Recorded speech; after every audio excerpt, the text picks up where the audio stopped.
I think I'm live. Yeah, I am.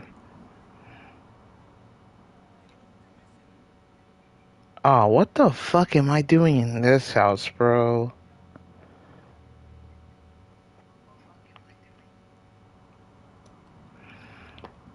Steelport can't have more hoes per capita than Stillwater.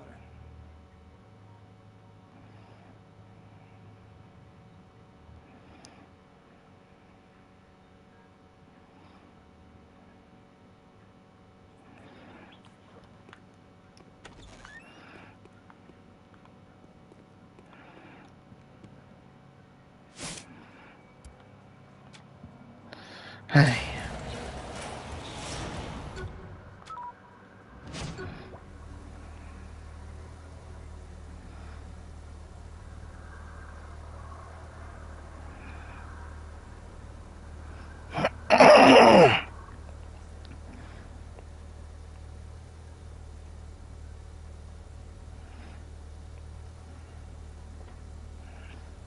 Just sending the link around.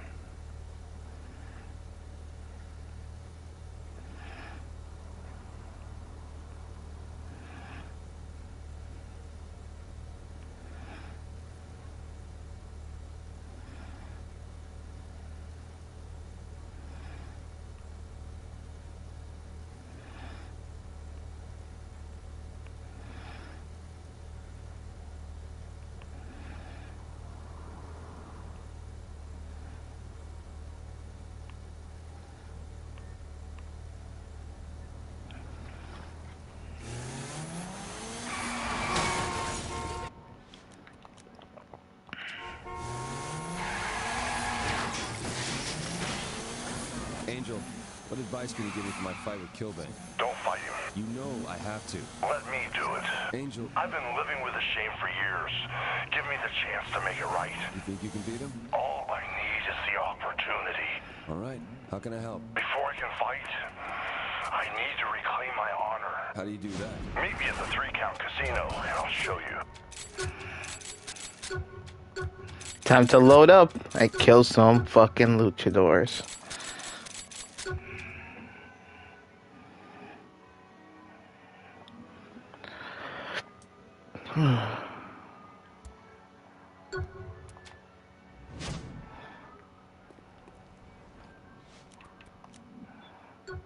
Oh yeah, that's right. I used half of my stuff for upgrades.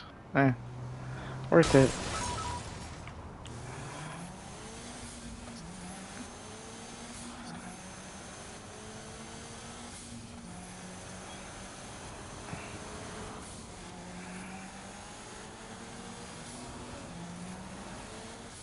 Go to the 3-count.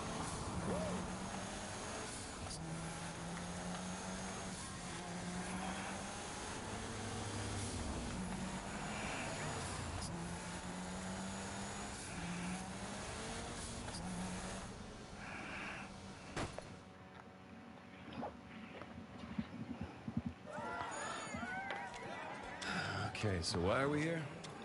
Losing his mask is the ultimate shame a luchador can feel. I can't steal it back. I need to earn it. All right, how do we do that? We hurt a lot of people. Oh yeah.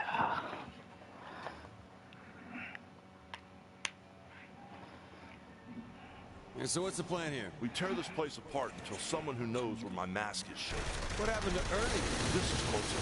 Whatever you say, boss.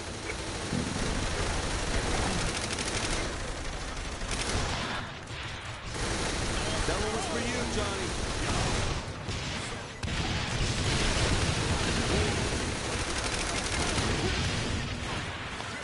No little niggly move, no little niggly dies.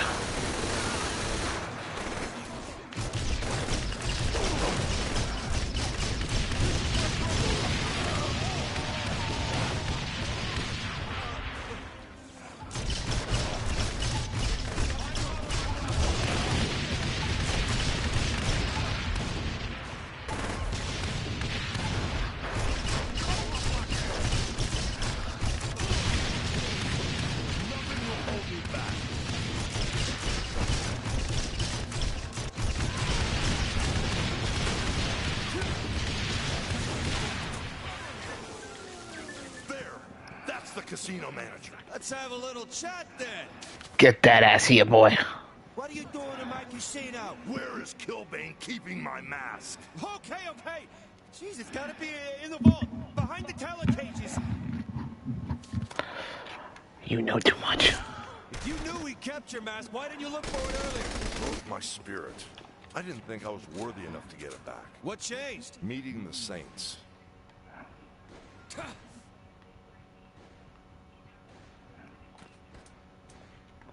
Time to get back what's rightfully yours.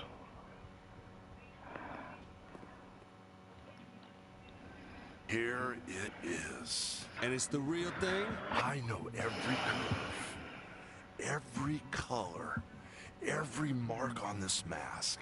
Then put that thing on and let's go. Angel de la Muerte is reborn! And we get our asses out of here. Not yet. It's time to send Killbane a message. Start with those statues. Fine. Let's tear this place up.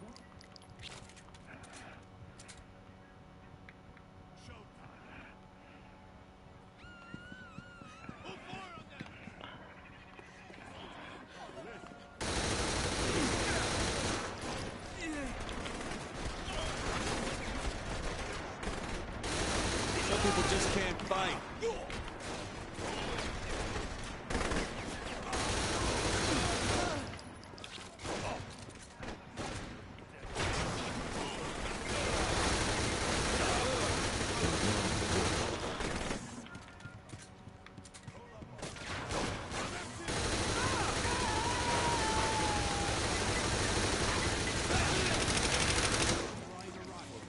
Ain't coming.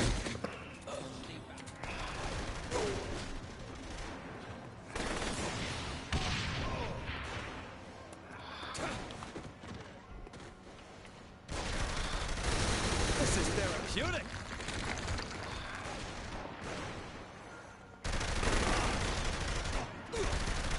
Cheap craftsmanship. Ooh, tilt.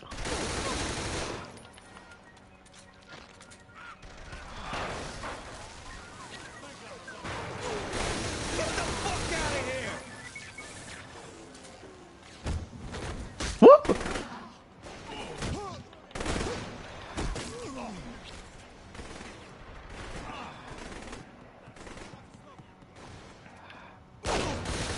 Think you'll get the message.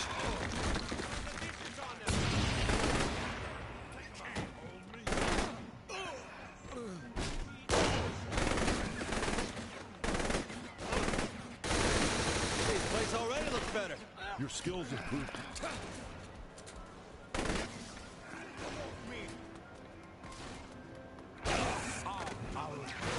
Oh, whoop. Spend more time in the gym.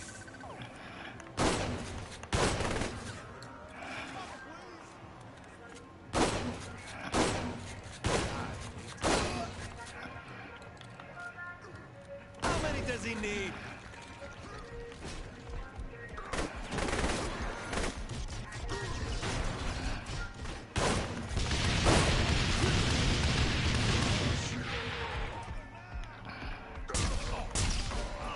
I always win.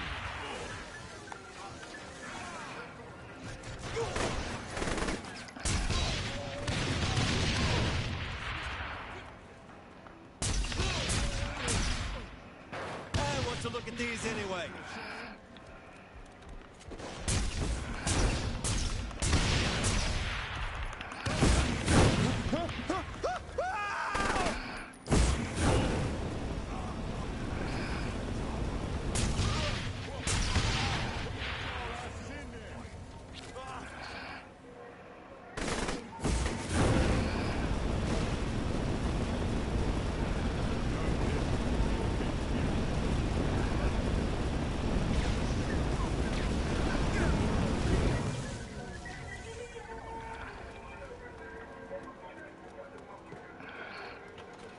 I know how to finish this last person off. The only way I know how.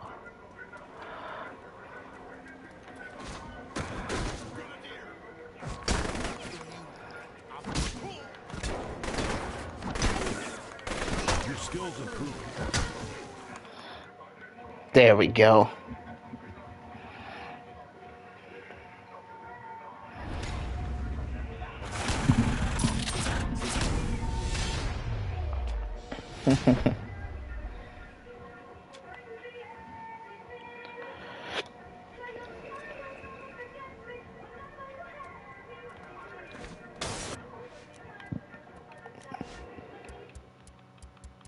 Dope.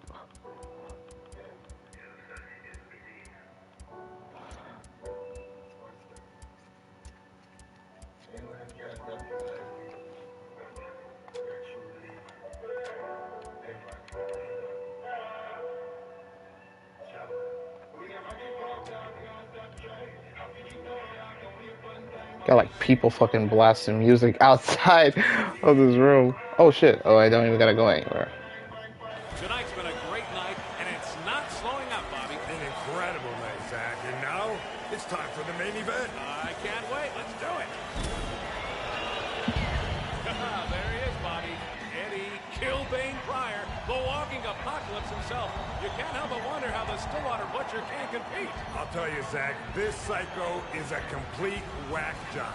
You know, when he came out of the womb, this guy literally choked out the doctor with his own umbilical cord. Is that fucking sick? I'll be ringside, keeping luchadors off your ass while you finish Killbane. Good luck, man. Well, there it is, Bobby. The Saints receiving no love here. Not at all. It is raining hate down where they are. And of course it is. After what their capo did to Stillwater, they're lucky the fans aren't knifing them on their way to the ring. Wait, oh my God, look at that. It's Angel de la Muerte. Angel de la Muerte, second half of Pale Riders, sometimes regarded as the herald of a walking apocalypse. The youngest wrestler to ever win the Super Takeove is here in the steel court. It's time for a wrestling match. Yep. Just in time, Tunes. Also I. Years ago, Angel dropped off the face of the earth. If you're a fan of MurderBrawl, this is shaping up to be the best night of your life. What makes this shit funny is the fact that Hulk Hogan is voicing a luchador. All right, here we go. And here's the Butcher of Stillwater, swaggering in. And speaking of surprises, here comes the Luchadors in force. The Butcher getting some help from the fans. This has just turned into a lumberjack match from hell. Yep, MurderBrawl was good. Was good, Brian. Side of the ring again. Don't think I'm forgetting what we were talking about, Bobby. All right, Bobby, you know. By God, he got himself a urinal. This boy's got a urinal right in his hand. Inside the ring for one more moment. I'm afraid it's all finito for Angel. What the hell's he doing with that damn urinal? He's beating the shit out of these damn luchadors. Partners really adds another layer to the whole dimension. And now he's holding the goddamn shark like Brock Lesnar. One wrong move can end the entire match. Look at him swinging this fucking shark around like a goddamn song. It's cool. You know, you're right. We heard the term death by fish, but not like this. Lost his mask to Killbane, the greatest mark of shame in the lucha libre world. It's been years that had to be eating away at him. And that's exactly the weakness that Killbane will be able to capitalize on to win. Angel up on the top rope. Go for her. Get around. Oh, Killbane counters. And he's going for a... Oh, mamma mia. He powerbombed him outside the ring. That killed him. That killed him. He's getting his ass choked. Like a sack full of dead puppies. Jeez, wait, the Butcher of Stillwater is making his way towards Angel. How much can one person be expected to... Oh my God! A chainsaw! What the f... They gave this boy a chainsaw. Holy shit, boys. Holy shit. And now look at him just cutting these little luchadors up. He's the next Leatherface. This is MurderBrawl. Blood everywhere, titties everywhere. The bodies at the floor, and so are the titties. On an unstoppable rampage. Killbane can't be happy to see this. Oh my goodness, look at the blood fly. I could have had a V8.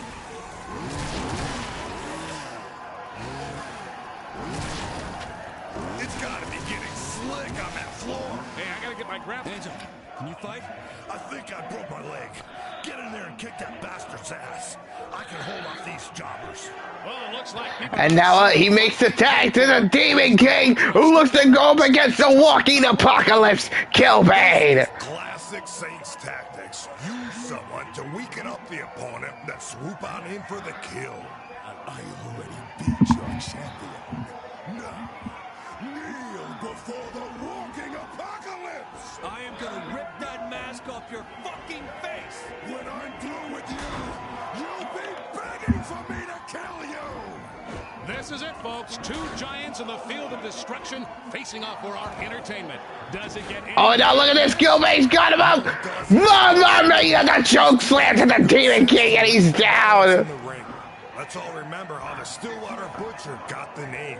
Our support goes out to the people of Stillwater. And now look at this. He's got himself a... That's a sex doll. This boy's got himself a sex doll. And now he's beating the shit out of Killbane with it. Oh, go for a grab. He dodges. Big drop kick to the back. The brutality from the Butcher. Killbane's down. Oh, no, wait. He's got him. He's got him in an electric chair. And now what's he doing? He's dragging him to the corner. Oh. Killbane is stuck in the corner. Now the Demon King going to the top rope.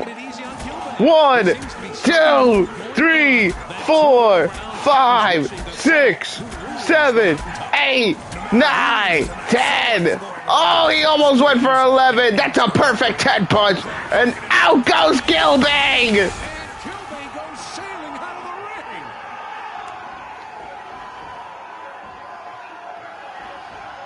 But wait, he's already heading back in.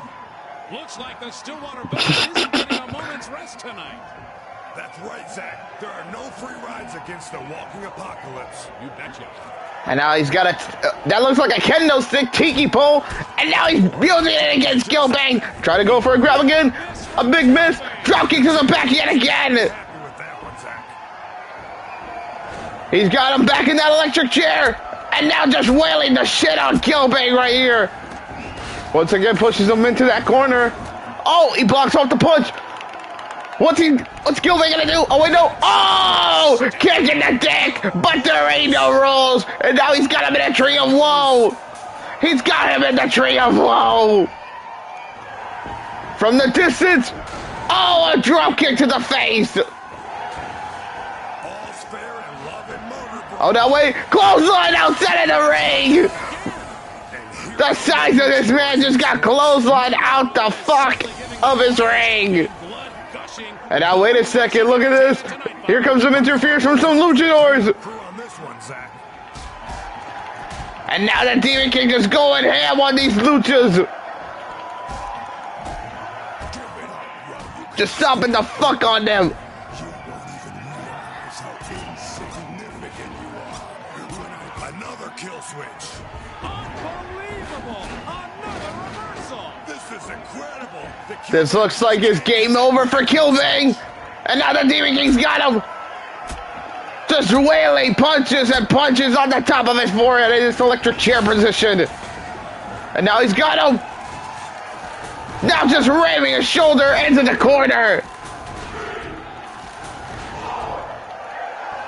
Up, hold up. Wait, what's he doing? Look at the weight and strength. A monkey flap.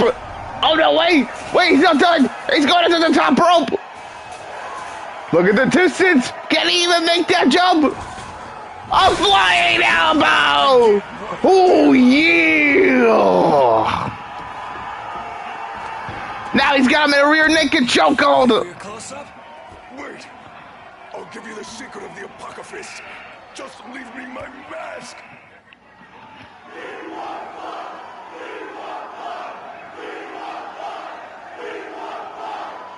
Smile, Killbane. We're going nationwide. And he took the mask off of Killbane. Killbane has been demasked. Look at this blonde bitch. Look at him go. Look at the blonde. They run to the back.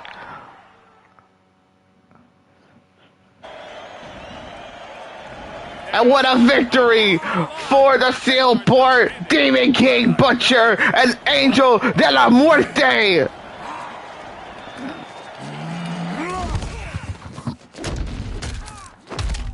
Damn. Killbane, It's just a match. It's my fucking reputation!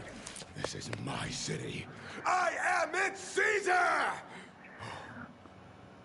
And I get to fiddle while it burns.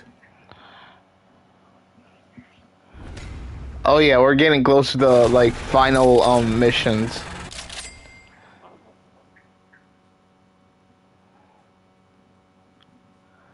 Yeah, we're definitely like almost there.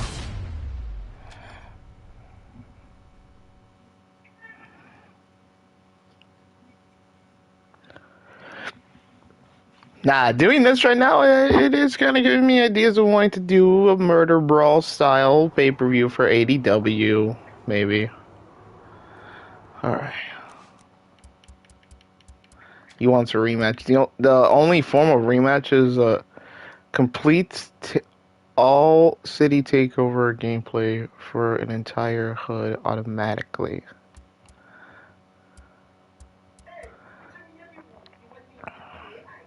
Game's too short. It's not that short.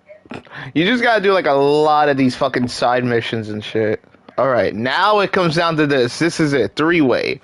But I mean, I don't know what type of 3-way they talking about. Like, I mean, they could mean any type of 3-way though, to be honest. But still. Now this is the part where the game gives you two crazy choices in which you get like 2 endings. Now let's do this.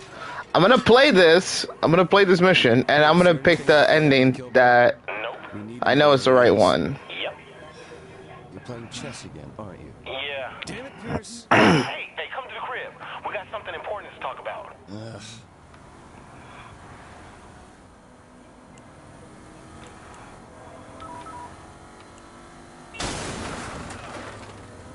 I gotta reload some of my guns, cause in this mission, bro, it's like really fucking crazy to the point where you gotta make sure that all your fucking guns are fully reloaded and you got like enough ammo for each part that's about to happen.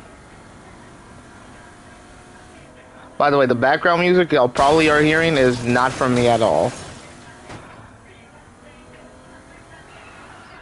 This Saints Row 3? Yeah, this is Saints Row 3.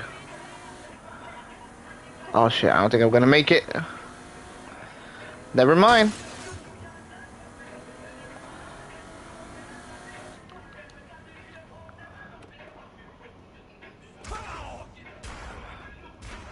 You're doing me a huge favor with this.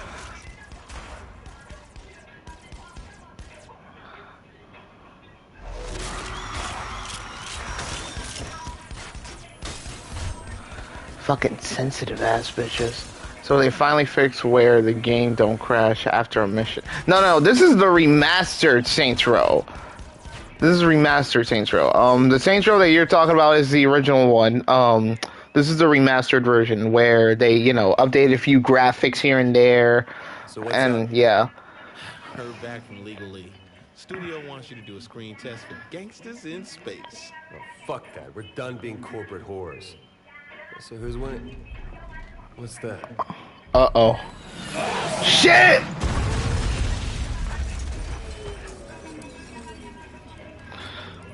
Yup. This is when shit hits the goddamn fan. Damn it! Damn it! What is going on? We gotta get down there. We gotta get down there.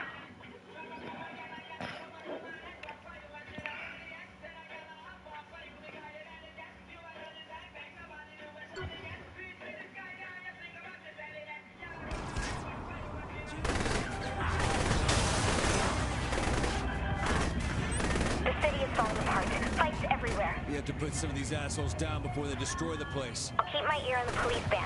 Let you know when things are really bad. Thanks, kid. Look at that. I mean, hey, oh wow, we got like literal 5 stars. Haha, get it? No, GTA reference. I'll stop. Wait, hold on. Let me read this comment right here. Yeah, I played this one. Yeah, every time I try to do that mission with the movie, And the fangirl dressed like an alien princess. It crashes on me. I get it. Oh. I mean, I did those. It never crashed on me.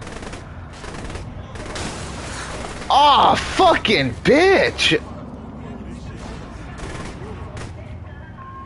Don't leave any of these assholes standing. I am nothing if not thorough. Trust me when I tell y'all, shit's about to get fucking crazy. People just can't fight. Bodies finna be hitting the floor tonight.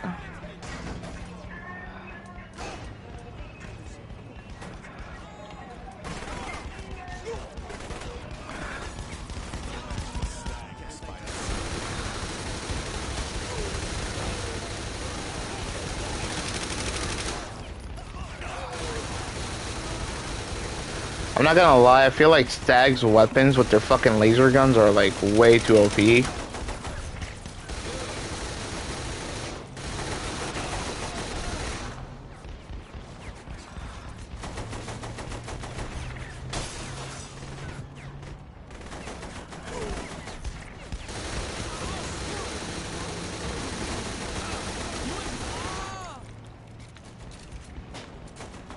And you referenced Leatherface earlier as I'm playing the Texas Chainsaw Massacre. Oh yeah, that's right, it was for free.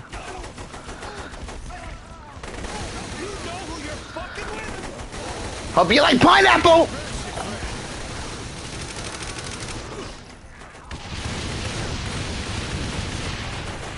Oh, this shit's gonna hurt.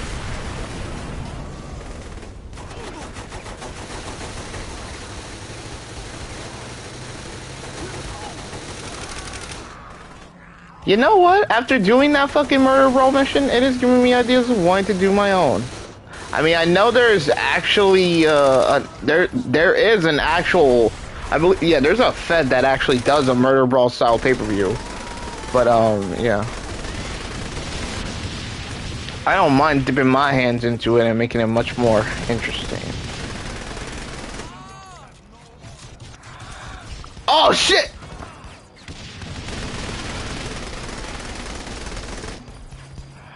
Who the fuck are you charging at? Me?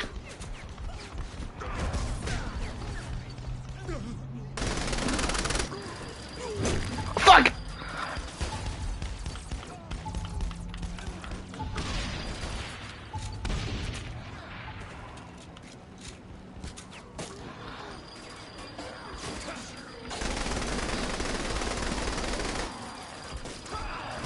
Huh!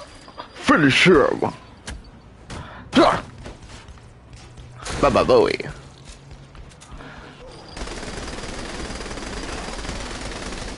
That's right, I'll like fuck him up.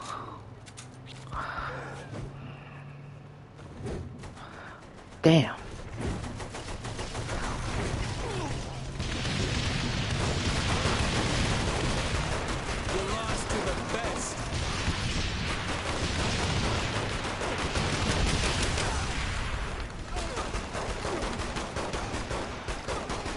Damn, we got the fucking big dude who's fucking really heavy armored.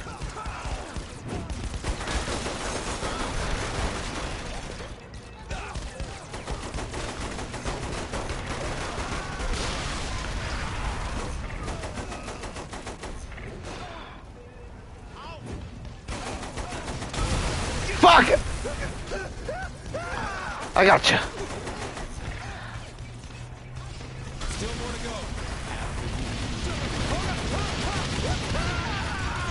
Fuck my car. About time the crew showed up.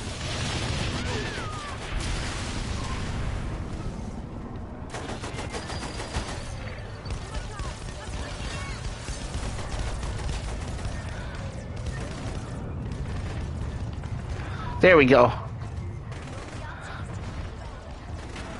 Pierce, where the fuck is you at?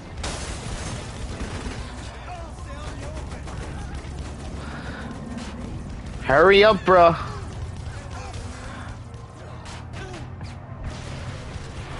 Oh no, don't tell me they fucking flattened my damn tire.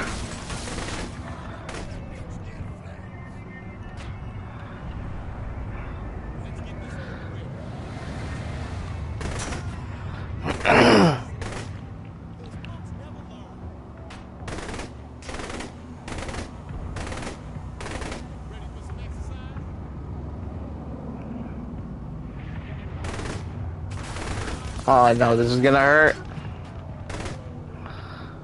Fuck! Okay, wait.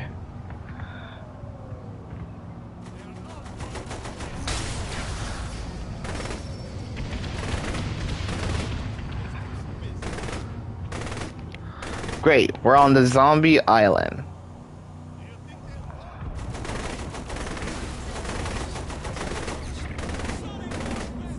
No one beats a safe.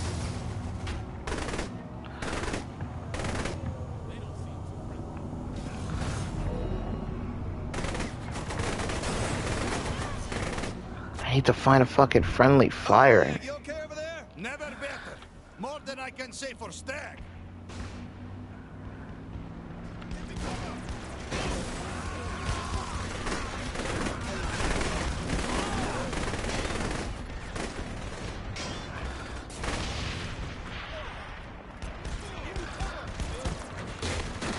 Woo!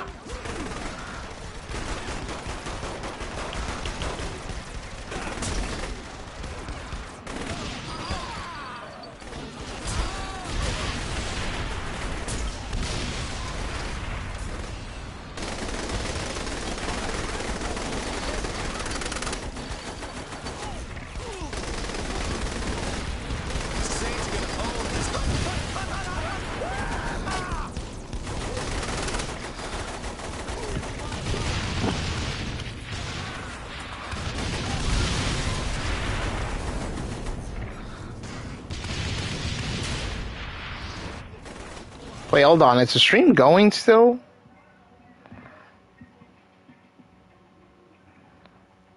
Okay, my character just got killed, and literally looked like the killer was motorboating my character's breast.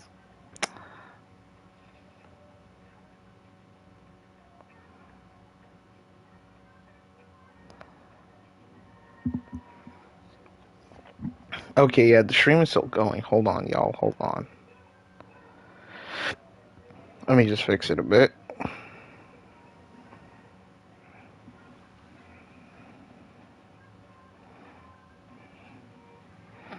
By the way, I'm trying to I'm trying to like save up some cash, so I could so that way me and my family could attempt to drive all the way to Florida. But the problem is, you know, when it comes to driving, there's the price of gas money.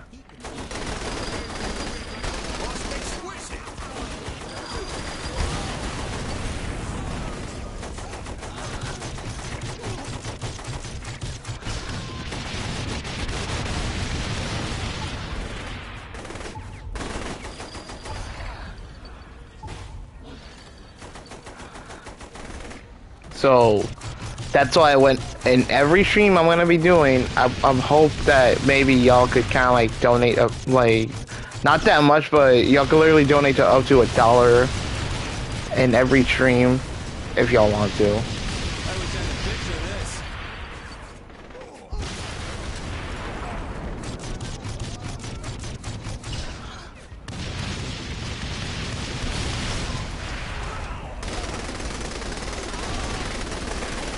Or better, yeah, y'all could like at least donate up to like 99 cents, I believe.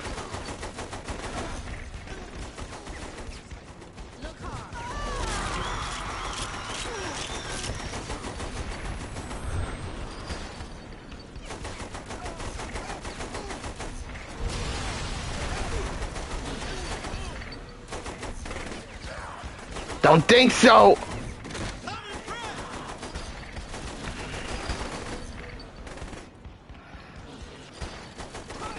There's gotta be a gun shop around here. Shit, it's like a few.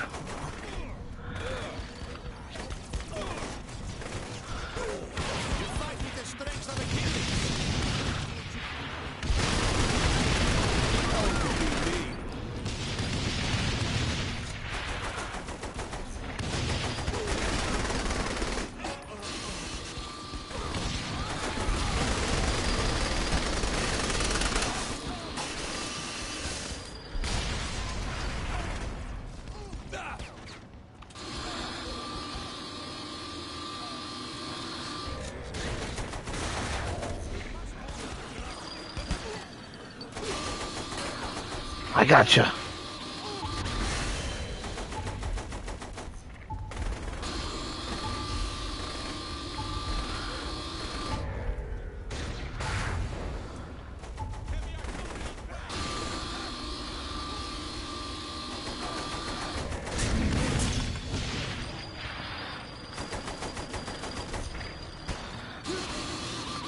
What's the next group? I don't know.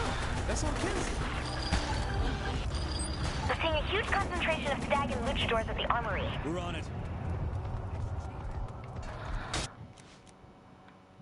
Nah, I gotta stop at a fucking. I gotta stop to get more ammo. You got me fucked.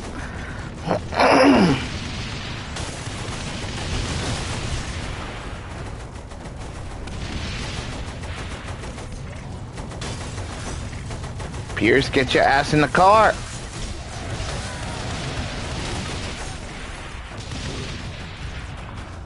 Fuck, these are the only cars that can fucking hold Oleg. I just need to get ammo.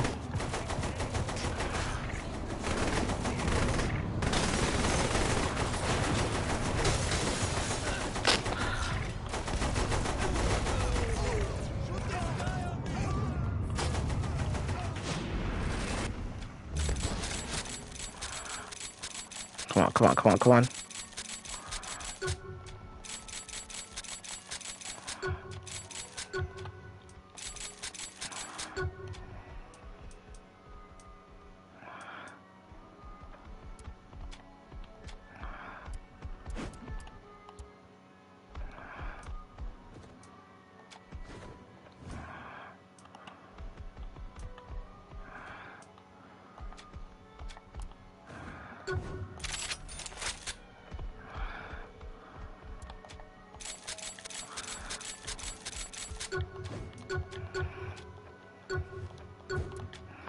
I swear the car better not be exploded.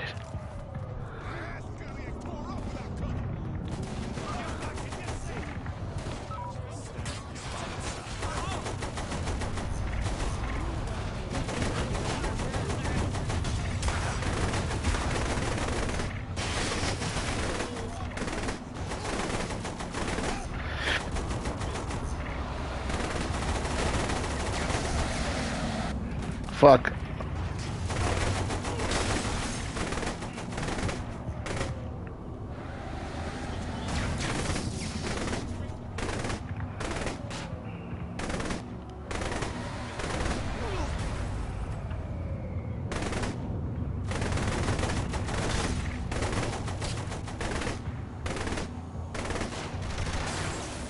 Oh shit!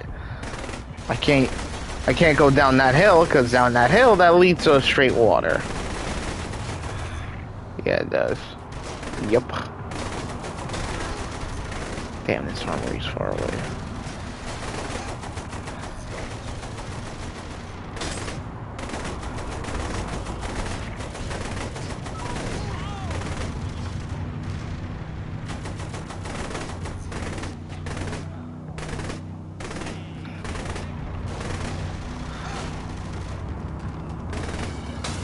Bro literally dropped his fucking minigun. I noticed that right now.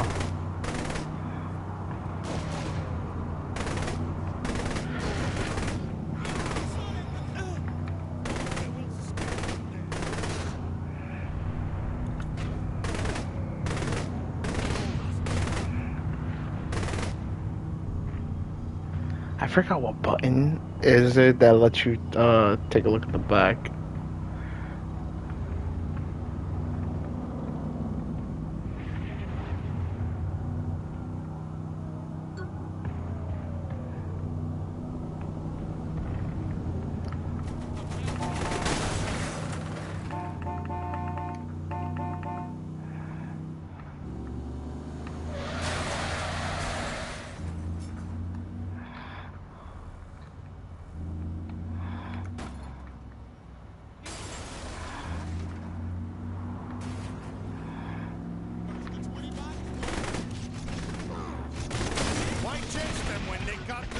Looks like we're sticking around. Beep beep, bitch. Nice try.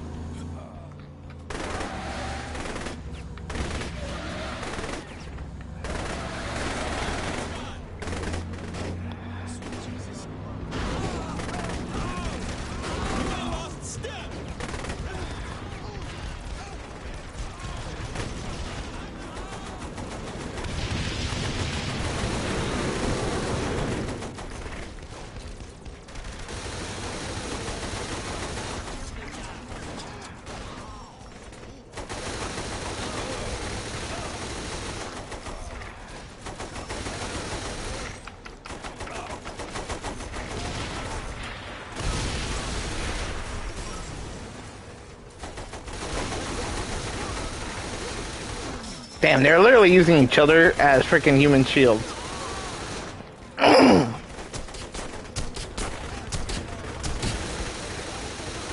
Nothing slows me down.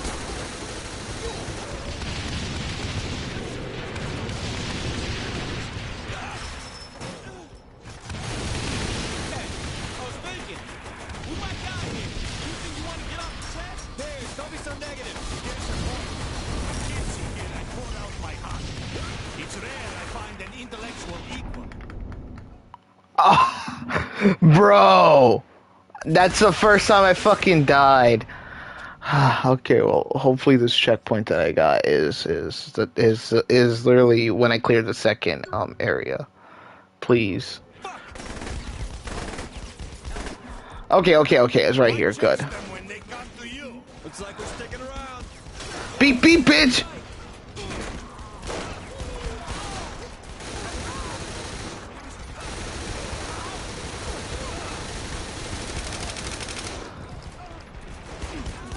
This is why we need lasers. Or shotguns. I think they kind of got that. Whoop!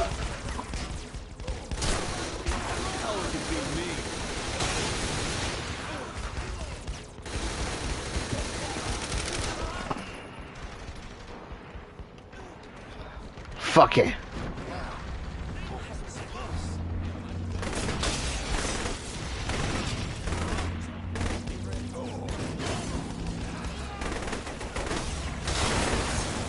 I would play some crazy music right now for this whole fight shit that's happening.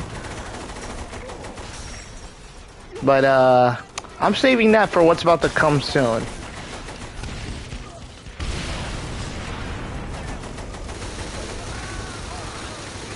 Don't think so.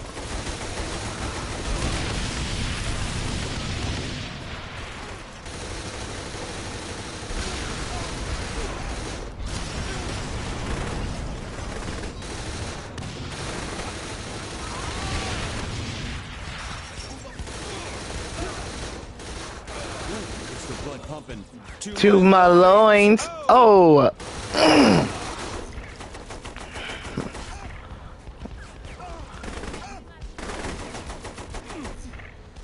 Fuck it. Get out of the fucking car already, pussy. Don't think so. Yeah. I was thinking, who might die here? Anything you want to get off the chest? There's a point. When kids here, I tore out my heart. What? It's rare I find an intellectual equal. Time right chain there 13 times. Good to know. Oh fuck, my things were bouncing off of this bit.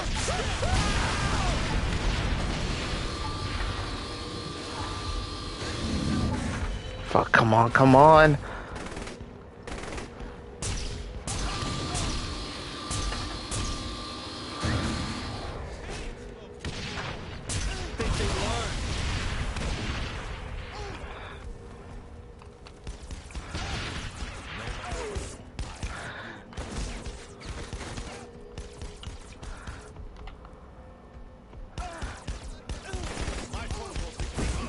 Light him up.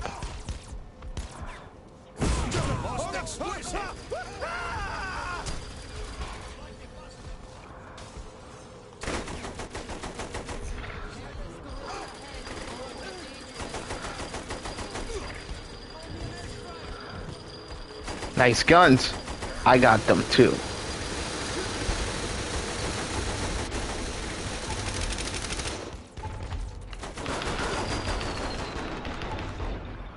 Finish him!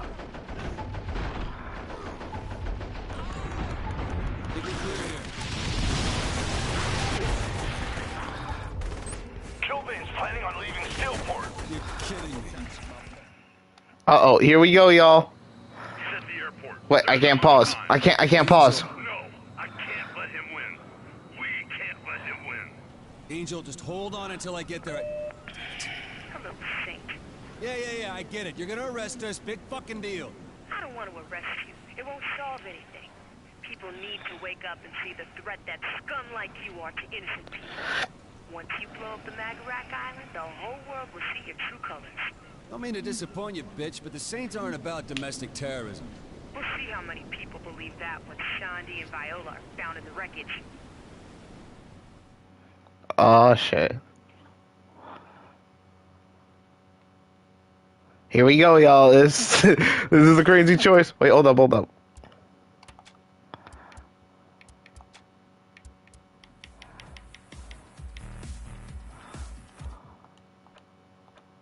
You can't make it to both, and you can't let Shandi die.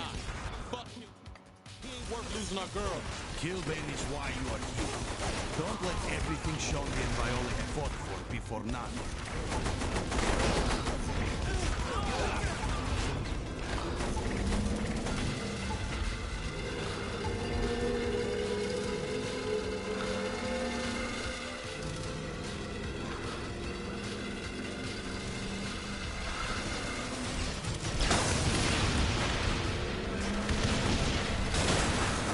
Hold up. No, wait, no. Not trying to restart. No, wait, no. This is the wrong one.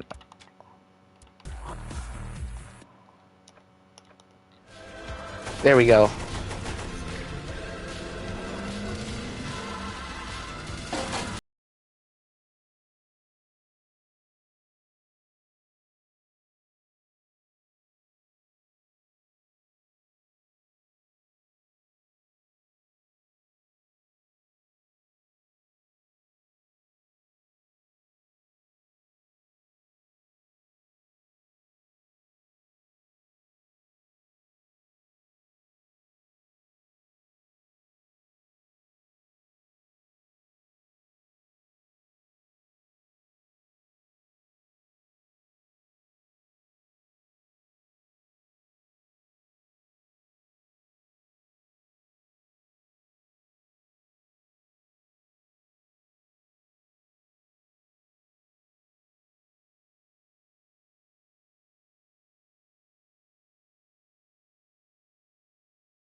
Oh! Statue destroyed. Be careful using the sonic cannon on bombs. Don't let them hit. And wait, was it because I used the grenade launcher? Oh, wait, was it? Was it because I used the grenade launcher?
Oh yeah, this shit's about to go down, y'all. Here we go. This is the boss fight.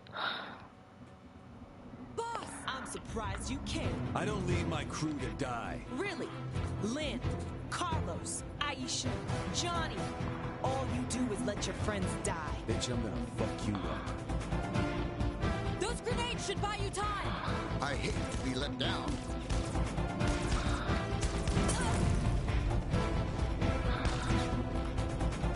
Shit, I don't think I got the upgrade. Why are you throwing those? Oh shit, no wait, wrong ones. All those guns. And you use this stuff. Don't get that on me, you putz. That's what you're doing.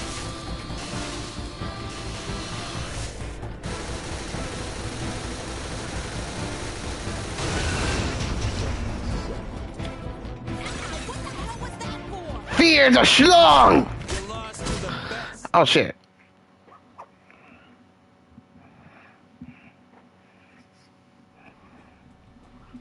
We did it. We just saved the statue.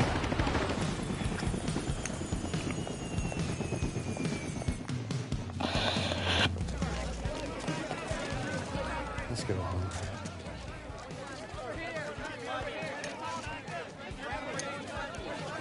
Hold it right there. Unless the next thing out of your hole is thank you, we got a serious fucking problem. They have a point, Commander. Like it or not, the Saints are heroes. Are you shitting me, lady? You declared martial law and knocked down half the city. The Saints just saved a treasured monument. Who the fuck do you think the public will side with? Yes, I can answer any questions. They can give you the key to the goddamn city, but as soon as you screw up, we'll be back. And next time, Stag is gonna put you down. Oh, I love you too, Cyrus. So what's the play, boss? Go back to banging in Stillwater? Not yet. Not yet. Here we go.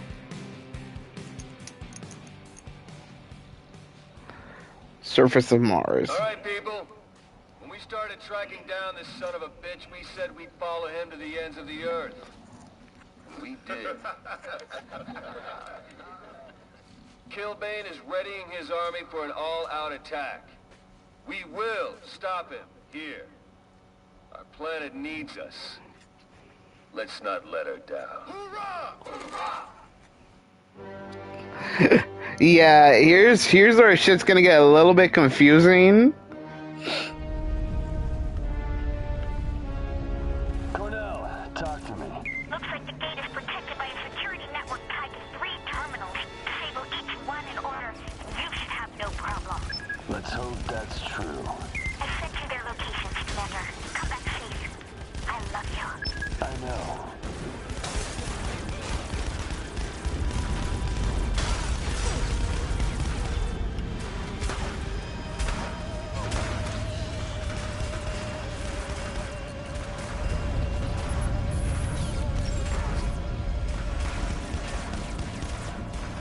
That's one. Yeah, it was only 2 days till retirement. Ain't that a bitch?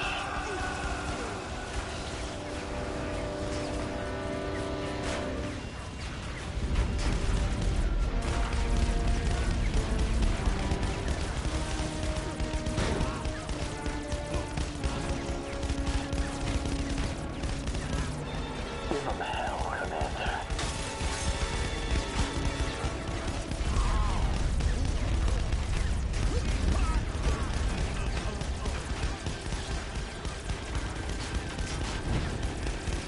Oh no.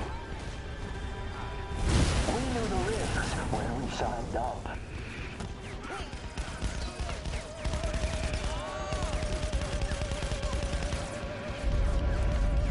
Got it. We're all counting on you.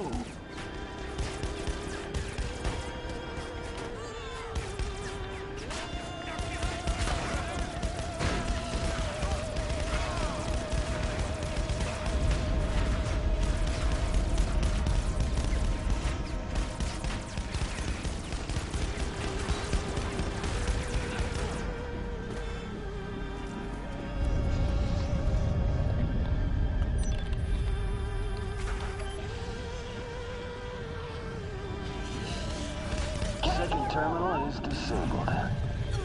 Uh-oh.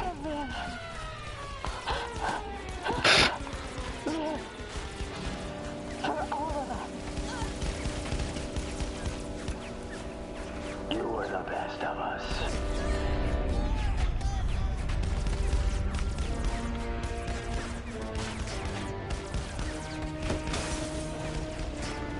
Think I figured out what happened to our recon squad. There's wreckage all over the area.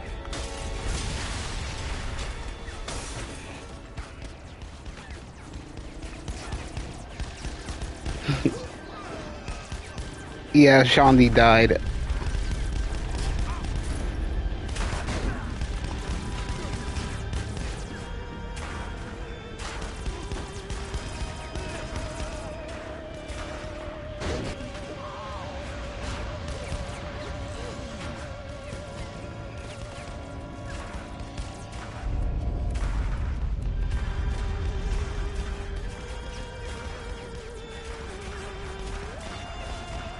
All these motherfuckers got laser guns, of course.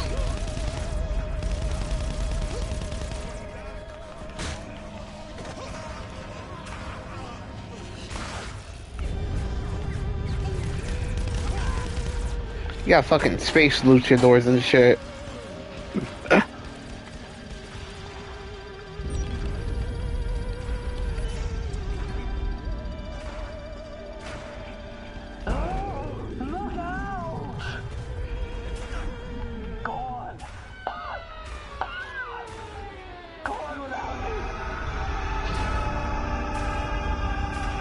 All 3 terminals have been shut down. That should be the gate vulnerable to explosive charges.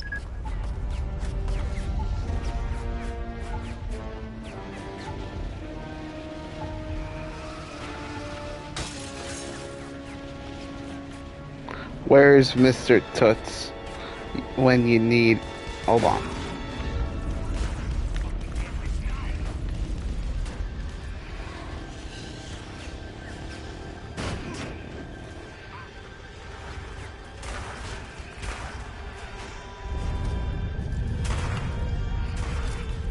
That's one.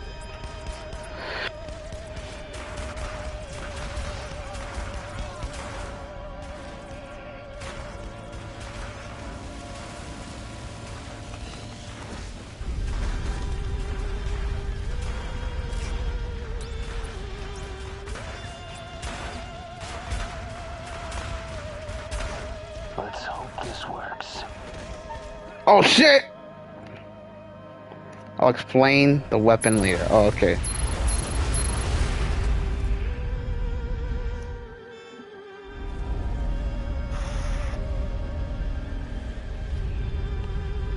Gates down, and we're storming the bridge.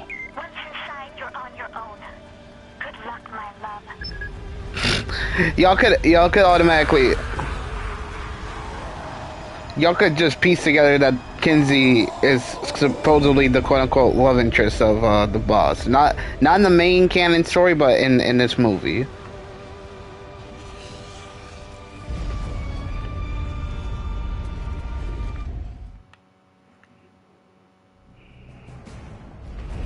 You've come this far, only to fail now. Earth is doomed. Don't bet on it. Do you really think your ragtag band of misfits could stop me? I won't let my friends die in vain. You're going down. You can't kill me. You don't know the truth. The fact is, I am your father. What?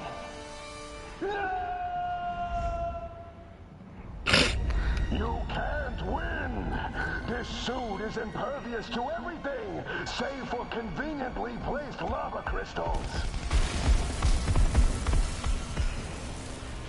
It's funny how the game itself is just literally pointing out to you what you gotta do. Like, okay, like click this, click that.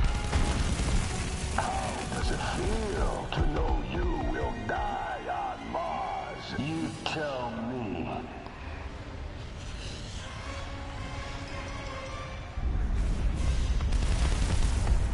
Uh-oh.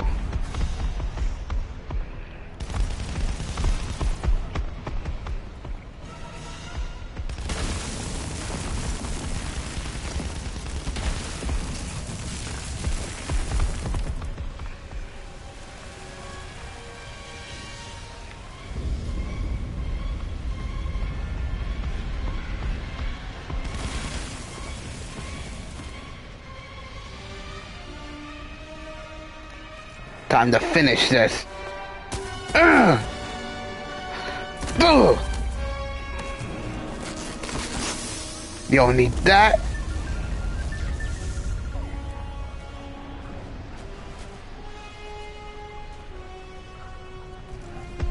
Uh-oh.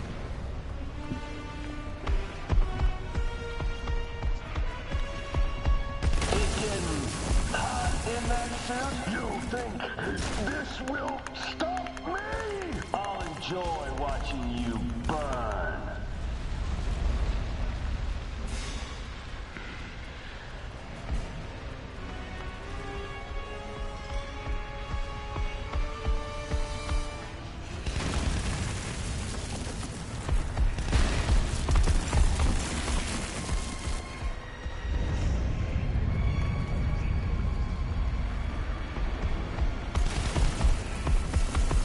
Weave.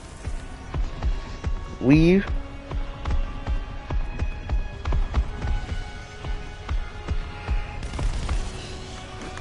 Uh-oh.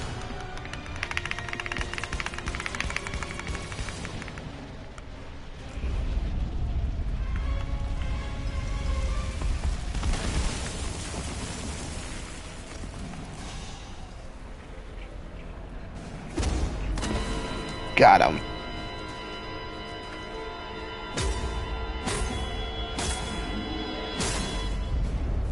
Don't need a helmet to breathe.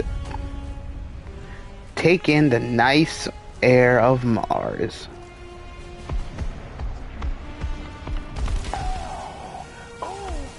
Join me, and we'll rule Earth together. Oh, never. One more. One more. Is it weird how these things literally look like a shite?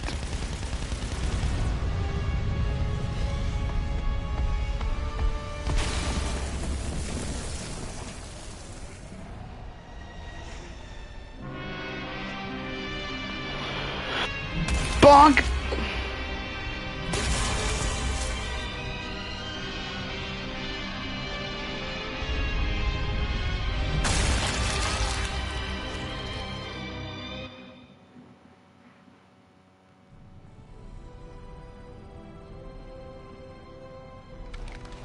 I came to Mars to make a living. Keep my head down. Stay out of trouble. But I found something.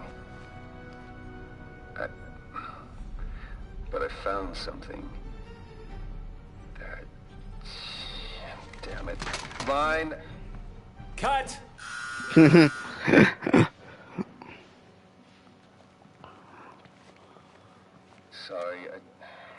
you get it next time.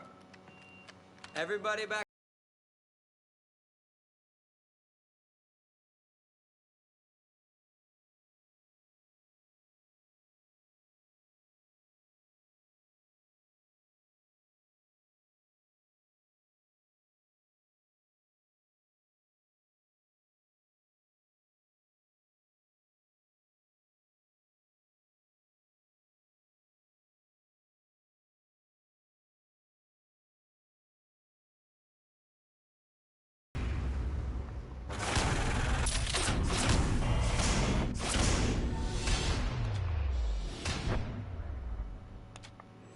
Hi, Sharon. Hello, hello. How you doing?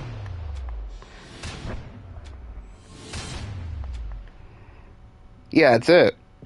That was it. So, I said this already. If you, that's the ending. Yeah, that is the ending. I already made it clear that if you choose to save Shandi and Viola, and also Mayor Reynolds, the extra final mission is You get to do gangsters in space. Now, if you choose to kill Killbane, Shondi and Viola will die. But however, in the final last mission, you get to fucking fight off Cyrus and Stag one more time. Look, see, the mission is still there, available to be replayed. Going back to 2010 and going on Nerd Rage.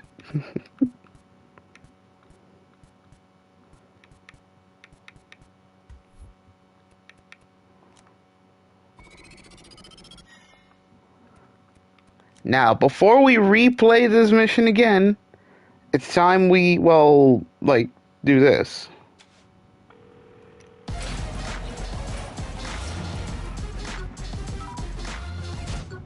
Already acclaimed as cultural icons and urban heroes, the Saints are now adding movie stars to their list of accolades. The science fiction film Gangsters in Space, now in production, appears destined to be one of the biggest budget movies of all time. While we have confirmed that the leader of this... This is James Valderrama with your Steelport Action News. Oh yeah, here we go. Johnny, we're about to jump. Right on. I'll see you at Stone. Johnny? They failed you, Johnny, but I never will. I'm your #1 fan. For months, I've been collecting shit. His shit. Sunglasses. Old chewed up gum. A greasy comb. I thought I had had enough things that he touched. I was wrong.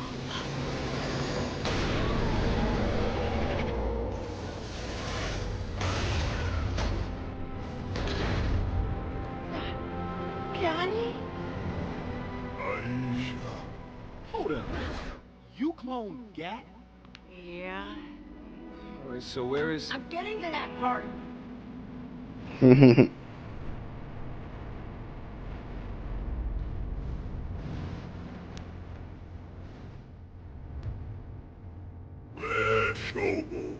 This is so fucking awesome!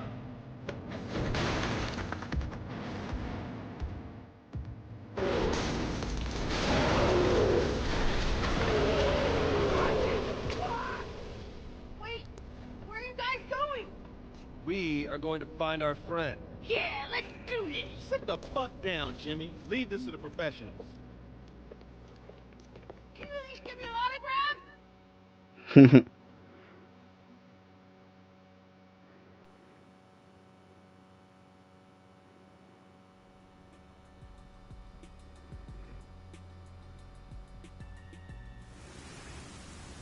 And so, our adventure begins.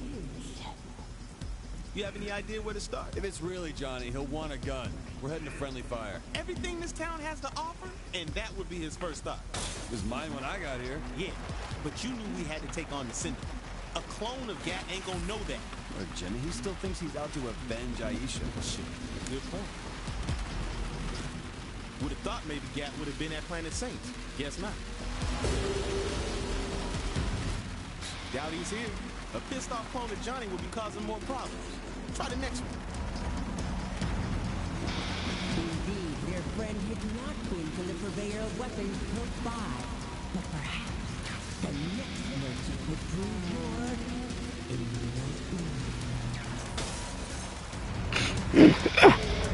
enlightening. When it comes to, like, you know, fanfic reading gone wild, it's like this. But this DLC, it's kind of crazy because it touches on what happens if someone were to clone Johnny Gat and if it went totally fucking wrong. The answer is this.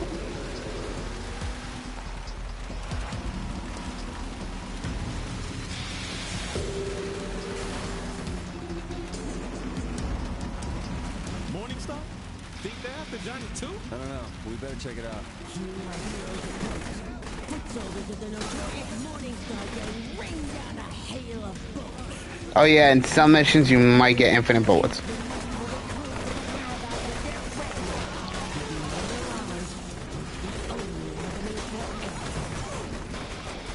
Better leave one alive if we're gonna figure out what's up.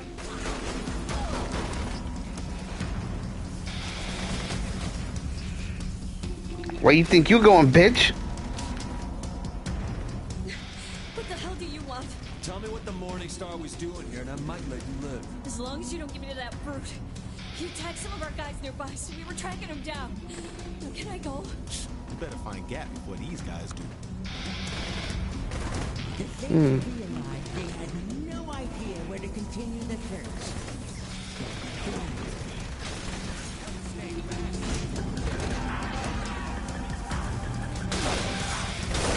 Guys, I've been listening to the police radio and there's something happening and technically illegal.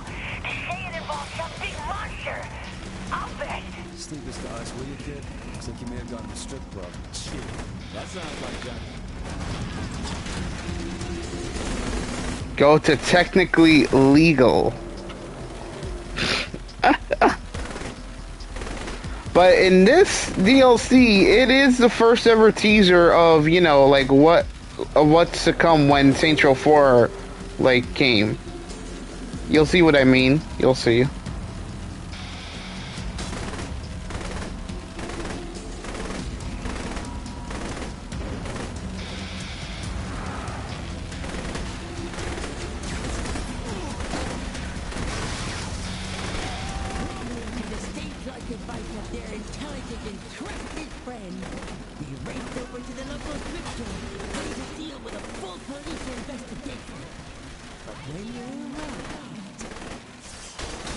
Where's all the police? I don't know, Jimmy was probably wrong about him. Damn. Would you look at this mess?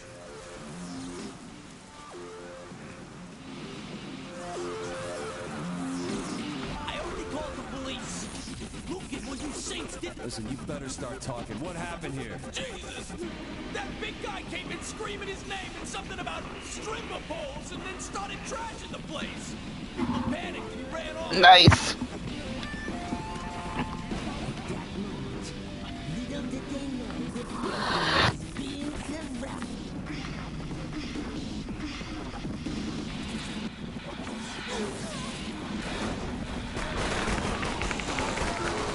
Come on, Jimmy, you gotta have something. I don't have time for this, Jimmy. I know. I heard on the police camera they have you trapped inside. I have a way to track gas. It's his way there. Jimmy? Shit. We're holding out here till that kid shows up.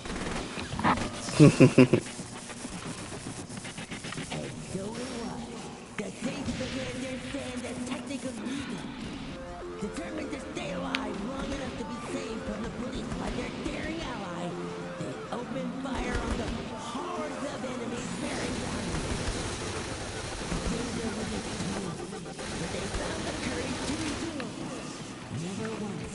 You know what? You are right about that. Johnny Guy getting a solo origin game, besides Get Out of Hell and I think Agents of Mayhem? Yeah, Agents of Mayhem. Besides those two games, he should get like an origin story game of how he fucking joined the Saints, let alone of how it literally showed in Saints Row 1 of how he and Aisha fucking fell in love, became husband and wife. Then in Saints Row 2, she got killed afterwards. But literally did not fucking explain how bro joined up with the Saints in the first place.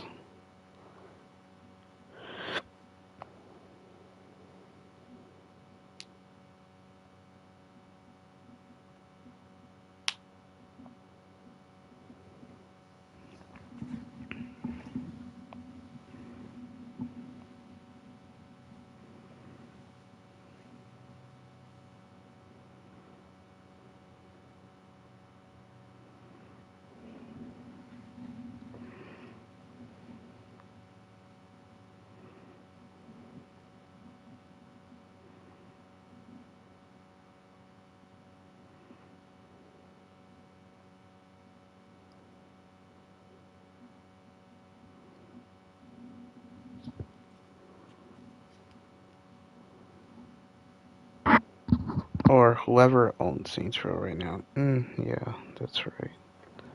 Yeah, by the way, I tried to record some lines for the death battle fight between Simone and Kyle. Kyle Rayner. Oh shit, they called in the SWAT team. I'll be back. Okay.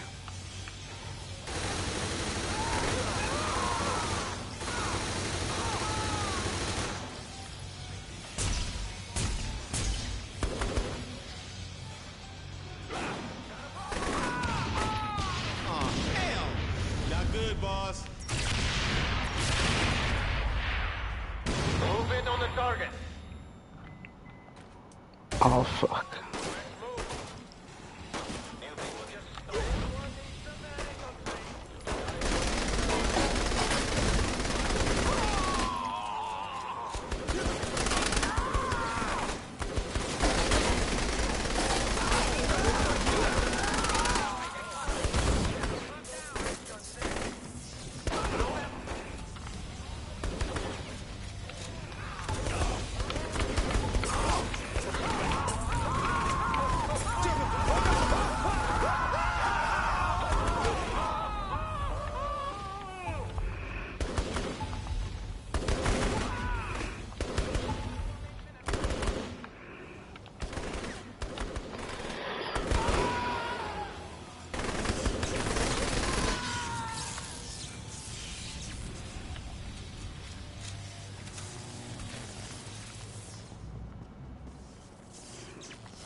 With the relentless onslaught of law enforcement, all hope was beginning to fade.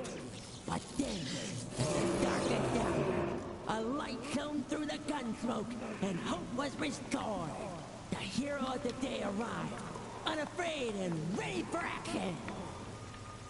Hurry up and get out of here! These guys are everywhere!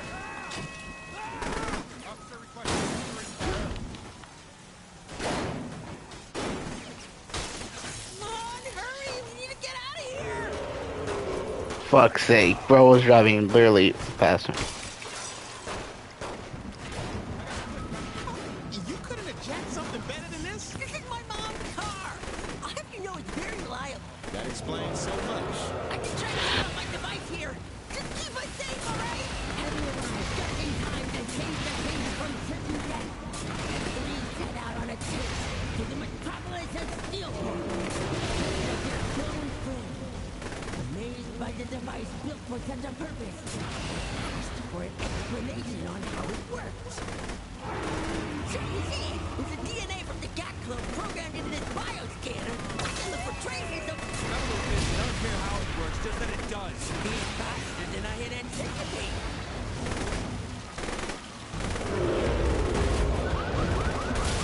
Oh shit.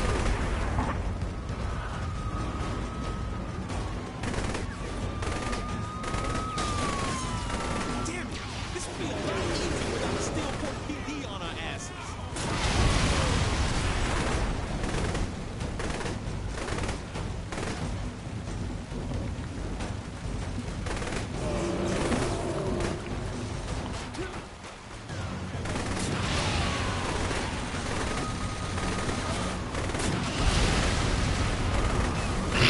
Not gonna lie, this is kind of fun.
Ah, fucking hell, driving through this whole damn city, blowing up cars.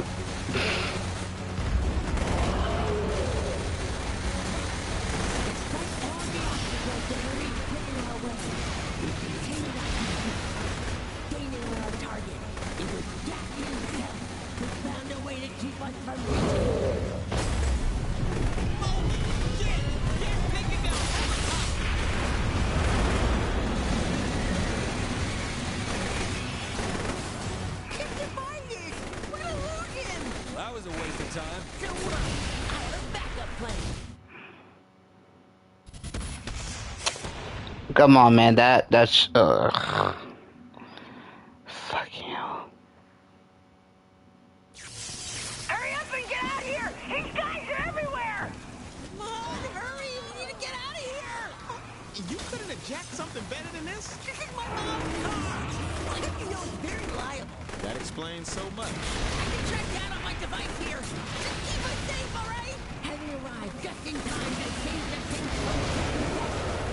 Please set out on a chase to the metropolis of Steelport in search of their clone food. Managed by the device built for such a purpose, they asked for an explanation on how it works. So you see, with the DNA from the cat clone programmed into this bioscanner, I can look for traces of... I'm a little busy. I don't care how it works, just that it does. He's faster than I had anticipated.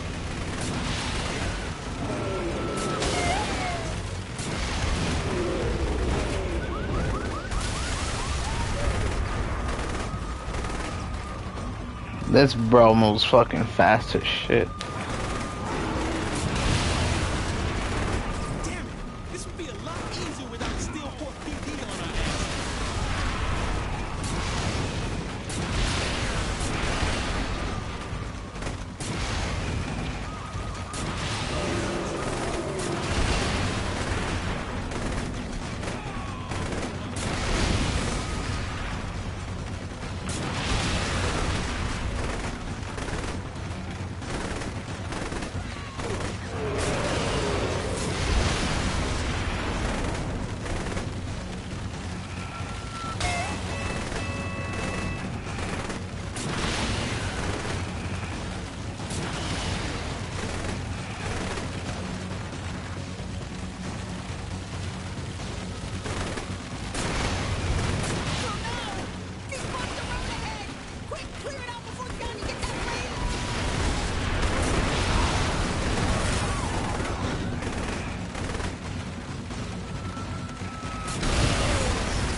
These guys seem to be more worried about us than the giant cat clone.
Ay, fuck.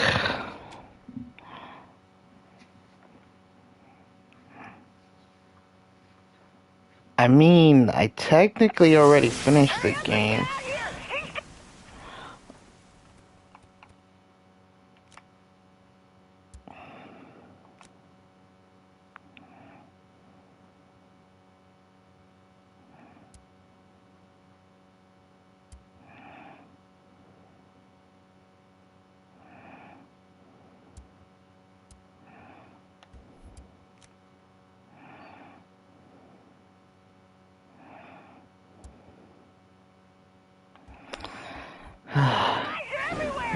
No, I'm gonna play this shit fair.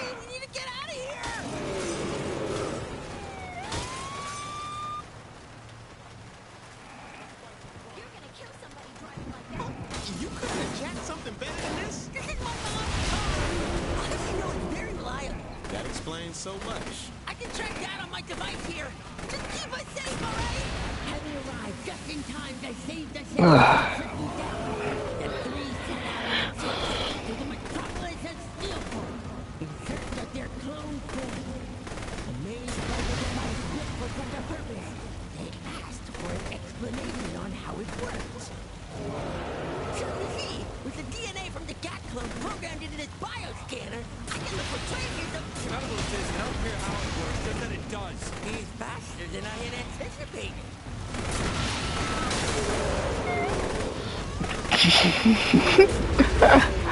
Huh?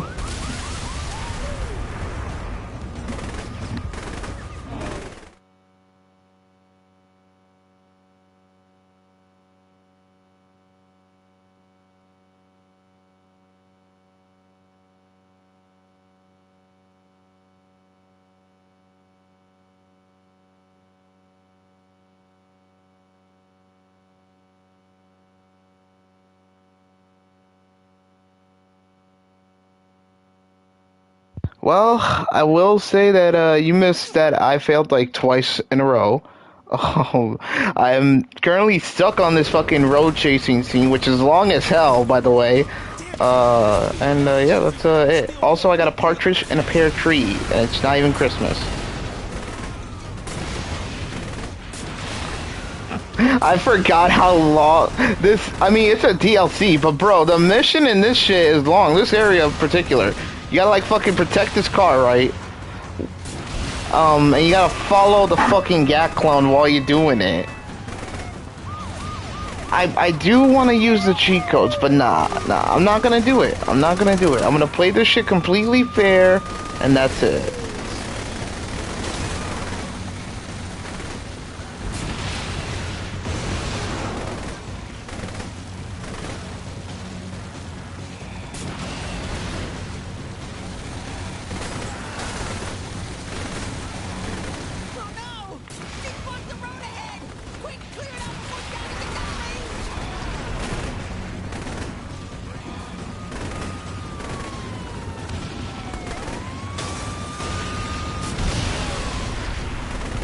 I'm not even like shooting at the car. I'm trying to shoot at the cops. It's just the explosion effects are literally surrounding the goddamn thing. Got him. Not to mention that bro, this bro is driving. It's not even me. It's the CPU that's fucking up the driving. Like bro got stuck and he was trying to like literally get out.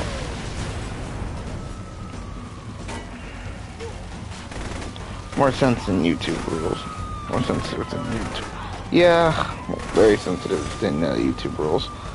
Well, actually, no. I mean, in general, when you play a game, you can't use cheat codes at all. These guys seem to be more worried about us than the giant Gat clone. Just fucking run over the goddamn people.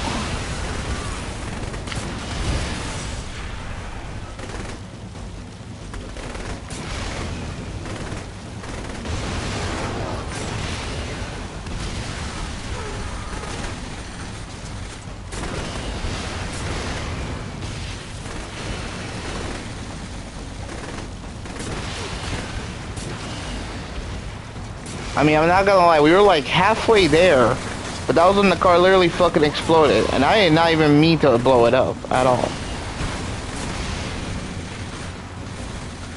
Nah, fuck this shit. Use a gun instead.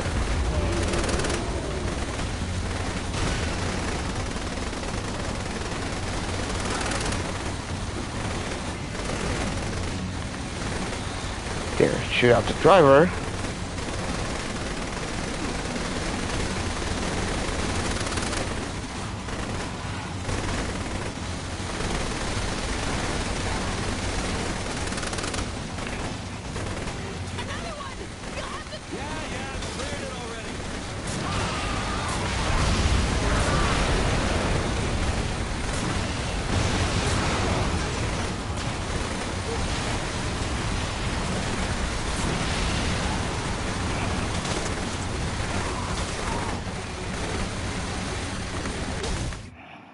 You see?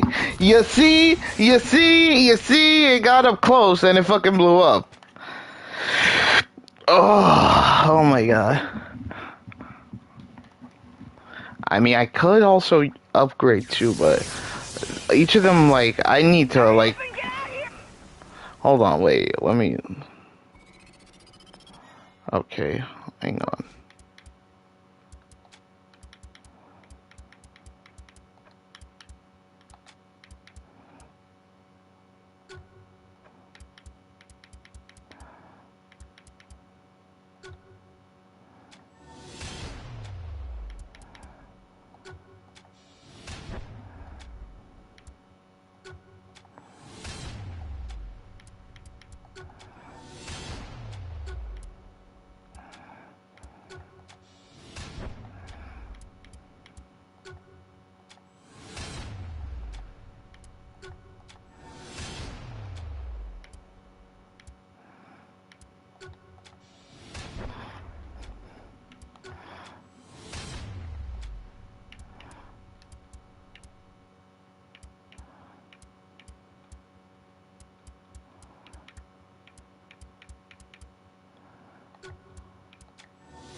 Wait a second, no, that only affects cars.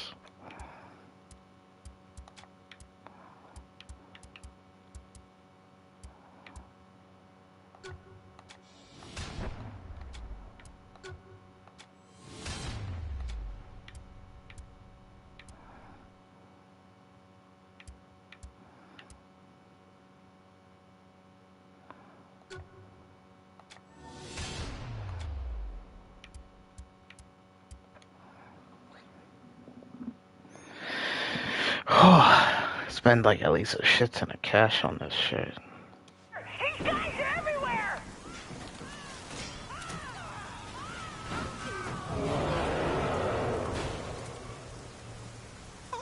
You couldn't have jacked something better than this? This is my mom's car.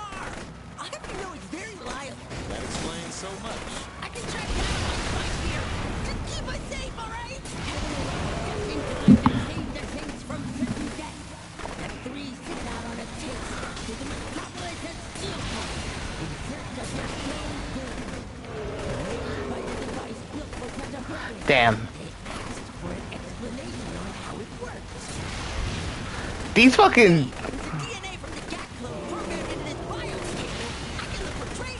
I'm a little busy. I don't care how it works, just that it does. He's faster than I had anticipated. Bro, I don't know why the fuck these military cars are chasing us now. This doesn't happen until like after we kept crossing a couple of bridges. What the fuck? But no, I'm not gonna give up. I'm not giving up. I'm not gonna like go to cheat codes. But now, if I like fucking fail again, I'm gonna kind of like relax for a little bit. And well, I mean I haven't eaten, so I'll probably like make myself something to eat to keep myself chilled. Look at that shit. Look, you see this shit? Bro, the CPU is very fucked.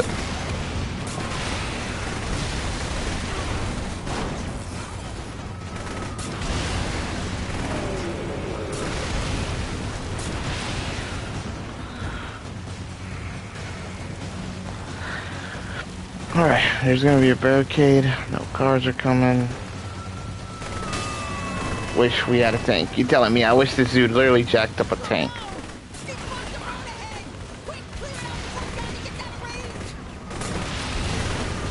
Bro, you shoot one rocket at these fucking things and you need to shoot like twice. I mean, in real life, these fucking armored police cars aren't that fucking tough when it comes to another type of explosive, C4.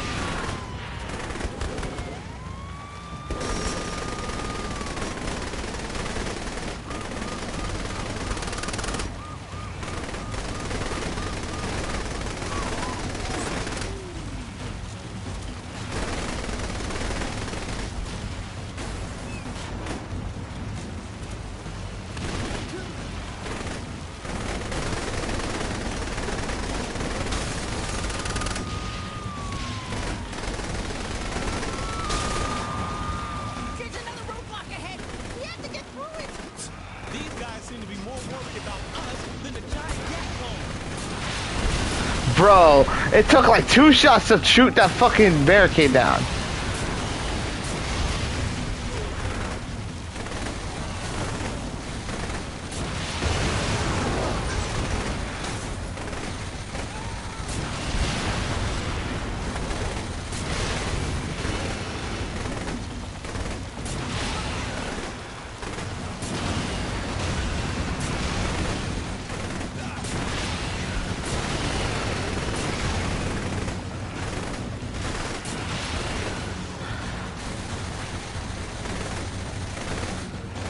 Wait, I gotta switch my fucking gun.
Look at this shit. Look, this car's already smoking.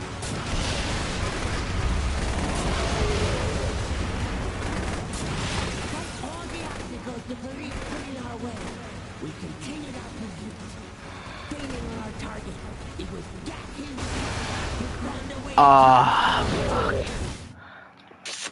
bro.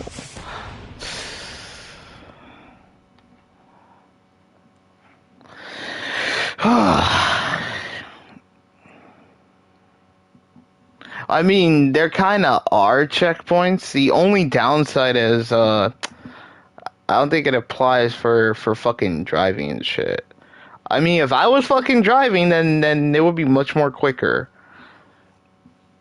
And by quicker, I mean, like, I would literally just, like, outdrive the fucking cops as fast as I can. Even without a goddamn nitro boost. Hell, I mean, I would be bumping in. I would be bumping into a lot of stuff, but I still managed to fucking find a way, around them.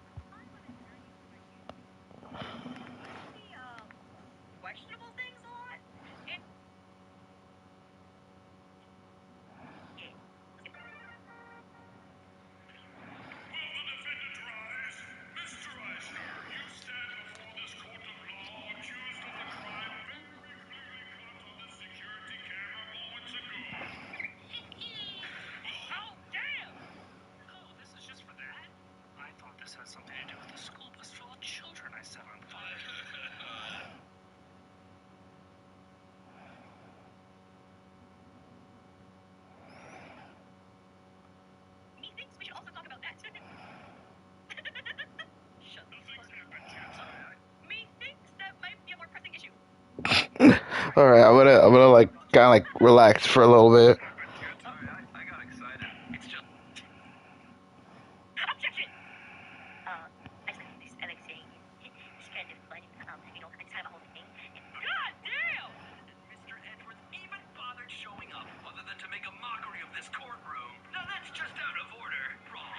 If it were out of order, it'd be wrong. I gotta see. Edwards talking balls. Even. Right. Stop. What?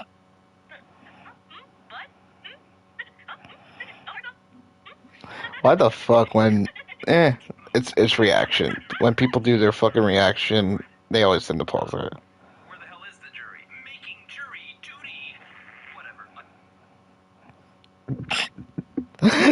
Not gonna lie, that joke was so funny.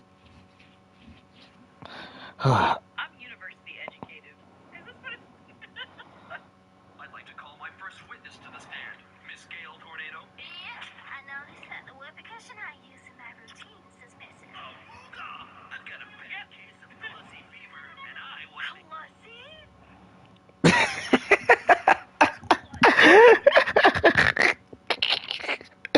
Why the fuck is that like so surprising? Clussy? Oh my god, Clussy? What is that? It's clown pussy. What the fuck?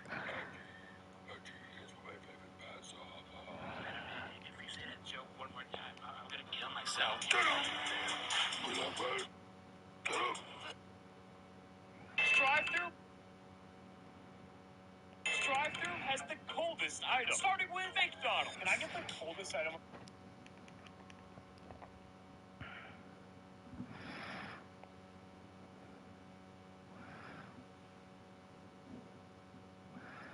Does it honk when you poke it? I don't know. You tell me.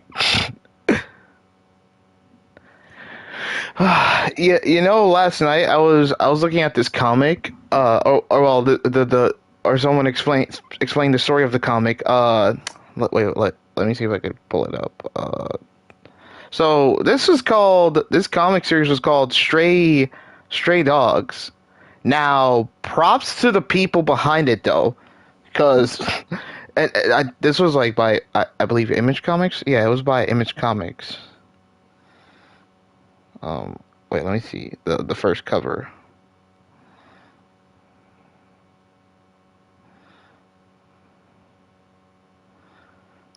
Is it by Image Comics? I'm pretty sure it is.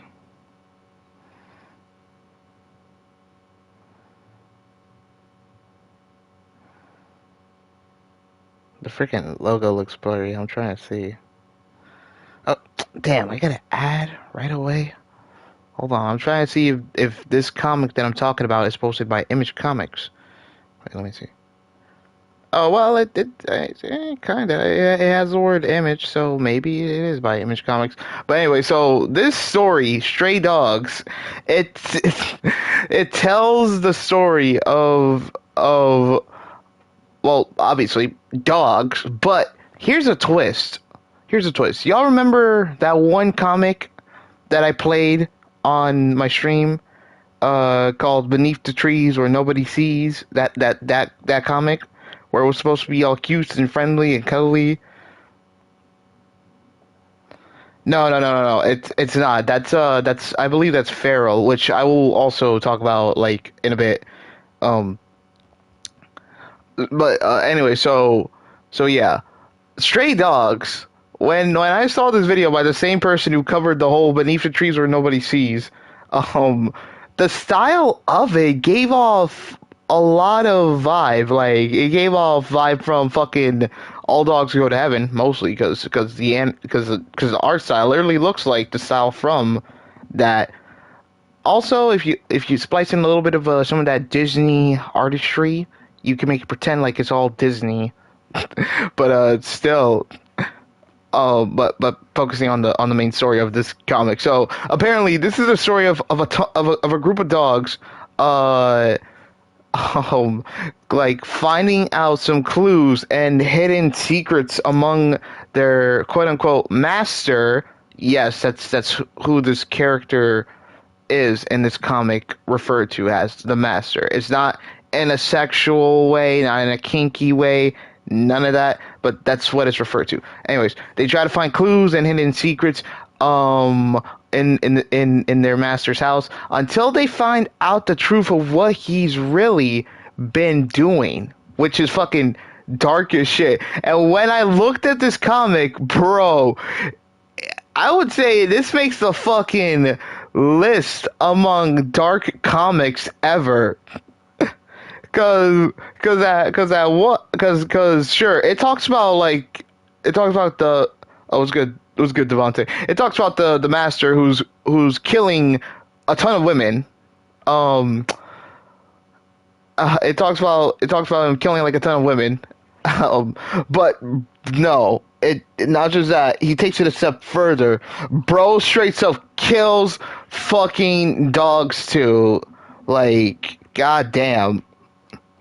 This dude straight up killed half of the dogs that he got from the women he's been killing. And sure, when I'm saying women, I'm not talking about like women he's in love with. No, I'm talking about women that he's stalking and killing them when their backs are turned or during the night. So, the first group of dogs that he originally had, he fucking killed half of them except for one dog who really trusts the fuck out of him. Then there was another dog that he captured that was a puppy, that was with another original group of dogs. But just like that, they all died too. I mean, hell. The full-blooded serial killer. Yeah. But still, Stray Dogs is I would say it's that type of comic. I would give it like that shit a 10 out of 10 for the art style, the fucking story, and like the way it's being told. Like, sure, we rarely get to see comics like these where it's supposed to be, quote, cute and cuddly and then it leads into a horror twist. Like, this day and age, we should get more comics like this. Like, seriously. But no, we don't, because if someone does so much as that, like, let's say a certain company might think it's, like, their style and might hit them with a cease and desist. Like, imagine that. I mean, with Beneath the Trees Where Nobody Sees, like, that's literally the art style of that comic is literally based off of what you probably see in like all those classic books you would read when you're in school. But still, I'm gonna send the link of this video in the chat, and I'm gonna also send it to you, cartoon fans, and I'm gonna also kind of like play it out loud so that way y'all could hear it and also get a read of it.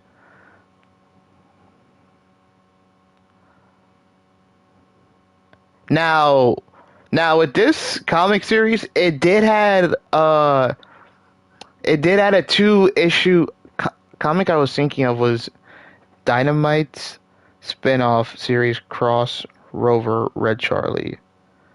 Oh, never heard of that.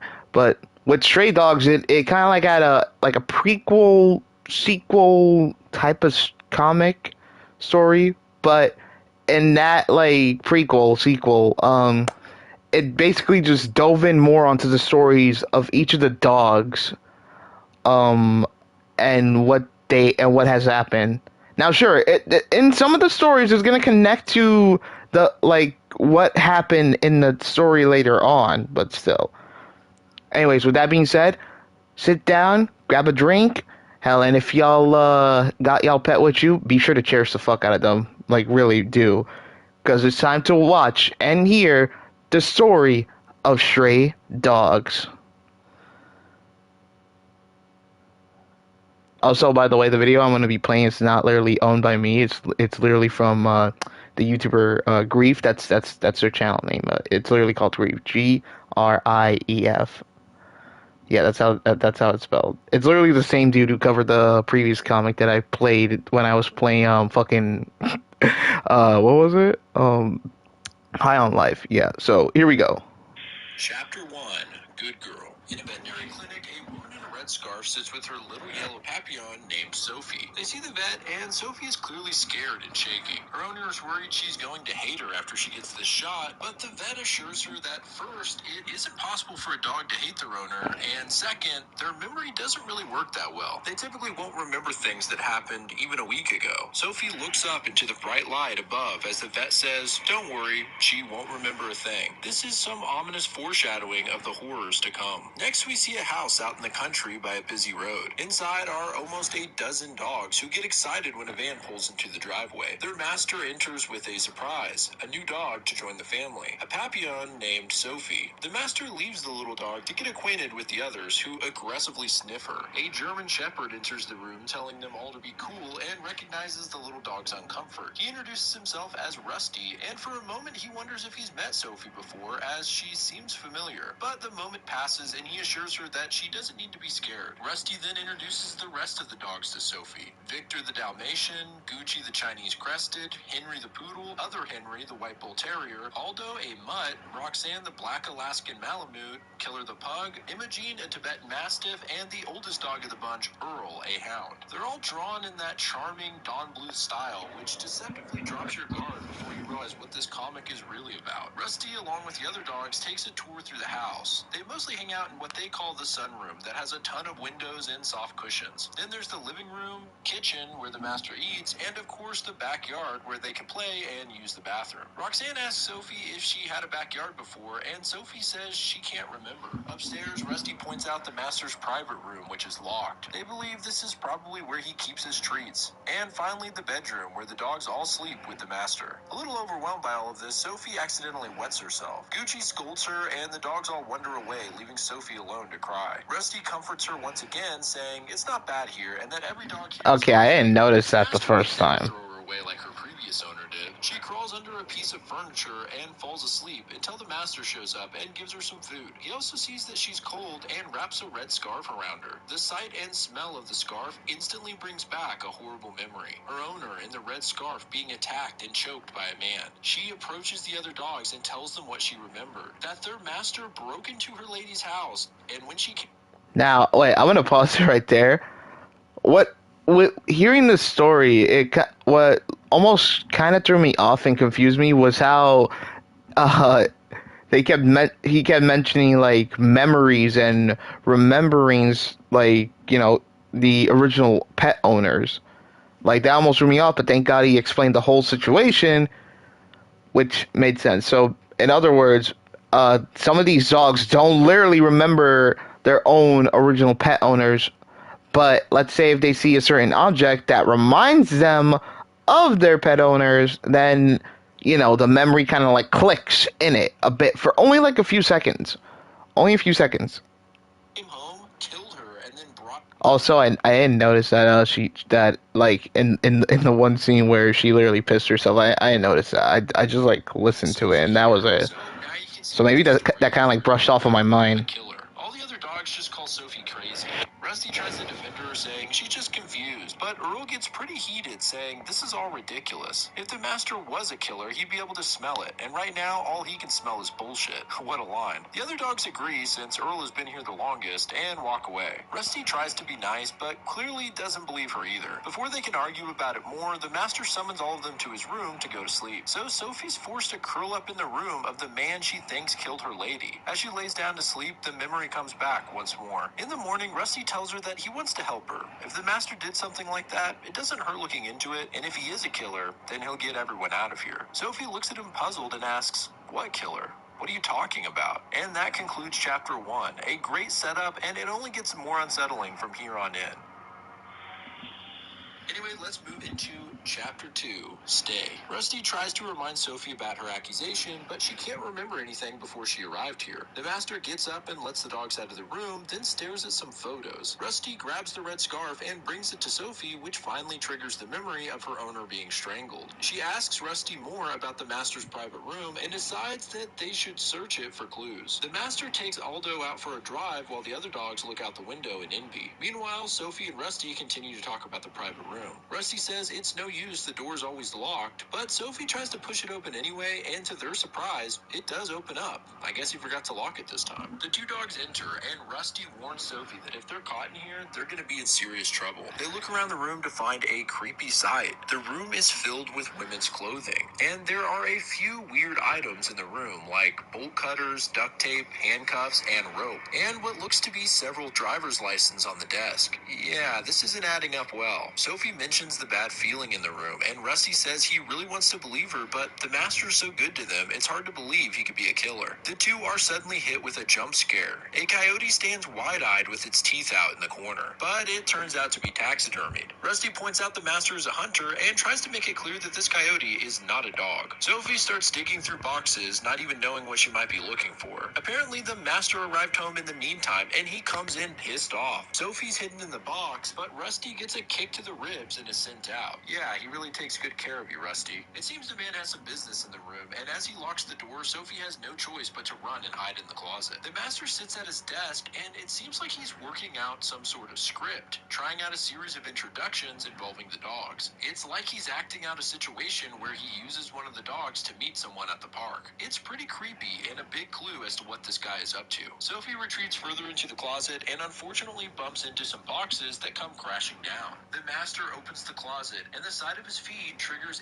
another of Sophie's memories. Her owner taking her to the dog park for the first time. Sophie's having a hell of a time running around when she bumps into none other than the master. Back in the present, he reaches down to grab her when an even bigger crash sounds from somewhere else in the house. Rusty has broken a lamp, probably in an attempt to distract the master and save Sophie. Well, it works, and the man puts Rusty on a leash, then takes him to the shed in the backyard. The dogs watch from the window and tell Sophie that Rusty is getting punished, implying that something horrible goes on in that shack when the dogs get in trouble. We see a passing of time focused on Imogene the Mastiff, who seems to just stay in the same spot all day. Before bedtime, the master sends the dogs outside to the bathroom. Gucci scolds Sophie for getting Rusty in trouble, and the dogs all start gossiping about it. This is the first time I realized that Victor is missing a leg, but we'll touch more on that later. The master lets Rusty out of the shed, and he's limping with one arm clearly bruised. He asks Aldo what he did with the master while they were out, and Aldo says that they went to the dog park and that they met a lady and another dog. Then they went on another ride where the master took pictures of the lady.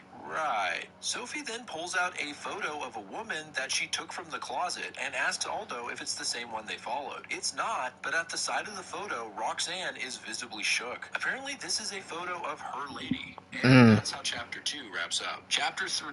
By the way, can y'all hear this? I know my phone tends to be loud probably when I'm solo, but can y'all hear like the audio loudness from my phone that's like kind of going through my mic? Could y'all hear that?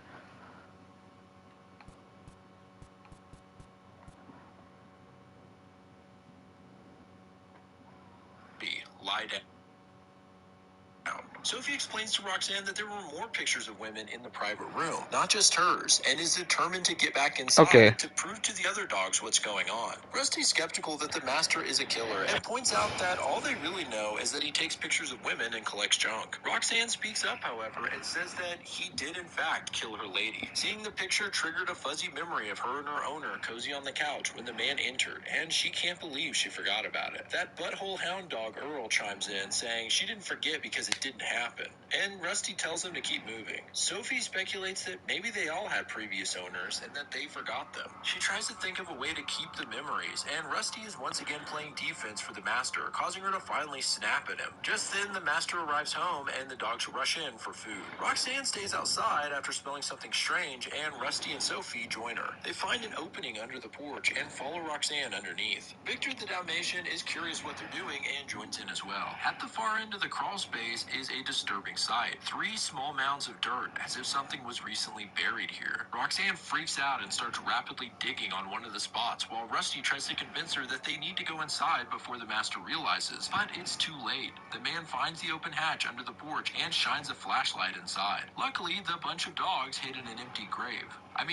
hole that hasn't been filled yet. Inside, the dogs are barking, waiting for their food, which causes the man to head back inside. They climb out of the hole, and Roxanne starts digging again. Victor can't climb out without help because of his missing arm, and worse, the hatch is now closed and locked, trapping them inside. Rusty and Sophie start desperately digging a new hole to get out, and are a little peeved that Roxanne isn't helping them, instead continuing to dig up one of the mounds. Inside, the Master notices Rusty and Roxanne missing from the bunch, and in an intense scramble outside, they help Victor out of the hole and out from under the porch. They show up just before the Master gets too suspicious, although they're covered in mud. The other dogs are like, "What the hell happened to you guys?" And Sophie screams out that they found graves. Earl immediately rejects the idea, saying all they found was dirt, and tries to downplay the whole situation. But Roxanne found something while digging, a small piece of clothing. The dogs all sniff it and decide they don't know what it is. But Victor actually never looked at it. Once he smells it, he's struck with a terrible memory. He's stuck in a burning apartment building and is rescued by a firefighter. Although he suffered a terrible burn on his left leg. I guess we know how he lost it now. After getting patched up, the woman who saved his life decides to adopt him. But tragically, she's brutally attacked in her house while Victor is tied up, unable to help her. With this shocking revelation, Victor tells the other dogs they need to get out of this place right now. He remembers the emergency button on the phone and says they can press it to get help. The other dogs are skeptical since they can't actually talk to humans, but Victor assures them that they'll come anyway as long as they call the number. So the dogs awkwardly call 911. Meanwhile, Earl isn't happy about the situation and sneaks off to warn the Master. Downstairs, Victor is barking like mad at the receiver. A dispatcher answers the phone just in time for the Master to show up. He tells her it was an accident and that his dog accidentally knocked the phone down. No problems here. He hangs up and then silently puts Victor on a leash and takes him out back. The dogs all watch out the window and the Master leads Victor towards the punishment shed. The dog desperately rubs his head on the Master's leg in a final plea. Then, in a shocking and heartbreaking twist, he doesn't take Victor into the shed, but behind it. And soon after, the sound of a gunshot rings out. The dogs all look out the window in horror, and that concludes Chapter 3. Oh shit! Wait, a Dragon Ball Z ad. When I saw that part, that completely shocked me right there, bro. Like, at first I'm thinking, okay, yeah, he's killing like women and then taking the dogs. That's it. But no, bro takes it up a step further. He not just kills women, he kills fucking dogs. That's when it all clicked in my head. This chapter starts off with Earl as an adorable puppy and the Master giving the cute little critter a snack. Eerily, if you look in the background, this is clearly a woman's bedroom. In the present, Earl sits loyally by the Master as he eats breakfast and looks at more women he's stalked. All the other dogs are staring at him from a distance, looking pretty scared. Earl says just because he looks at photos doesn't mean he's a killer. Meanwhile, the man is putting on leather gloves, preparing a large duffel bag, and heading out, presumably for his next victim. Apparently, he hasn't fed the dog since Victor died either. Sophie breaks into tears, believing he's going to kill all of them eventually. Earl is so stubborn he won't even admit that Victor was killed and assumes he's in the punishment shed and defends the Master against Sophie's accusations. In the living room, the dogs are thrown off a little when they see Imogene walking around, which is quite unusual for the silent dog. Sophie continues to lay into Earl, exposing the fact that he can't remember what happened before he lived here either, and has likely forgotten his previous owner. The fight is interrupted by Rusty, who says he remembers his original owner now too, and more so that the Master definitely killed her. The dogs comfort him and decide they need to get the hell out of here.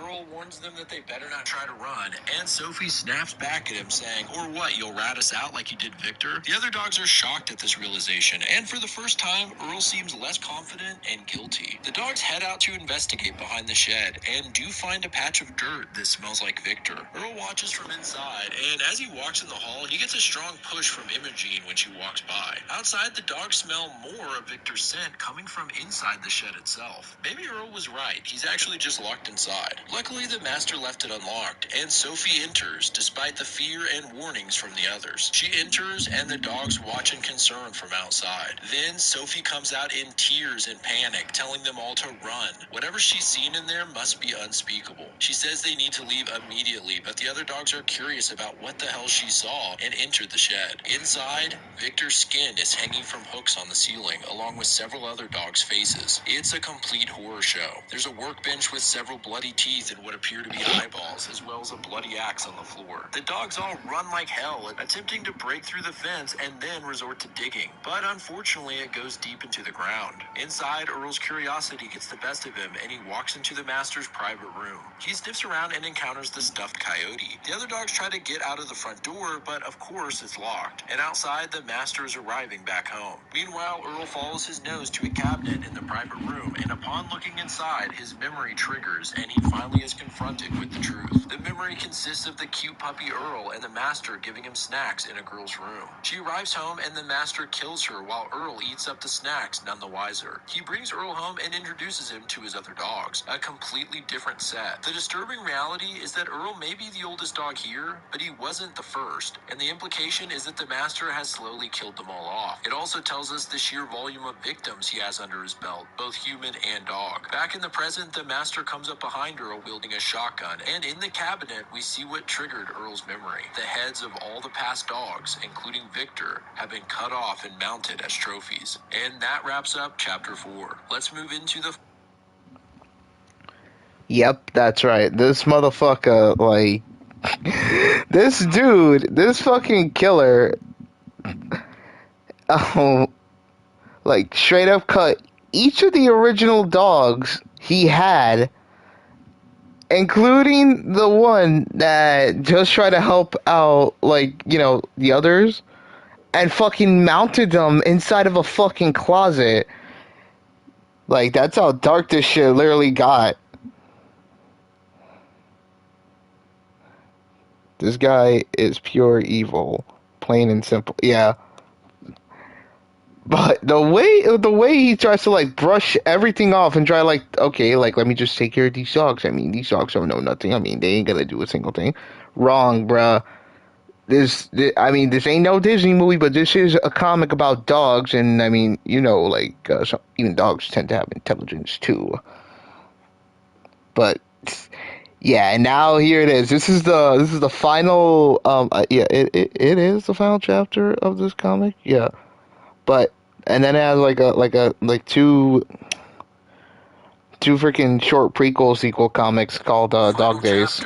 Chapter 5, Bad Dog. It kicks off right where we left off. Earl is livid at the realization of who his master really is and is growling fiercely. The master tells him he knows the rules. You never come in this room and you never show him your teeth. But Earl isn't having it. He leaps onto the master and takes a big bite out of his neck. At the same time, the gun goes off and we see the other dogs hiding in the pantry who just heard the bang. Earl comes running out of the room with blood still dripping from his mouth, and right behind him, a shotgun blast fires through the wall. As he passes into the living room, he warns Imogen to run. Then he bolts down the stairs and tells the others the same. But right behind him comes the master. Before he can take another shot, however, Imogen, that beast of a dog, lunges at the master, knocking him down the stairs. He lands at the bottom in a pool of blood, but the dogs don't have time to see if he's dead. They need to get the hell out of here. But remember, they can't get out the front door and are completely trapped. So Earl takes the lead and jumps through the sunroom's window, shattering the glass. He falls onto the lawn with a thud, covered in cuts and glass sticking out of him. I think it's safe to say that Earl has more than redeemed himself at this point. Damn. They all make their way out through the window except for Sophie, who wants to go back for her lady scarf since it's the only way for her to remember. But when she turns around, she finds the master is getting back up. She's frozen in a moment of terror and has a flashback of that day at the dog park. In the meantime, the master has retrieved his shotgun, smashes out the front door, and fires off a shot that hits Roxanne on her back leg. She urges the others to keep going, but with the fast cars passing on the street, they just can't get across. In the meantime, the master moves in on Roxanne, reloading the gun. Just then, Sophie, that little badass, jumps from the window and takes a bite out of his leg. Unfortunately, the man kicks her, and the dogs are left helpless as the cars speed by.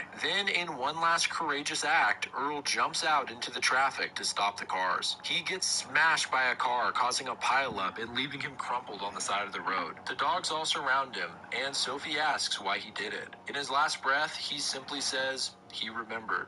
before passing on. The dogs all howl in their grief over the loss of Earl. Meanwhile, one of the drivers makes their way out of the car asking the master to call 911. Of course, he's standing there covered in blood and holding a shotgun. So all the dogs start barking, trying to warn her not to go near him. She ignores them and walks towards him anyway, but as she approaches, he removes his hand from his neck, revealing the gory wound that Earl gave him, then collapses onto the ground, dead. And that is the end of this man's killing spree. Later, we see the police arrive, and it seems that all the people in the pileup are okay. If you look close at this panel, you'll see Aldo mourning Earl as they zip his body up, and in the background, Killer the Pug is peeing on the master's body bag. Now that's funny. The dogs are desperate to tell the cops that the guy is a killer, but of course they can't speak to them. However, they brought a canine unit, so the dogs tell the canine where to look, and he leads the officers to the porch where they can find the buried corpses. Despite all the horror, it seems like these dogs are going to be okay. Sometime in the near future, Sophie is running through the park when she runs into Rusty. However, the two don't remember each other,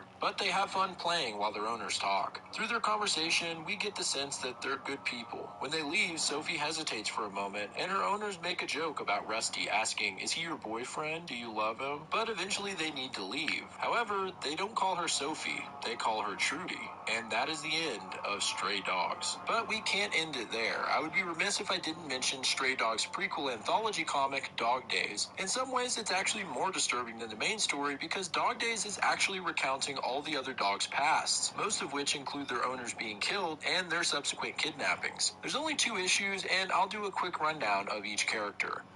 Yep, that's what it is. So here we go. Starting with Killer the Pug. This story is a bit of a cute misdirect. Killer hears someone at the door and believes there's a monster coming. His girl walks in and behind her is a menacing figure. Turns out that this is not the killer, but his owner's boyfriend who calls himself the Cuddle Monster when he plays with Killer. It's clear that the little guy adores him and he wasn't scared of the monster, but excited. Next is Gucci. She has her own Instagram account where her owner posts cute photos of her in a variety of outfits. However, this section ends on an ominous note when the last photo posted on the account is from the sister of Gucci's owner, saying that Gucci and her sister have gone missing and to please contact her if they know anything. Aldo's story actually takes place at the killer's house. He finds a really cool stick, and Killer the Pug is jealous. So he goes and digs up what he believes to be his own cool stick and wants to trade. The thing is, it's not a stick, it's actually human bones. Next is Other Henry, the White Bull Terrier. This section mostly features Henry and a cat named Monster that he doesn't get along with, mostly because Monster is always spontaneously attacking him. Then it cuts to the sad night when Henry's dog mom is being attacked by the killer while he's locked in a kennel. Meanwhile, Monster hides under some furniture. Later at the funeral, Monster doesn't understand why Henry is gone. The cat walks over and sadly curls up in Henry's dog bed. Okay, that one's just sad. Speaking of sad, I think Imogene's backstory is really tragic. We see her as a cute little energetic puppy. She's full of life and energy, always making messes and greeting strangers. Just a furry bundle of joy. Then the killer appears one night and takes her after killing her owner. It seems that Imogene was the second oldest after Earl since all the other dogs are different. Imogene lays on the floor and we see the time pass. It's clear that the tragic event she went through sucked the life out of her. What once was an energetic and enthusiastic puppy is now a lifeless and broken dog. And the worst part is, she can't even remember why. Next up is Roxanne. Her owner wakes up in the middle of the night to a ruckus and thinks someone is breaking in. But it's actually Roxanne who knocked over a vase and is playing with the plant. The woman yanks it from Roxanne's mouth and says that the plant was from Mom's garden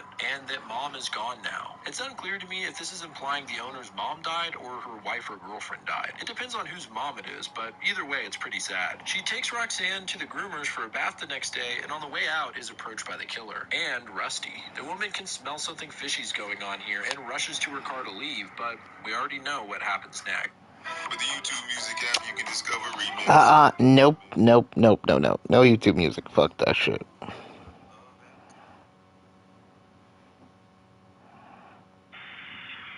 Okay, that wraps up part 1 of Dog Days, so let's tackle the final stories in issue 2. Starting with Henry. Not other Henry, but Henry, the poodle. This one is also kind of a big misdirect. We see the killer breaking into a house as usual, but this time he gets more than he bargained for. A dog comes out that's not Henry, and this is a ferocious little guy. He bites the killer multiple times, and the woman calls the police. Finally, the killer retreats and runs out into the rain. Kind of satisfying watching this guy get his ass kicked again. While he hides in a nearby alley, he suddenly spots a woman walking her dog. Henry the poodle, in fact, and we can guess what happens next. Next up is Sophie. Yeah, now that I think about it, we never got her full backstory. Like in the main story, Sophie is at the dog park with her owner when she encounters the killer, but this time we see a little further and learn that he brought Rusty along. This is why Rusty thought Sophie looked familiar in the main story. They had actually met. He tells Sophie that he's a rescue and says that dogs who have ladies always get rescued because the master likes that kind. Knowing what we know now, this innocent dialogue is pretty creepy. Eventually, Sophie's owner picks her up to leave and the killer watches them, asking Rusty if he wants to go for a ride. Our next dog is Earl. We already got a little bit of his backstory, but now we get to see a little more after he arrived at the killer's house. There's a dog named Laney who's saying some very similar stuff to what Sophie will eventually say, asking everyone how far back they can remember. Earl is asking another dog about when they get treats when they find the master in the kitchen getting ready to leave. He's packing up some zip ties, a knife, duct tape, and some dog treats. Right before he leaves, he gives Earl a treat and calls him a good boy. No wonder he ends up being so loyal. And last but not least, we get some backstory on Victor, the three-legged Dalmatian. Apparently, he was not adopted by the firefighter, but the fire station itself. And after a fire goes bad, one of the men is pretty upset and takes it out on Victor, saying it's not the 1800s, they don't need a Dalmatian. But Renee, the woman who saved the dog, assures Victor that this mean man actually loves him. Fast forward to the present after the events of the main story. We see the killer's house run down with the word murderer spray painted on the side. A vigil begins to grow out front out of respect for those he killed. Next, we see Renee's funeral and the disgruntled firefighter from earlier giving a beautiful eulogy. Later, the fire department burns the killer's house down, and we get a better look at the vigil outside, which is filled with pictures of the dogs and their owners, including Victor and Renee. And that wraps up Dog Days and the entirety of the Stray Dog series. There's a lot to be said about this comic. It's genuinely a great thriller, and the main characters being dogs isn't just a novelty or a gimmick, it's the perfect tool for this kind of story. I love that they used the real limitations of canine memory as a major plot device. It was used very well here, and it's also just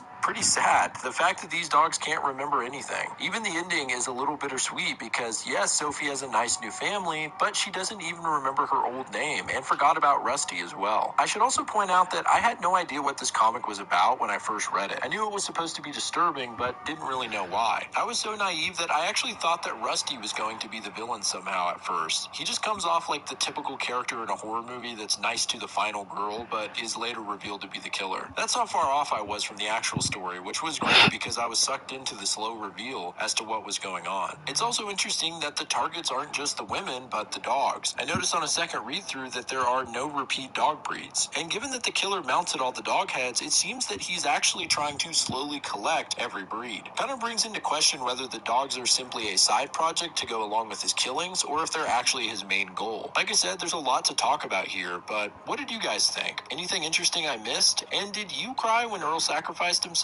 Let me know in the comments. So yeah, that was Stray Dogs.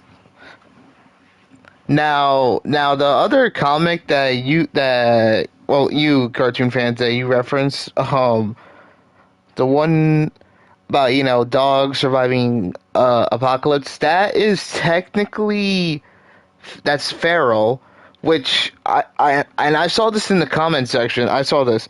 The comment reads like this: If you like this comic, there's another one like it made by the same people called Feral, which is about cats dealing with a rabies outbreak like a zombie movie. It is still ongoing.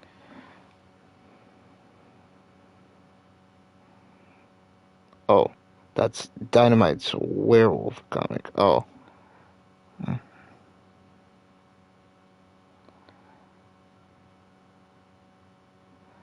Nah, I just saw your message now. Yeah, my bad. But yeah, I mean, Feral is literally a zombie apocalypse type of comic series, but it's technically more focused on cats the same way Stray Dogs was focused on, the dogs, where a few cats in the world are trying to survive an apocalyptic like world where apparently whatever's happening around them, something's like going down. But while that happens, other animals are having fucking rabies and shit. I'm trying to probably, I think when the time comes, I'll wait for probably when Grief here does a video explaining the story, because this comic right here, the comic of Feral, is still kind of like ongoing. I did try to see this one YouTuber trying to explain it, but and I don't think they got the same like story explaining material like how Grief here does it. Because the way he does it, he fully explains it while reading the comic as well, giving both the viewer and the listener, to understand the story and the characters as well, like breaking down the whole thing. But yeah, that's Stray Dogs. I think I feel like kind of relaxed a bit. By the way, last night I was kind of like I was like watching this one short of like holy shit. Oh, the fucking electric sound. I was watching this like one short saying this anime character suffered the worst, and this was a character from this one anime, which is well, it's probably an anime that probably some of y'all have heard of or not. It's called When They Cry. Yeah.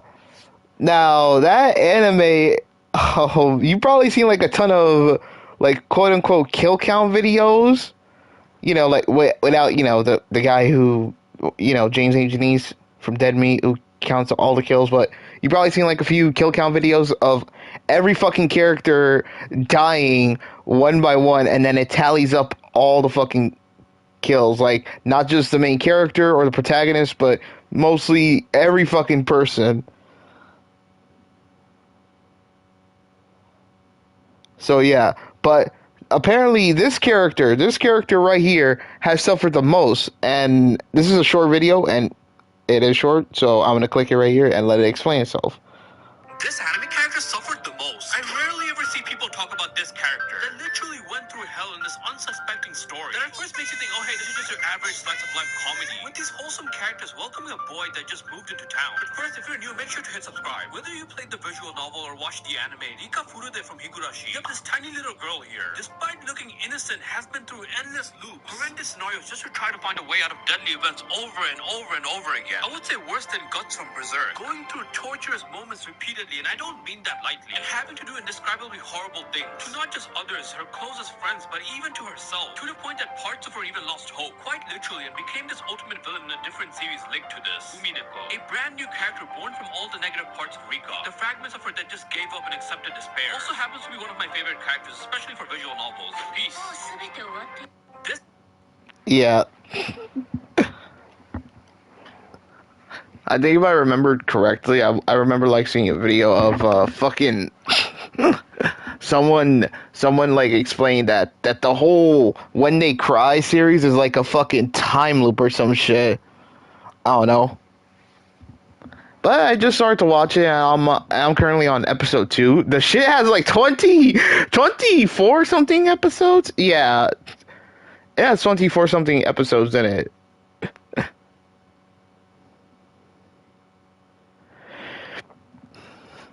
But still, it's fucking.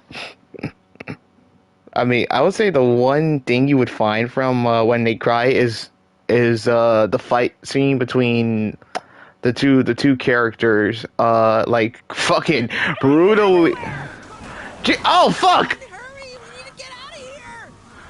Damn, I just got run the fuck over. Okay, you don't care about that? Fuck you then, man. Oh, okay, yeah, I'm still at 2000.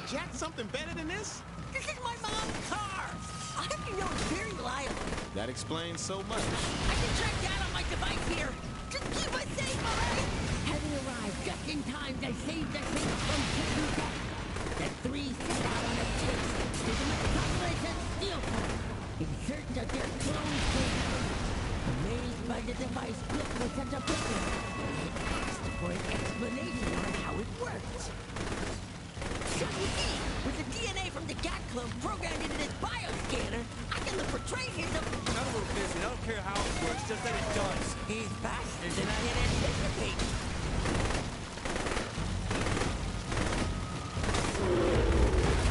Uh-oh. I want to say this about the whole Simone versus Kyle Rayner fight. And that is basically how, like, halfway towards the end, when Kyle Rayner does the whole Green Lantern oath, even though he is a fucking White Lantern, he doesn't do the White Lantern oath, where if I ever, and I'm saying this right now, if I ever do that dub, what I'm gonna do is I'm gonna do my first ever ad lib, and instead of doing the Green Lantern oath, I will literally do the White Lantern oath instead. I freaking love that moment. I mean, it was a fucking good moment. It was like you got him saying the oath while they're both fucking wailing the shit out of each other. And not to mention the little nod on reference line of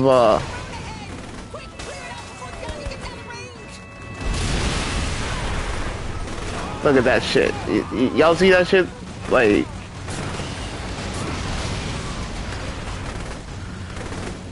but yeah, I remember doing this one collab of like all artists drawing their OCs in like different Green Lantern Corps outfits,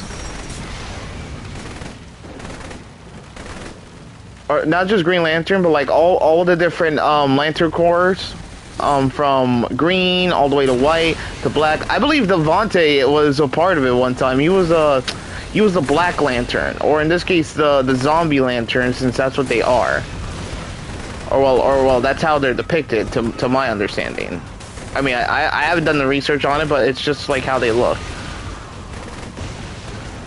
There's another roadblock ahead. We have to get through it. These guys seem to be more worried about us than the giant gat clone.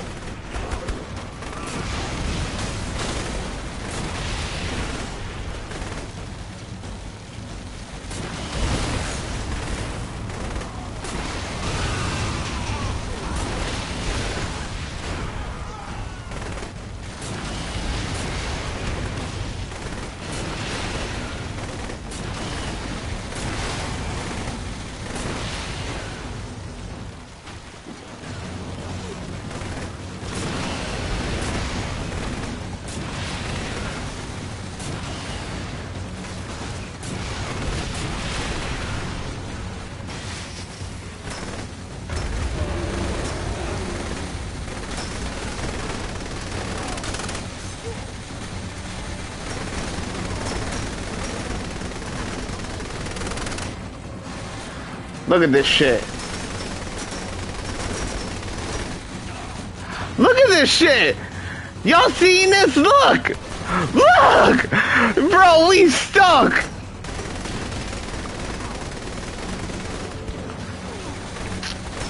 Oh my. Oh yeah, I didn't see this.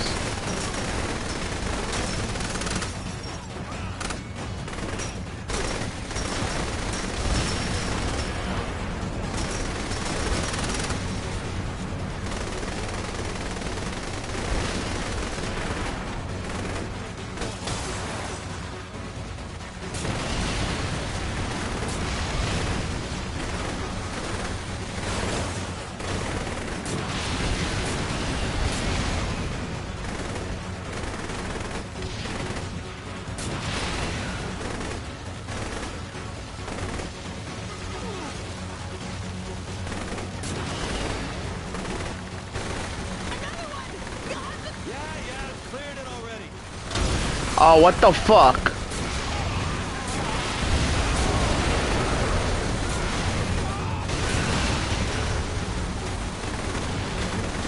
I can't shoot him off. We're not that far. Okay, there.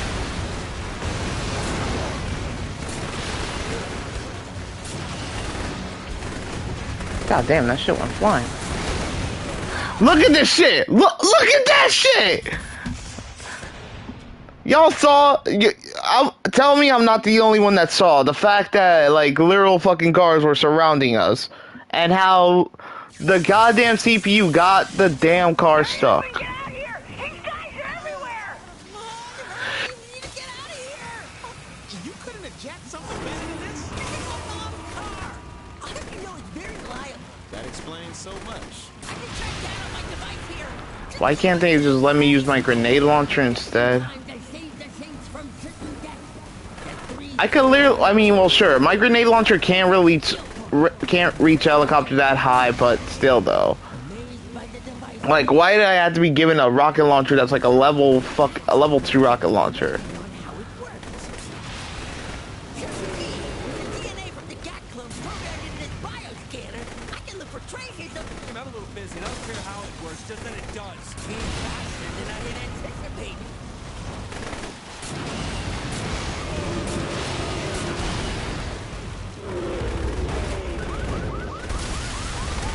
I mean, when they close, I want to switch my gun, but I'm not gonna do that.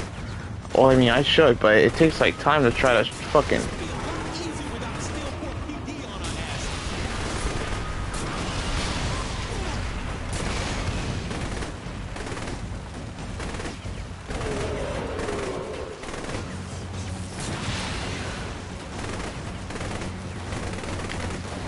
Look at that shit. It automatically supposed to reload? What the fuck? Fucking gun jamming and shit?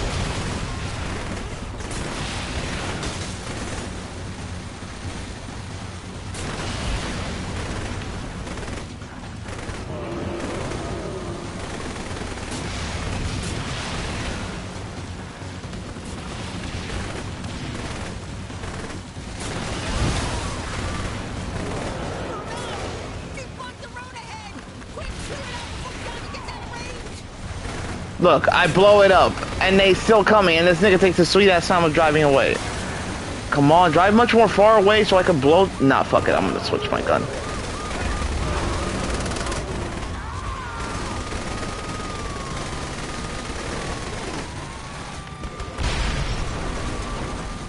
Okay, now that was kind of risky.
Look, it's already about to. White smoke is already about to happen.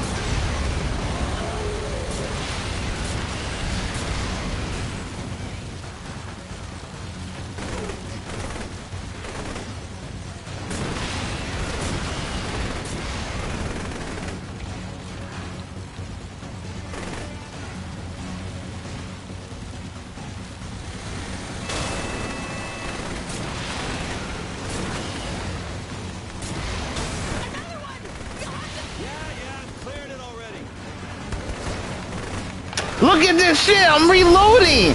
I'm fucking clicking the hell out of square! Oh my god. Jimmy, please. Please, Jimmy, go through this car. Thank you. Oh my god, the bullshit reloading system.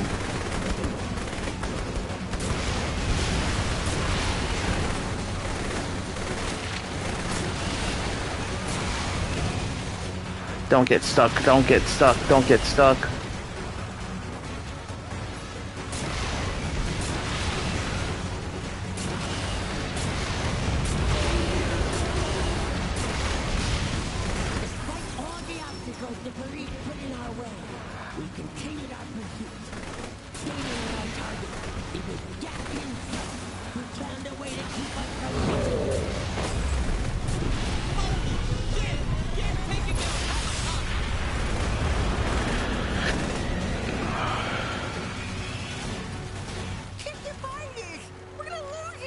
Well, that was a waste of time. Don't worry, I have a backup plan.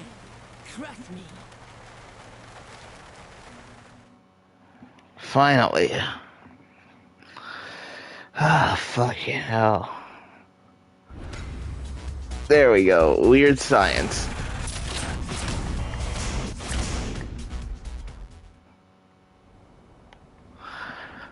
I gotta get ammo. I'll try not distracted.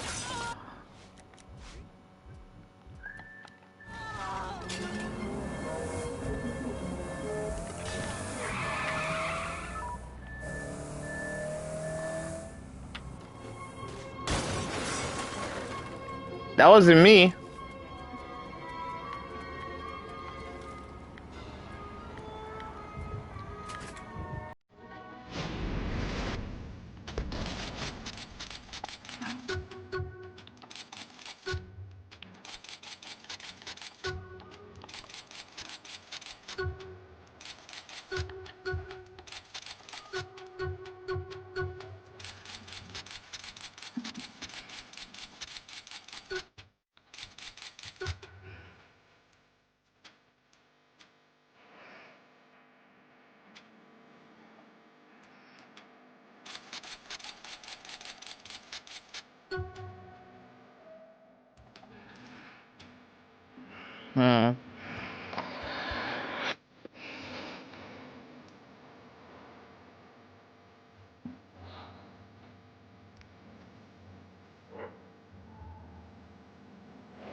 Calling my allies to arms, I met them with the solution to our problem. Okay, what the hell is that? A mobile stage! Hop in! I'll explain along the way to Planet Saints! How is this supposed to help us? Pierce is a singer. If he sings Aisha songs, we can calm the savage beast within Johnny, giving us a chance to reason with him. You gotta be kidding.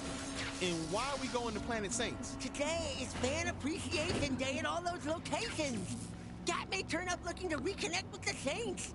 Only problem is the crowd. What about them? We'll have to keep them from spooking him. Take this B-gun, my own genius creation. It should be able to hold off any crazed fans without killing them. Fine, we'll give it a shot. But this better damn well work.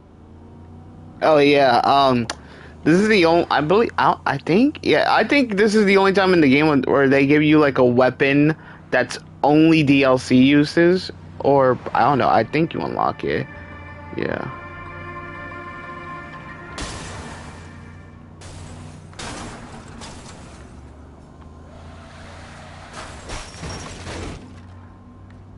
I just finished rewatching the fucking Book of Life 2 times, and nah, it's because I've been like on TikTok and I've been seeing like the whole infamous you know those like mentalities where like let's say a roast happens and then it does the like that. Pierce, guess you better start singing. I hate you right now.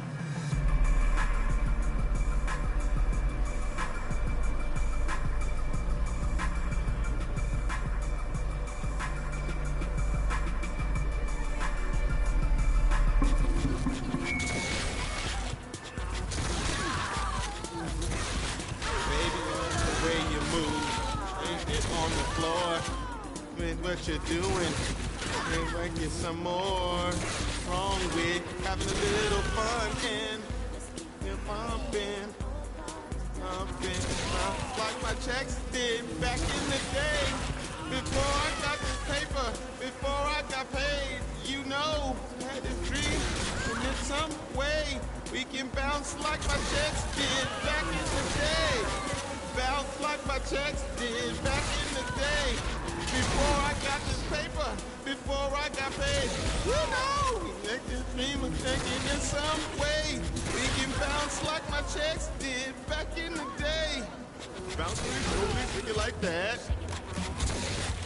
Roll it around and make it clap. Bounce with it, shake with it, stretch like that. Yeah. Hey, no assaulting the singer.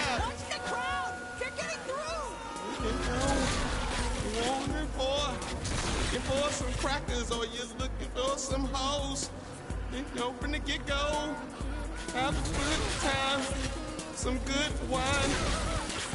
As much as I would want to fucking put a bullet in each of these motherfuckers. You know, I hear him. The others are playing tank. We have to hurry. Pack it up, Pierce. We're rolling. Whoop. The excitement of the crowd and the realization they will finally find their friend put the group in high. God damn it, Jimmy. Pierce's singing would work, just as the invention by yours truly had kept the fans at bay. With the strength of their leader guiding them all, there was nothing to fear. As they drove, they thought of all the good they will accomplish together.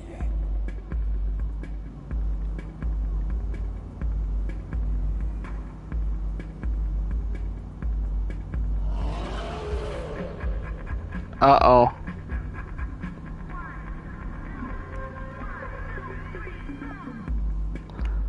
At this point, I kind of prefer Saints Row being goofy. Yeah.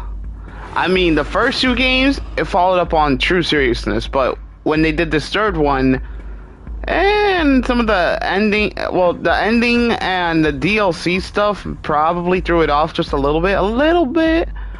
And then the nail in the coffin was Saints Row 4, but they try to like get people back out of hell. This was their lost friend, and we're happy to see him alive and well. what the fuck did you do to Gat? Jesus, Jimmy. Remember the plan. Get him calm before getting near him. This is on you, Pierce. All right, wave your hands. Girl, you know, let's make a move. Get on the floor. Back the fuck up, you little shit! Some more. You're wrong with a little funny. Dance, you little fuckers, dance! Bounce like my checks did back God damn it, Johnny! before I got this paper, before I got paid. You know, I always need something in some way. Make it bounce like my checks. Johnny, what the fuck, bro? I'm trying to help your ass out. Why you doing this to me, man?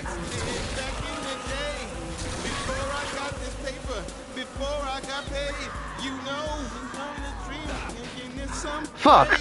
You can bounce like my checks did back in the day. Roll it like that. like that. Shake it like that. Roll around and make me clap. Oh shit, wrong person. Bounce to the door and shake it like that. Roll around and make me clap. You really want this, boy? Looking for some crackers or you looking for some hoes? Cause I let you know from the get-go. Have a good time, sipping on some good wine, and then everybody fine. Bounce like my checks did back in the day. Before I got this problem, boss. Helicopter coming in. No! Here, shoot those things down before they hurt you!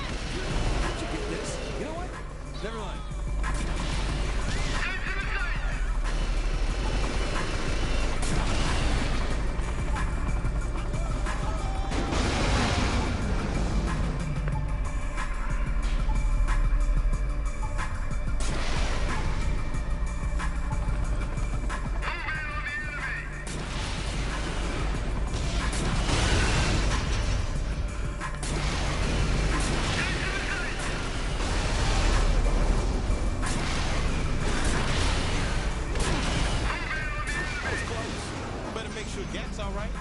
We have to follow! Come on, I'll track him!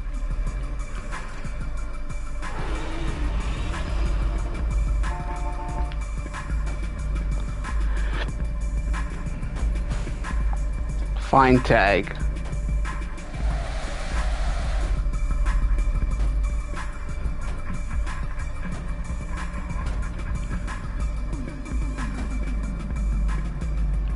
On the hunt once again to save our friends. We knew the faster we reached him, the better chance we had of keeping him alive. We had to keep our wits about us to make this work. Kill him!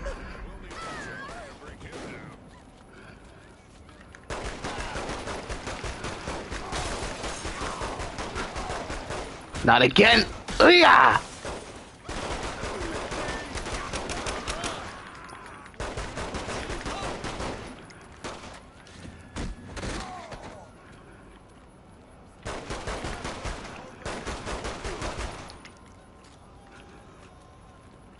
I gotcha. Shit! Fuck! I know it'll work! I really hate you both right now! This beat thing work on Gat? I think so. You have to try. Otherwise, Pierce is gonna have to get his head ripped off. Everybody bounce like my checks did. Back in the day, you can figure like this paper before I got paid. You know that the team of chicken gets some way. You bounce like my checks did. Back in the day. Like that. Shake it. Rebound and make me clap. Ladies, stop moving. Try as we might, the rage inside the tormented man could not be subdued with mere speed. This isn't working! Hold on! I have a secret weapon! This is guaranteed to work! Uh-oh. It would take something more powerful. The most powerful feeling of all. Love. You did it! You fucking did it! It was his one true love! I couldn't let him live without her! Holy shit, this is working! I told you! Kid, you got lucky here. Oh, wow. Soon we can take them both home! Wait, you hear that sound? I should have known then. It was the sound of doom on our doorstep. Oh, fuck. Damn, that's the second time they killed Aisha. What now? A pissed off Gat was one thing. A pissed off Gat clone? We'll need something powerful to stop him. Lucky for them, I had just the thing.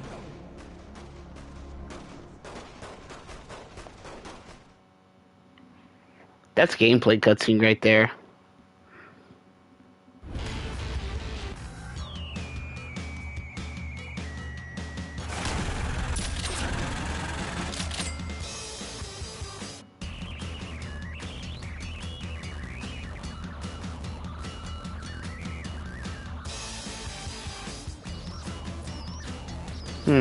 Yeah, probably it was a Planet of Raptors.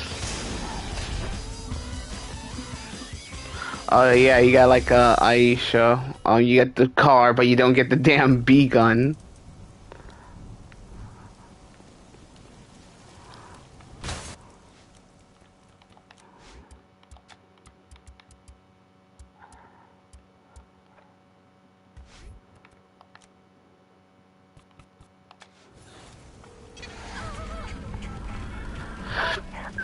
Look, I know this hasn't gone as smoothly as I said it would, but I know we can bring Gat back around. Come to my place and give me one more chance. You won't regret it.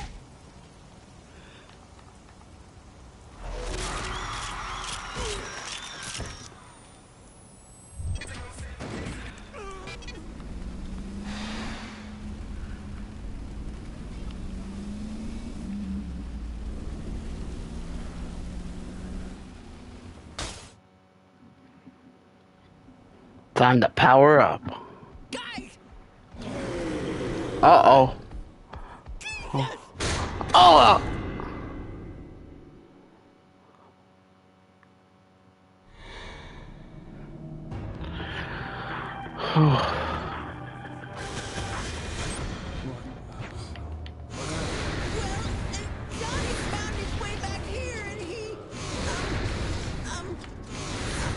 He took me. Remember that. What happened to me? Oh, that. You're feeling the effects of my irradiated Saints Flow. What? While you were out, I gave you Saints Flow I irradiated with my homemade particle accelerator. I intended to drink it myself, but seeing as I owed you for all this trouble, I figured you... Just doing to me, I feel right. It should increase your speed, your strength, allow you to throw fireballs, make you impervious to harm and other unknown side effects. My very own superhero concoction. Now you're ready to go after Johnny. Hell yeah, I am. I'm hearing roars in the distance. Triangulating the source, and I've got it. Shoryuken! Shoryuken! Shoryuken! Shoryuken! Let's do this. Meanwhile, your closest friend, Kenny Torgerson, scoured the information highway for news on... Jimmy?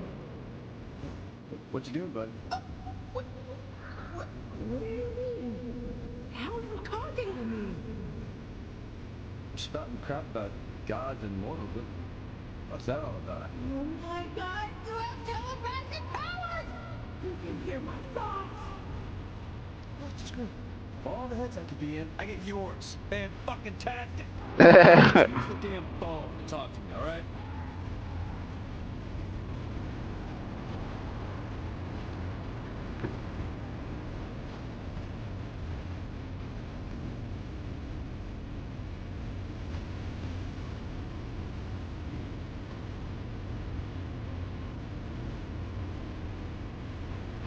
Faster than a bullet.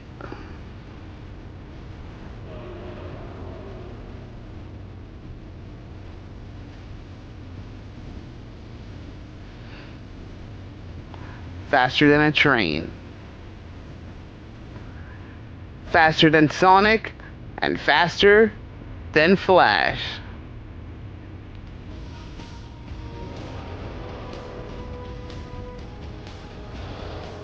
I'm here. I'm gonna see Gastro.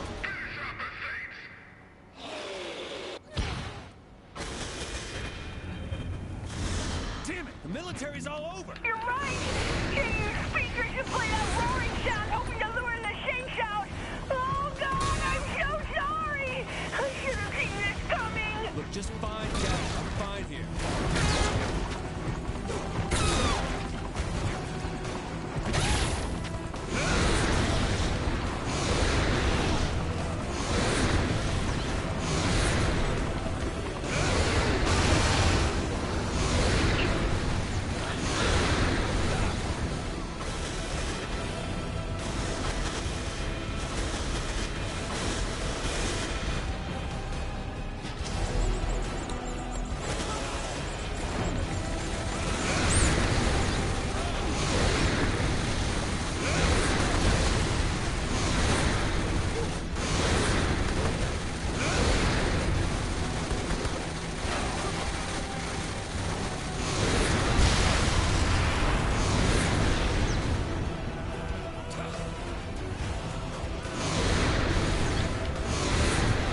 You ain't strong enough to kill me.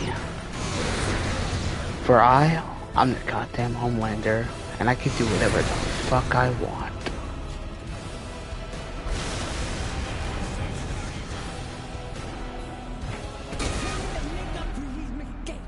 Kimmy Torbeck can search the airwaves for any sign of the lost Johnny Cat.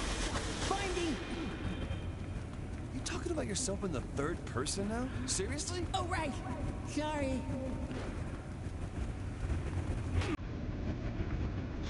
I heard on the radio there's loud roars coming from Planet Shade. I'll be on the phone through the whole way.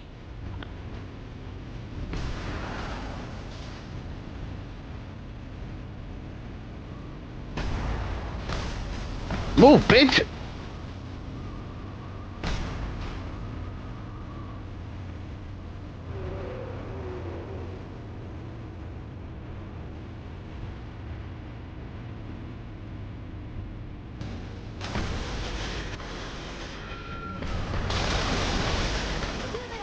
Release the brutes! You fucking kidding me again?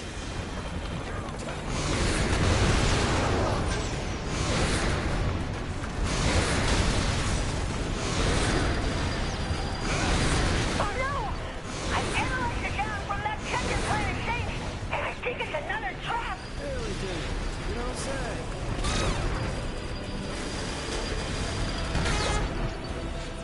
Your brutes ain't shit to me!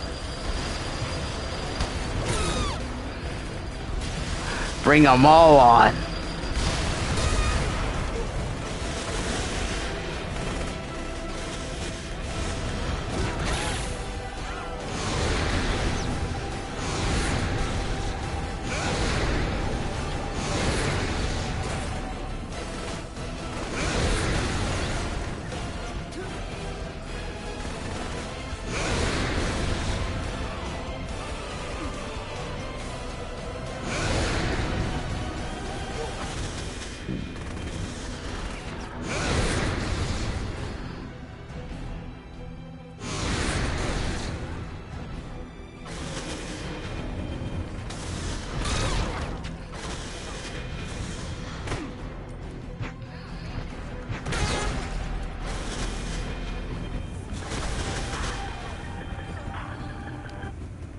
Pierce, is that you? Boss, yeah, I'm here with Gat. We're on top of Magarac Bridge and we're under attack by the military. You gotta hurry! Hang on, Pierce, I'm coming.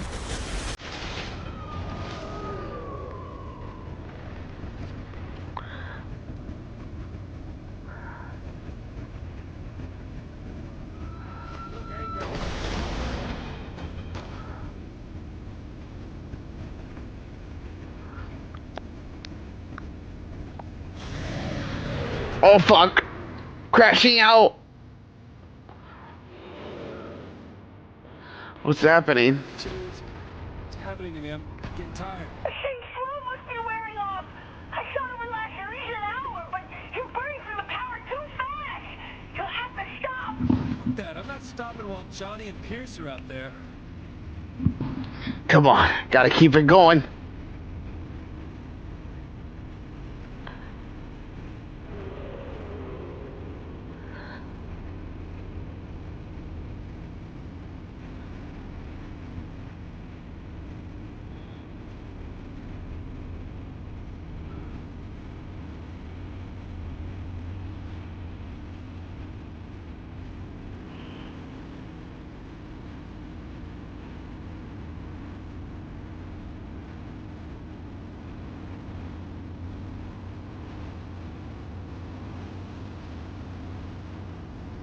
Here they are. Oh fuck.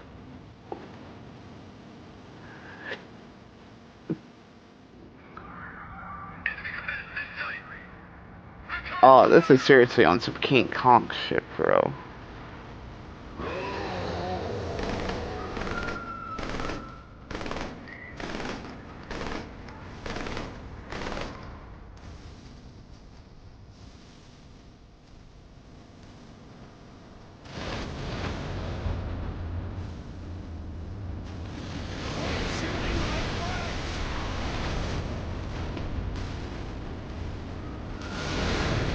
You fucked with the wrong nigga tonight.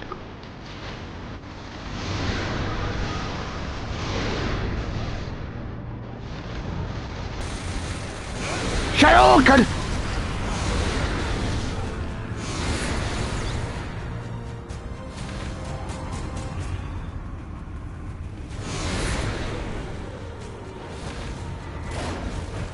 Wah!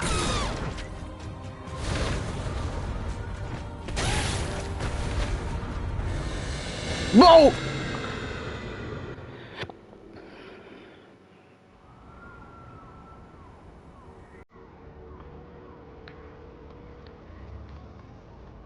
Pierce, how did you get up there? I don't see a way. Cat climbed up the side, but don't worry. Called the boys and they're flying in the chopper. Good to hear. Fuck, I lost my powers.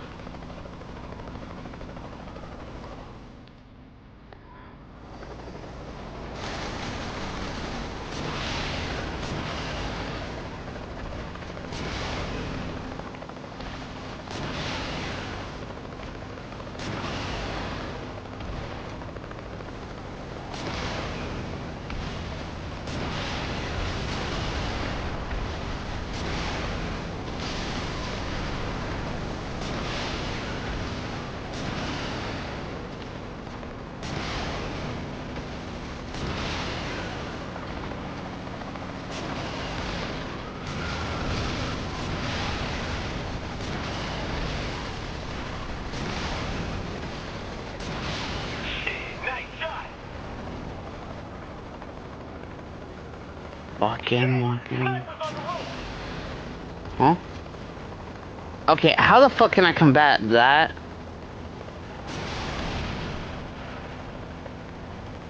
They gave me a rocket launcher, but let alone a sniper. I can't jump off this shit.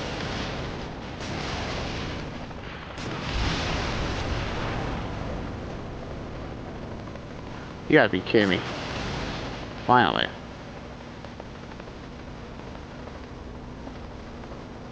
Careful up there. I'm seeing a helicopter fly in. Huh?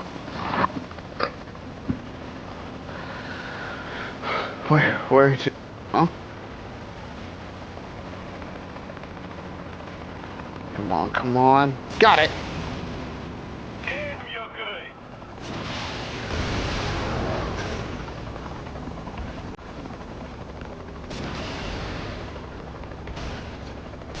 Don't let up on the chopper.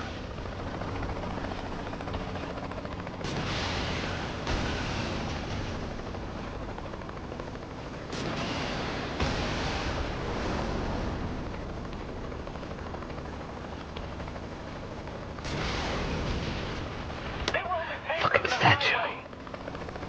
More helis to shoot.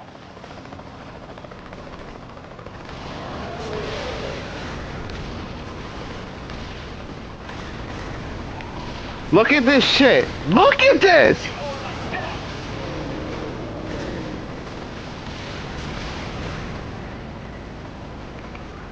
Oh my god, the gun's jamming, y'all. This shit is jamming.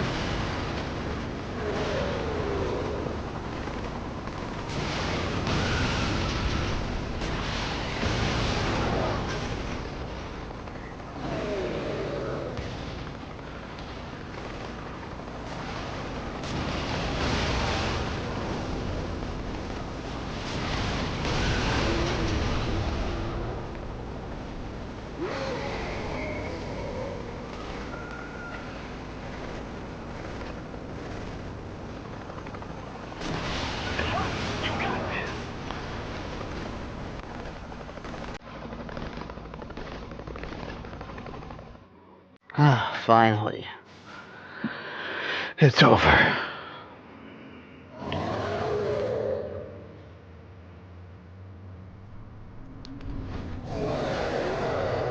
Johnny, come on, man. I'm trying to help you. Oh, now you want to try to reason with him. Please, fail me. I know, Johnny, but we can make it right.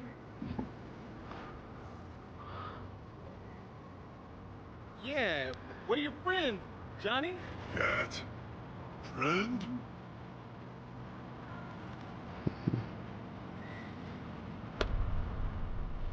Some tobacco. Stripper. Pole? That's right. Stripper. And so ends the tale of our intrepid heroes, bound by the bond that they had for each other. Ugh. Steelport is safe once again. But who knows when the Saints and their new allies may be called on to protect her. The end. Question mark? There's not a sequel. I'm letting y'all know that right now. There is not a sequel to this DLC. I don't think they ever do sequels to DLCs. They just have to like do that just for shits and gigs.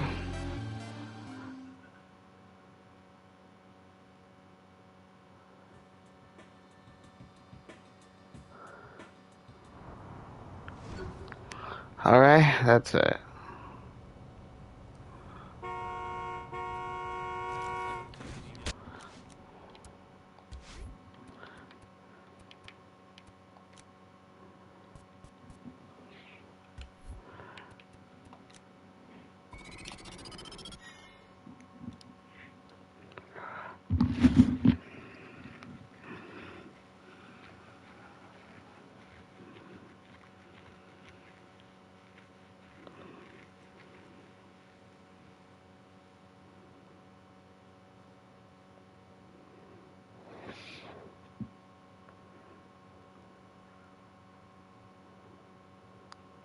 Oh.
Oh, holy shit.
Huh.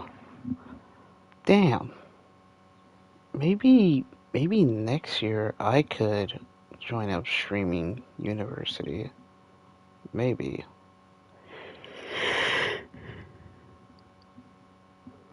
Who knows?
Fucking hell, I just smacked my goddamn headset. Alright, the first Marvel slash DC crossover in years will happen with Deadpool and Batman, and two one-shot comics will be released. One for Marvel, written by Zeb Wells, and one for DC, written by Grant Morrison. Deadpool, Batman. Batman, Deadpool. Oh shit. Oh my god. Oh my fucking god. Batman looking at Deadpool every time he speaks.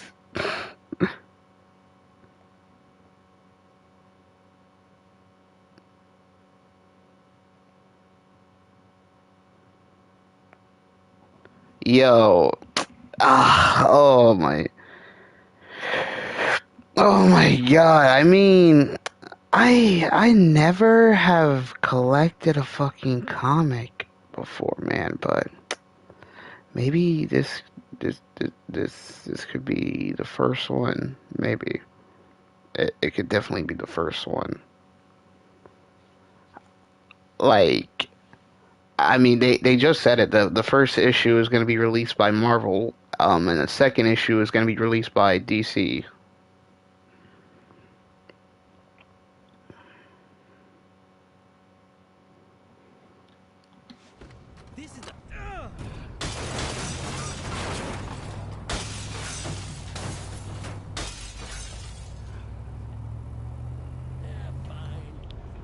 Alright, now let's replay this. Pierce, you heard anything about what happened to Killbane? Nope. We need to know where he is. Yep. You're playing chess again, aren't you? Yeah. Damn it, Pierce. Oh, hey, come to the crib. We got something important to talk about. Ugh.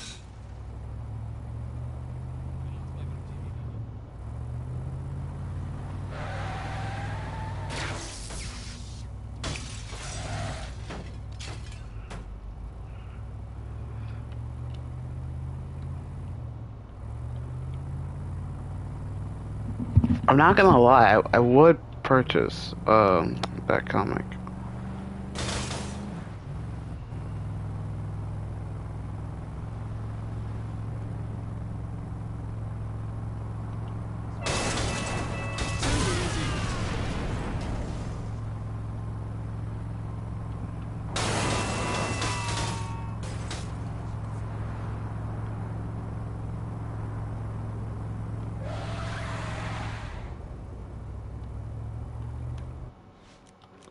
Am I, like, okay, yeah, if I cut through here, I'd be right by friendly fire.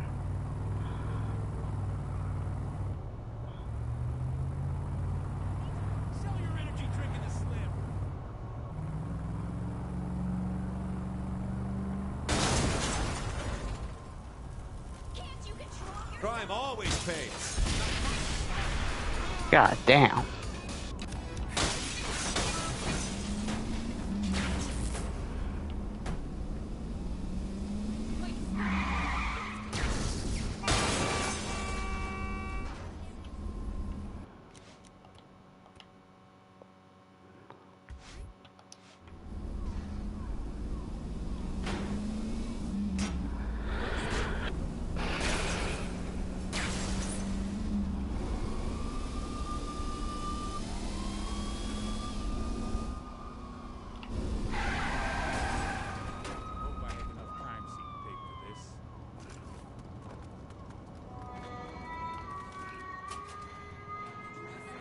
Home base, bitch.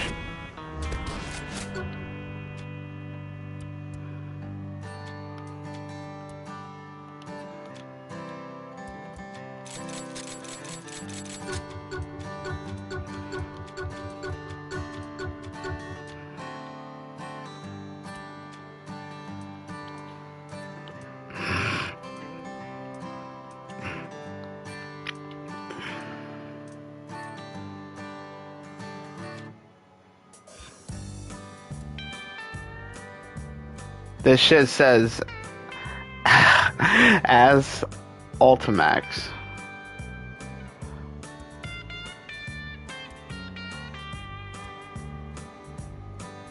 sex hammer. Oh god.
Mm.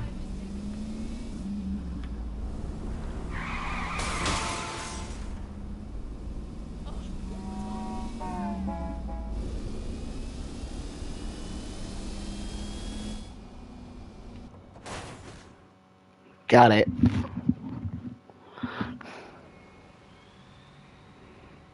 So what's up? Heard back from Legally. Studio wants you to do a screen test for Gangsters in Space. Oh, fuck that. We're done being corporate whores. So who's winning? What's that? Uh-oh.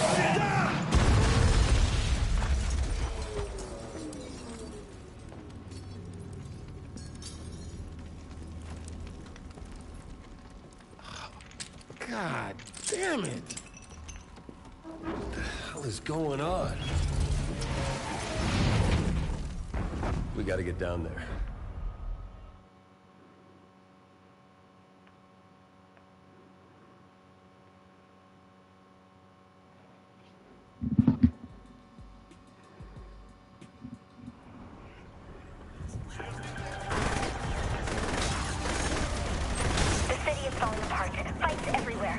Some of these assholes down before they destroy the place. I'll keep my ear on the police band. Let you know where things are really bad. Thanks, Kizzy.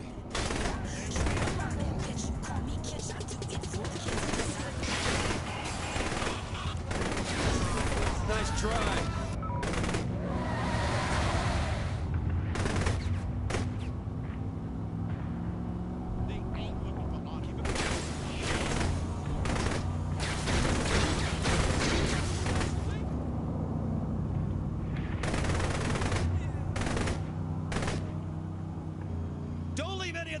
Standing. I am not thorough.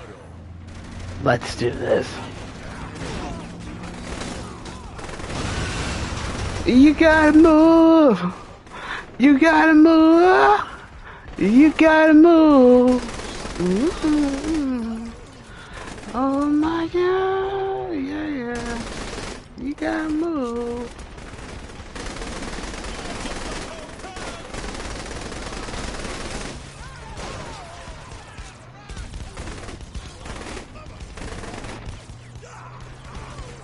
Here, let me help you with this. Whoop!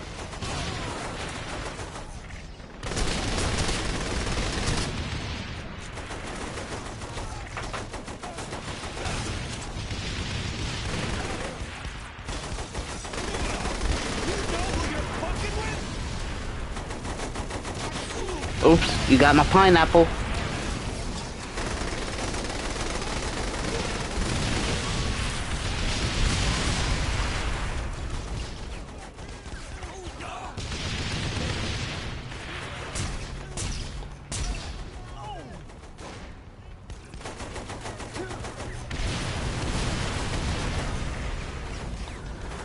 Fuck! Fuck!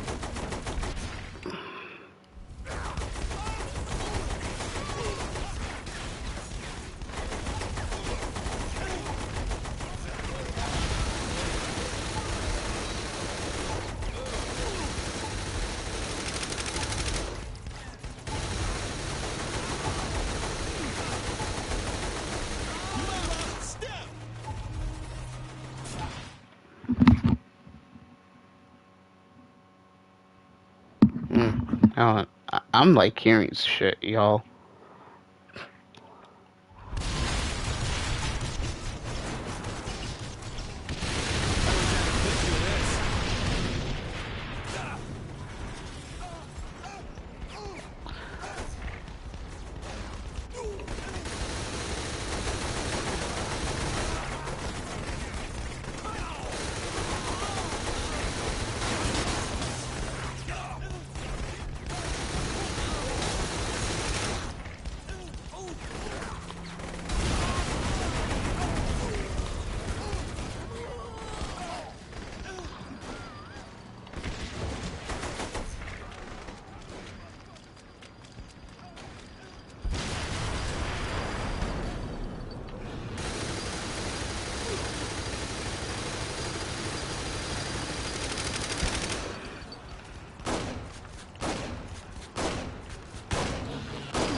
That wasn't gonna end me, but this'll end you!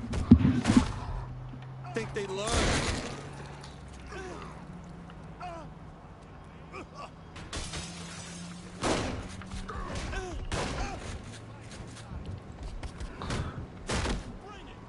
Open wide! Still wanna go. After you.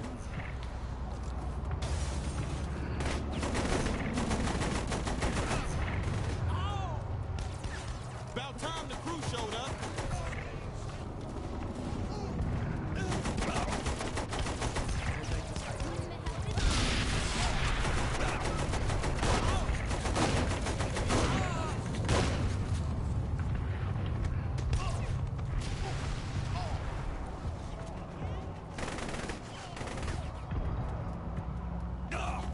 Damn it, there's the car.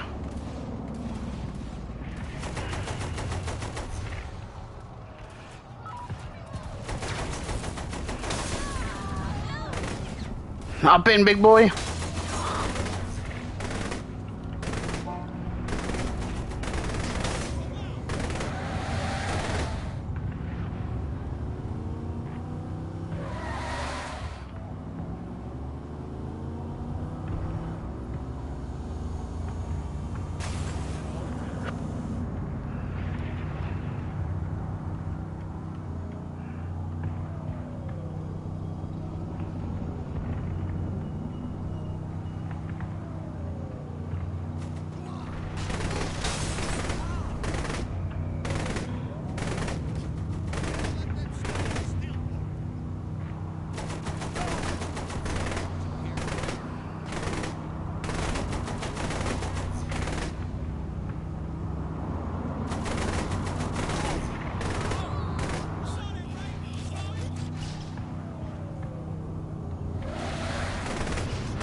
God damn it.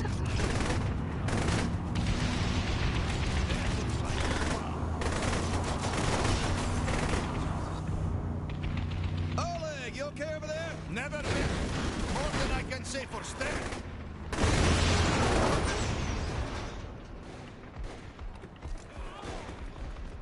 No, that's our car! No, no!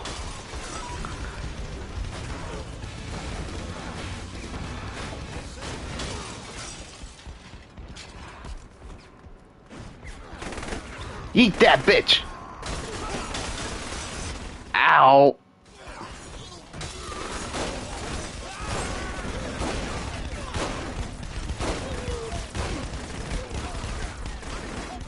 That one was for you, Johnny.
Damn.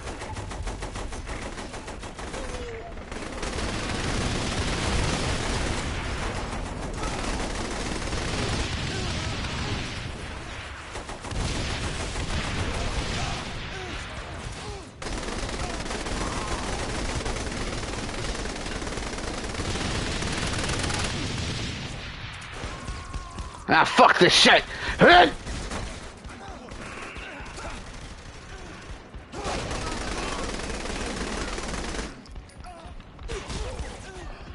Oh. I'll take this.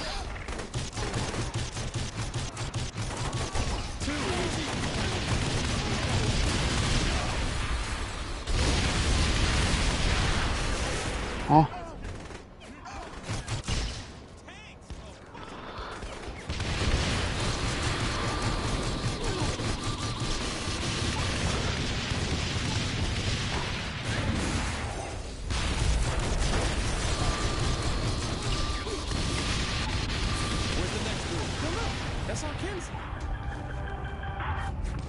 We're seeing a huge concentration of stag and luchadors at the armory. We're on it.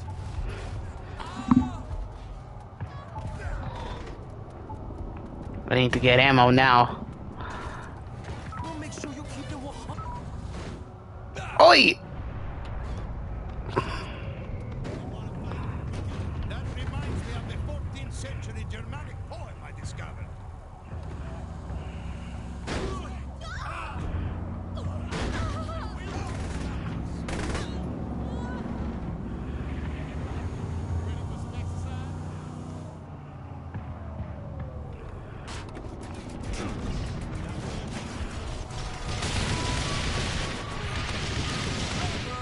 Ah, no, please don't let him destroy that car.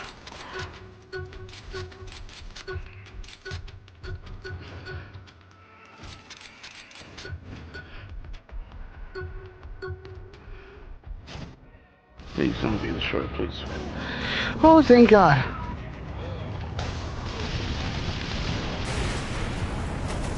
Oleg, you dumbass! Uh-oh. Oleg, bro, Oleg!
Whoa!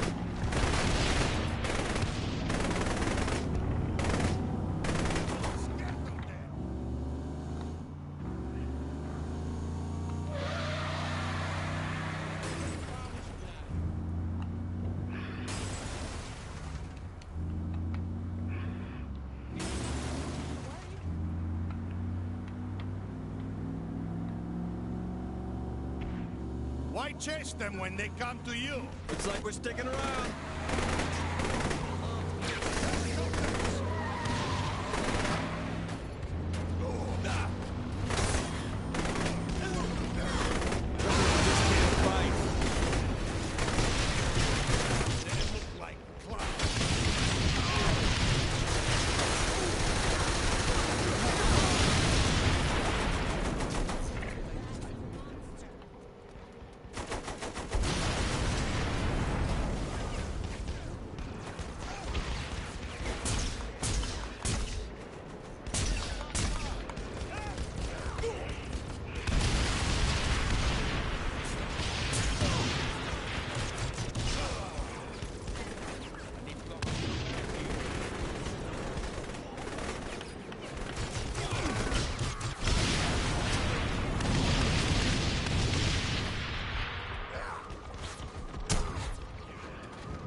the Saints.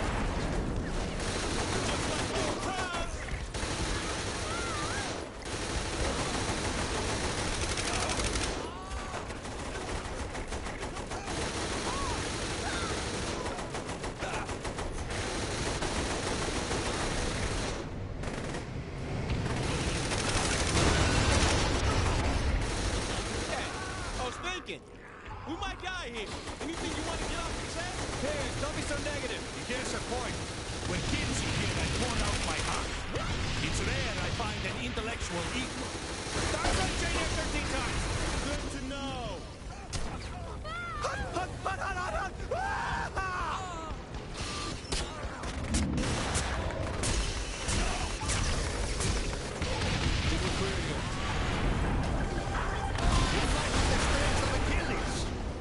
Kilbane's planning on leaving Steelport. You're kidding me. Here we go, y'all. He's at the airport. There isn't much time. Angel. No, I can't let him win. We can't let him win. Angel, just hold on until I get there. Hello, Saint. Yeah, I get it. You're gonna arrest us. Big fucking deal. I don't want to arrest you. It won't solve anything. People need to wake up and see the threat that scum like you are to innocent people. Once you blow up the Magarak Island, the whole world will see your true colors. Don't mean to disappoint you, bitch, but the Saints aren't about domestic terrorism. We'll see how many people believe that when Shandi and Viola are found in the wreckage.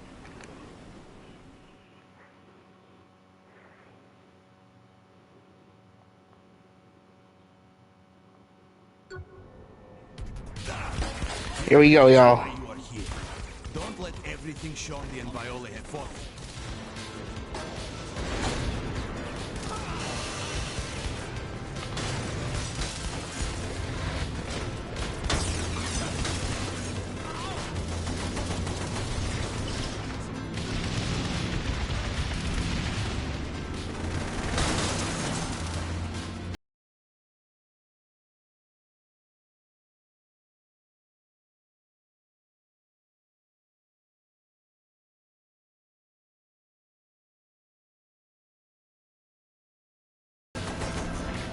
Wait, hold up.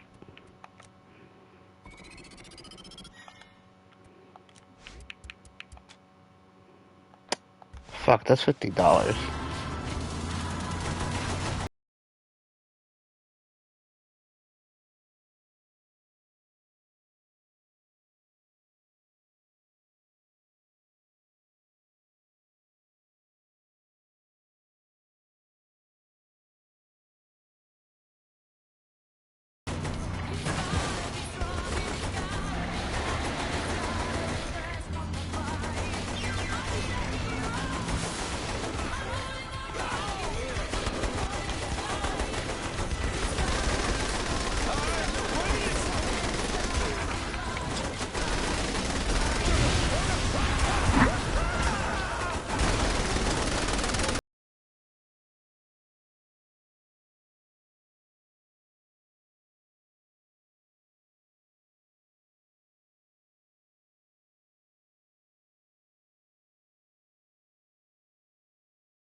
Fucking Christ, those fucking blasters.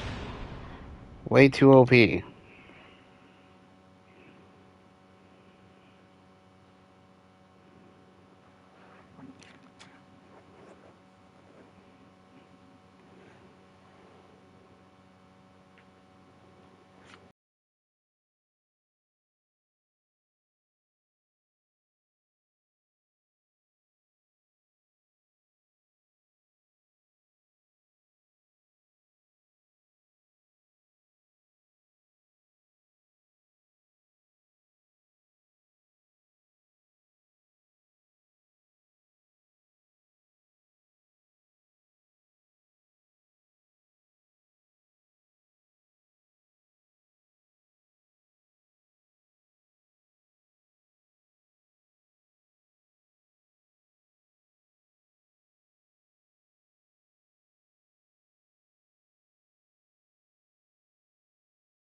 Oh,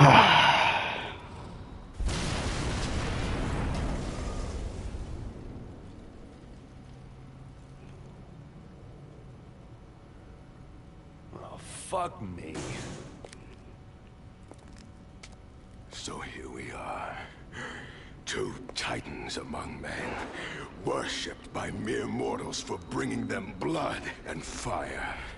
This moment was an inevitability. So's me killing you. No. That's not how this book is written. The Saint's legacy ends here, not with a bang, but with a whimper. Are you for real? It's over, Eddie. In 2 weeks, no one's gonna remember your name. No one will remember me. You were a fucking clown, selling energy drinks and lunchboxes. You didn't care about the crowd, just a paycheck. And I changed that. Bullshit. Mark my words. When these hands are crushing your throat, your dying breath won't be an appeal to God or a message of love to your family. It'll be, thank you, Killbane. Man, I'm gonna enjoy shutting you up. Here we go. Bitch!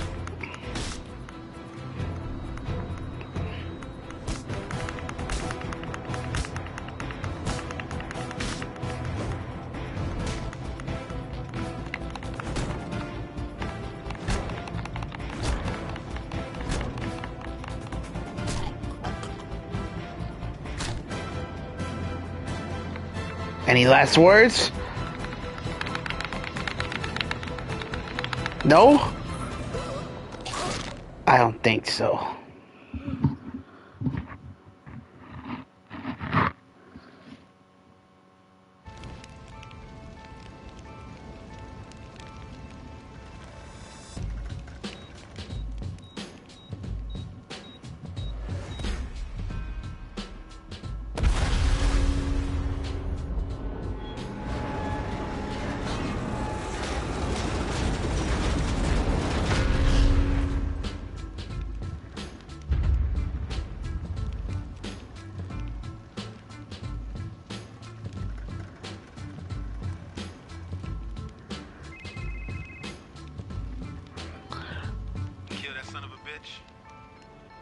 Yeah. Was it worth it?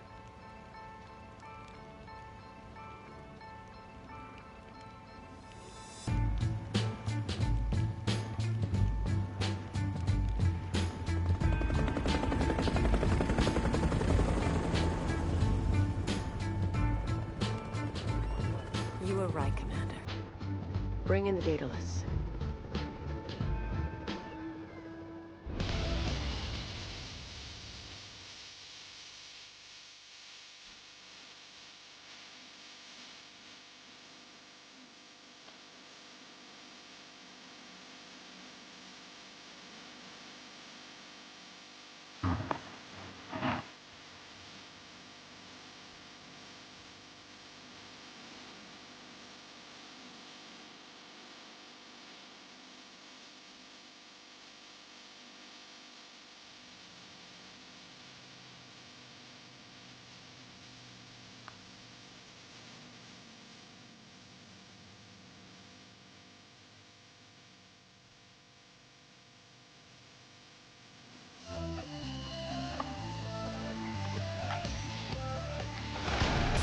Nope, it's not an ending yet.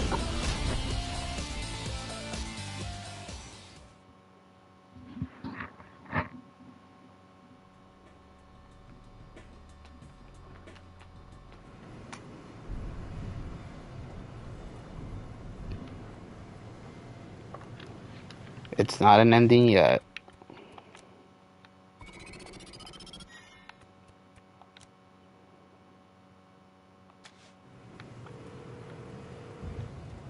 Pierce, how's the... Well, hey there, boss. Started drinking early, did you? That's what you do with these things. So, everything's all set? We're at the broken shillelagh right now. Putting on the finishing touches. I'll head over soon, then. See you when I see you, boss. And Try not to pass out before I get there. Me? No, I'm fine. Promise.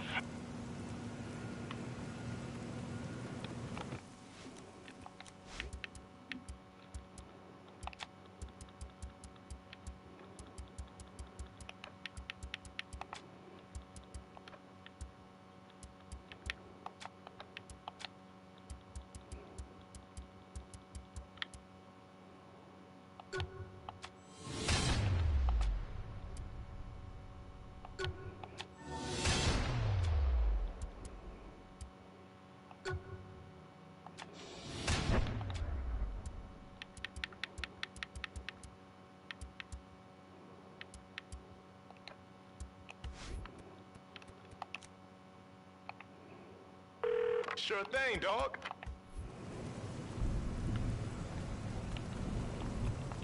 You won't want this back, right?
Here we go.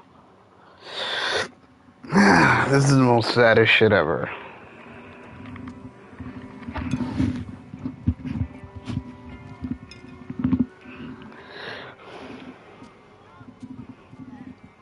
We've lost a lot of friends getting to where we are, and that's never easy. But at least we know that wherever Gad is, he's got friends giving St. Peter some hell, huh? Deshaun. Deshaun! Oh no. Oh my god. What the fuck?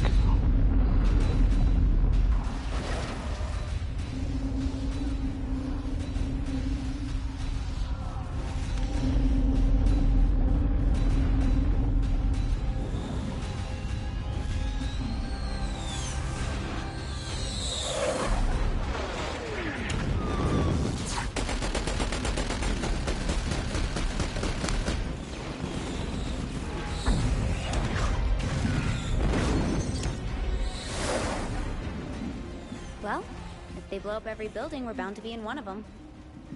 Fuck that. We're breaking their little toy.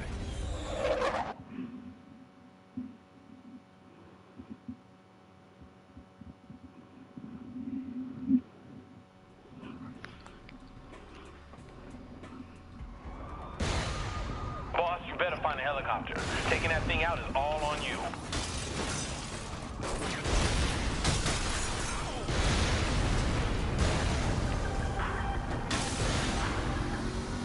I'm trying to get people to shelter, but it's chaos down here.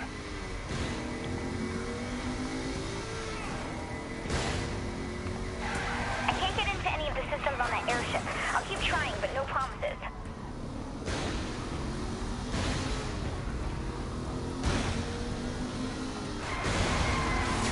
I hope you have a plan. We're losing people down here.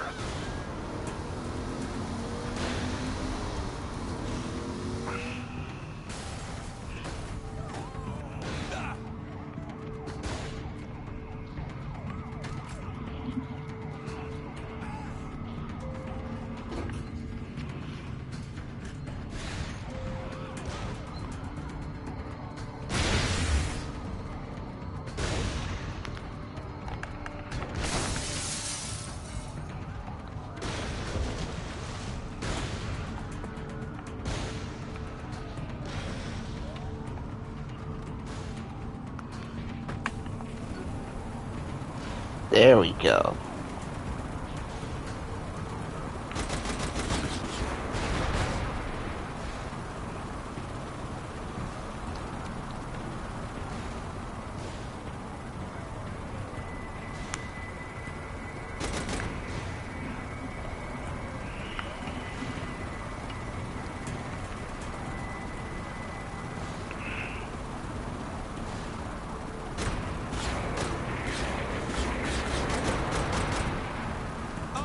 Turret's gotta go.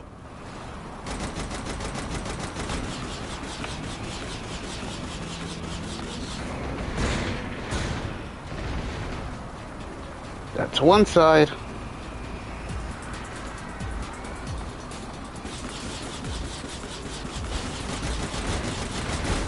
less things shooting at me, the better. Busy, we're not doing enough damage to this thing. We gotta go big. Well, just be careful.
That's one.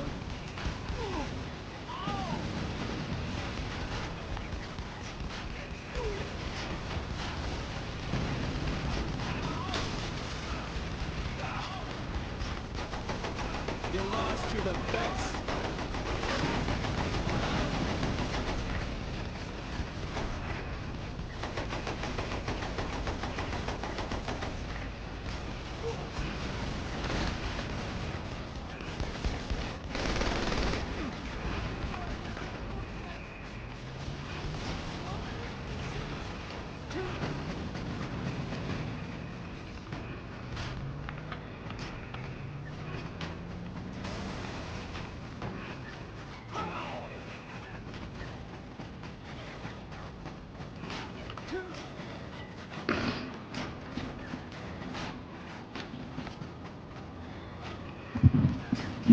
Yeah, I feel like you're right on that one.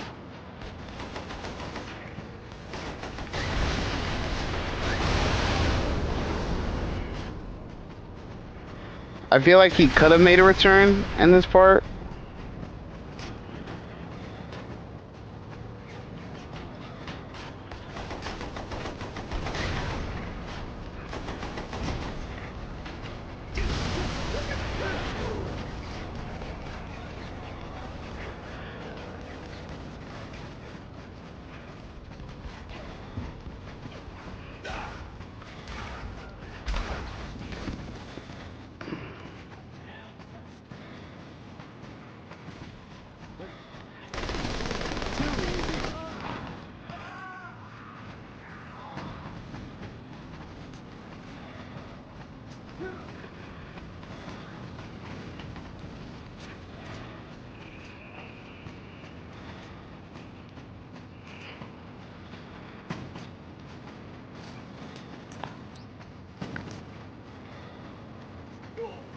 Maybe 3 will be enough?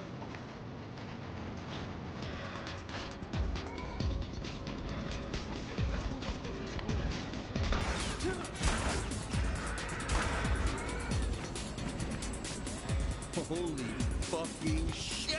Your tax dollars at work. I knew we bought shit like this with taxes, I'd start paying them. This is awesome. When this is over, I'll steal the blueprints from the DOD. A few years, we can probably build our own. I love you.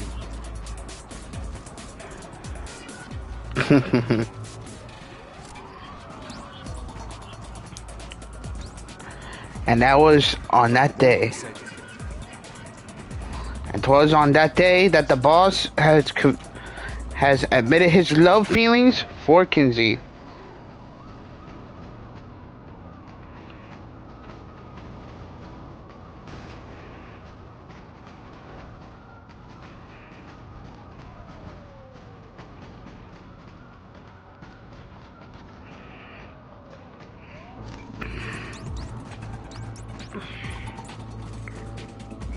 That should do it.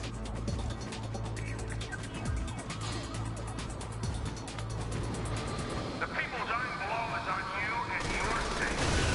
Like hell it is, you chose to fire on the city. After what you did on Magarac Island, I didn't have a choice, did I?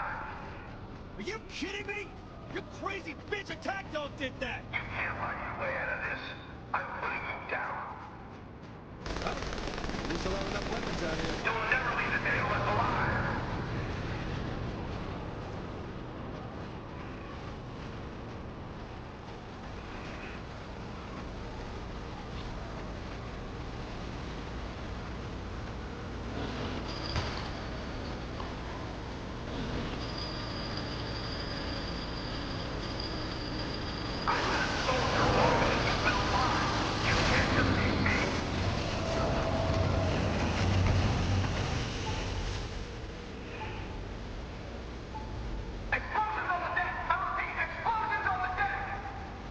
Looks like the fireworks have started. I'm detecting system failures all over that ship. Tell me you're getting out of there. Not until the job's done. Don't fuck with the Saints.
Only got 2 minutes, man.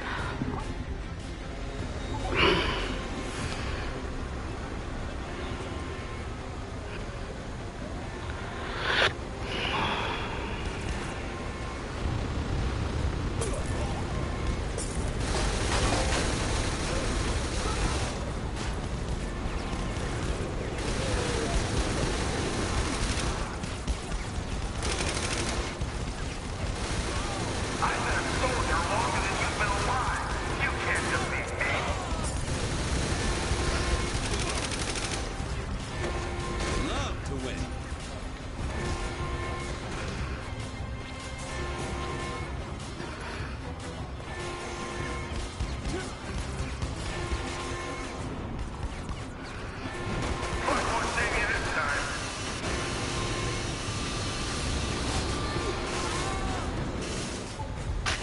God damn, man!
Bro.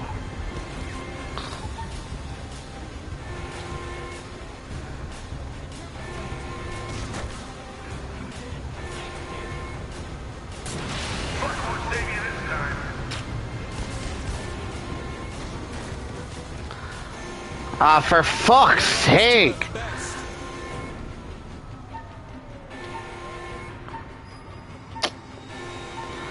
Oh, yo, this shit sucks, man. Nah, fuck it.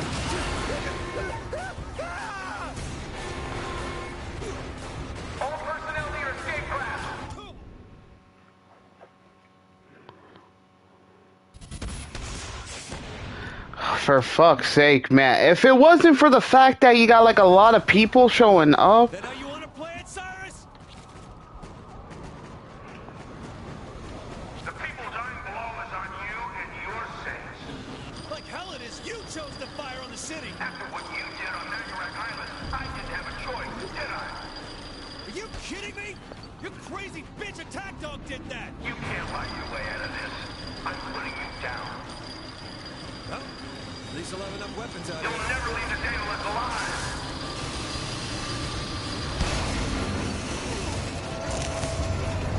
Bro, this. Oh.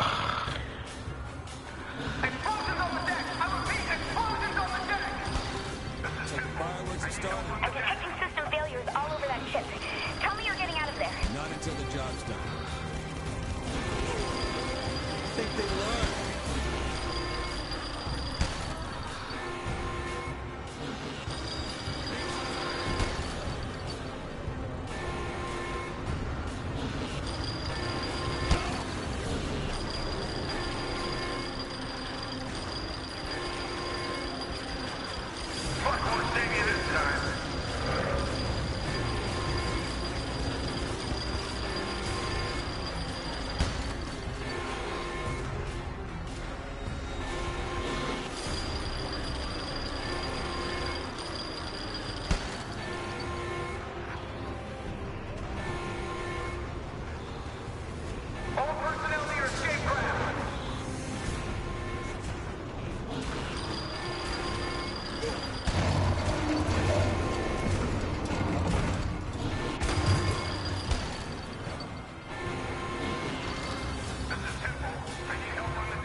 What's good, Mikey? What's good? Oh my god!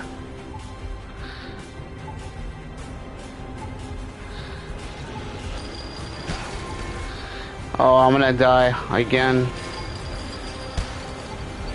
Yeah, I'm enjoying. I'm kinda enjoying it so far. Like replaying the.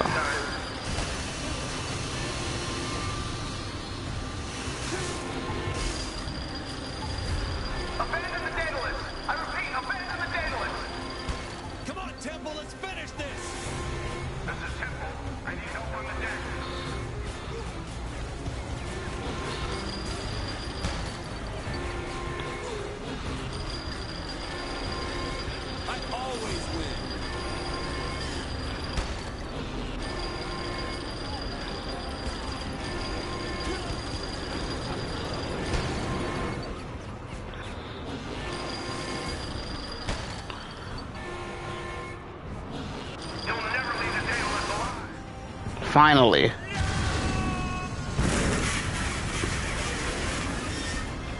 God damn, Mikey. Mikey with the $50. Oh shit! Oh shit, shit, shit! Fuck, 30 seconds.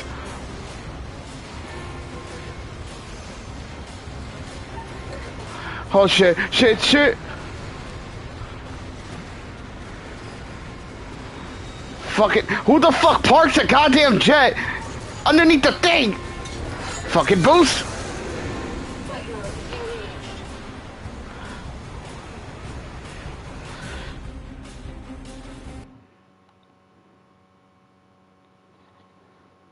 LOL, you're dead up here.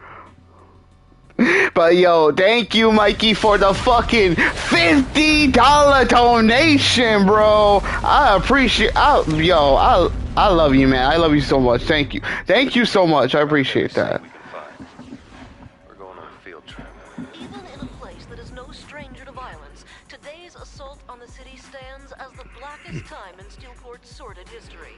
While the government has yet to comment on the attack, we have a report. No one runs, no one gets shot. No one fucking runs, no one gets a bullet in their ass. Sorry, my bad. Kenzie, you in the booth? All set. Yeah, don't fuck up my makeup. Bitch, I said don't fuck up my makeup. I got a message from Monica Hughes and her stooges. Dear bitch, Steelport is under new management and we don't answer to you. This is foreign soil now. Come at my city again, and you'll go home in a fucking box. Back to you. Back to you. That smile. Weatherman or some shit. Maybe Yeah, he was a little thick. You did just create a city-state. Good point. Hey, that reminds me, this place is gonna need a new mayor. How you feel about public office?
Range.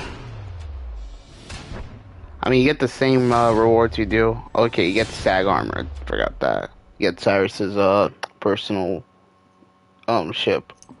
But do you get what is it? Tia? Yeah, Tia. Epic gameplay, dude. I mean, this is not over. This series is technically it's not like completely over yet. Hold on.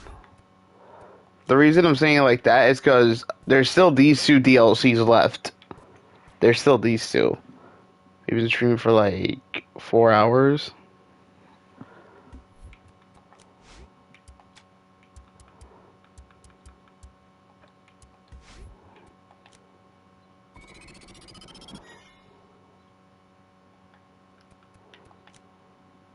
So I think we'll do Apocalypse Genki. Congratulations. As leader of the stage, you've been selected as this year's contestant for Genki Bowl 7. Please meet us as soon as you can, and good luck to you.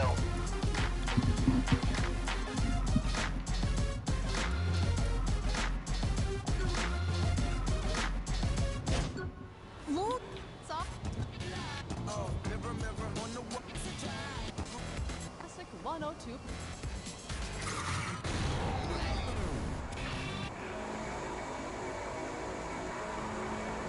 Time to go play some Professor Genki, y'all. But yo, Mikey, I really, really do appreciate. That's the first time ever you have donated like that much. A first is a first for everything.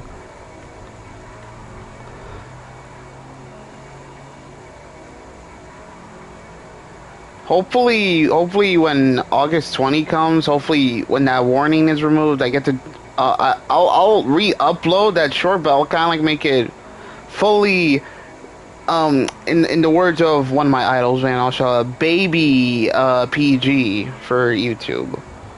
Yeah. Since, bro, even someone like me, I'm not the only person that goes through YouTube shit. Other big YouTubers go through it, and they have to, like, literally take the time to re-upload the fucking work that they done, but they gotta, like, censor whatever it fucking is that they gotta do. Rather it be a certain word, or a certain scene that gotta be blurred out, or music. Which, speaking of music, I gotta, like, probably fucking... Oh! Hello, sports fans, and wait, hold up. Won't I get copyright for this shit? This is the fucking NFL music! Bro, this is the fucking NFL music! Hot tag team partner, because that's Rob Van Dam. Of the nastiest sort, Zach, and this year will be no different. Bro, this is the fucking Super Bowl music. Part of any Genki Bowl, and the genius Mancat has cooked up an exciting list of never-before-seen events that promise to be even deadlier than anything we've ever seen before. Oh, hey, worse than the Grizzly Bear Rodeo from Genki Bowl 4? There is absolutely no doubt about it. Wow, I'm actually salivating. Oh my goodness. And as an added bonus, Bobby, we've just learned that the leader of the 3rd Street Saints will be taking part in today's festivities. Think they can keep the winning streak going, huh? We're about to find out. The games are gonna begin, so let's get down there. And when I say down, we mean down. To the action! You know, playing the MurderBrawl and doing this Genki Ball thing is giving me the ideas of wanting to do like 2 themed pay-per-views for ADW and WDW. Like I did with Terror is Reality, which, by the way, is the first ever only... wait, hold up. Which is the first ever and only pay-per-view to reach the fucking record of a total... I believe it was like 26? 30 match cards or 27. Either one. It reached the record of those, a total of that many matches, and it was fucking, I believe it was 10 hours long. It was the longest ever pay-per-view I've ever fucking done in my life. Let's do this. Bring it back. Oh shit. Putting her own spin on the classic, super ethical reality climax. That's right, Bobby. And I hear there's new things in... Oh, you fucking little furry. I think Tammy can in on that. Tammy? Yeah. In the deepest, darkest corners of the jungle lives a great warrior, protected by fierce tracks and mascot bodyguards. She... Whoa, pull on there, Tammy. What are you doing? Reading the script Angry Tiger handed me. She handed you a script? And that's in pocket! She keeps her minions in line through the threat of shark-infested waters. Extended reality! the jungle of the angry tiger. Well, that was entertaining. Thanks, Ethical. Tammy. You're welcome, Zach. Amazing. Sharks are a new addition to the Genki wheelhouse. Looks like those mascots better hope they don't fall in. Oh fuck, the shotgun's my only weapon.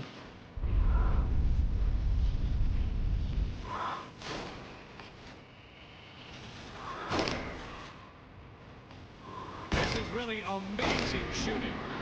Ethical.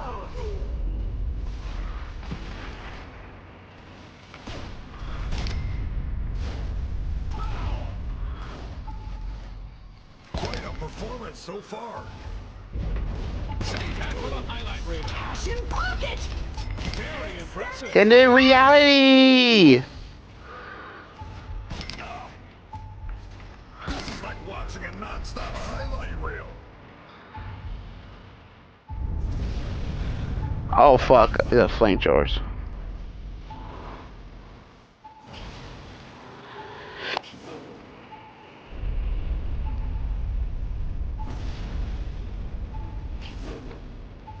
How's things behind the scenes, Tammy? I just spoke with one of the mascot trainers, and he expressed his apprehension at the new format created by Angry Tiger. These mascots have been coming to Genki Bowl for years. Time, boys. I'm so worked up with this match. With so many of those hired to fill the ranks of the Genki mascot army, taken from the streets Oh of yeah, Steel dual Port pistols, bitch. to the urban jungle than the actual one. Now Fuck they it. find themselves on unfamiliar ground. Welcome to the jungle. Cash in pocket. Fuck, this ain't my guns. I call shenanigans on this sack. With a contestant as deadly with a firearm as the leader of the Saints in Genki Bowl this year, they're just looking for a way to get out before facing their Time bonus. I have to agree, Bobby. I'm not gonna lie, I like the little sound effects.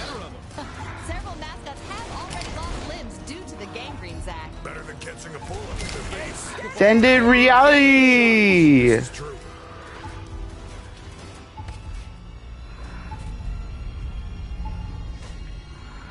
Huh? Already.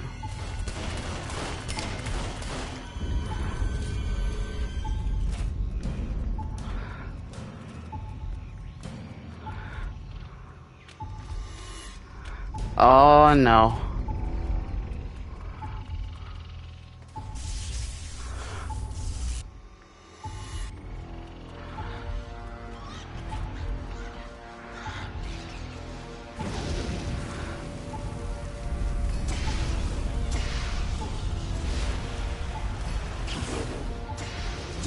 Fuck! Fuck! Fuck! Fuck! Fuck! Fuck! Fuck! Fuck! Fuck it! Oh, that was just a bad break.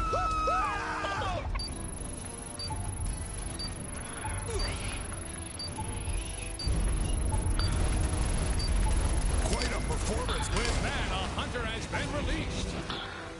Huh? Oh shit, that's it, I ran out of time.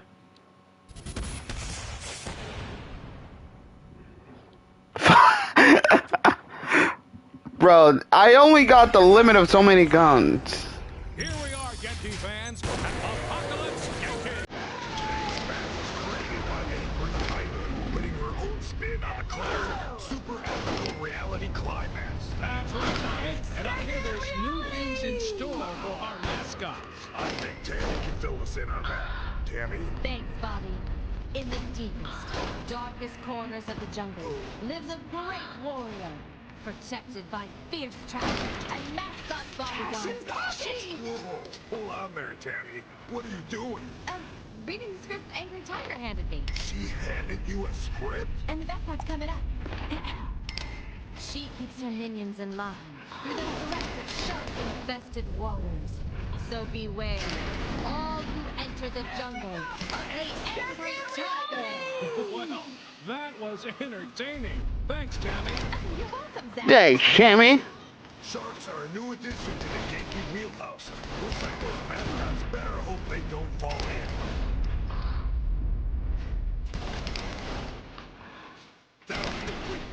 Cash in pocket!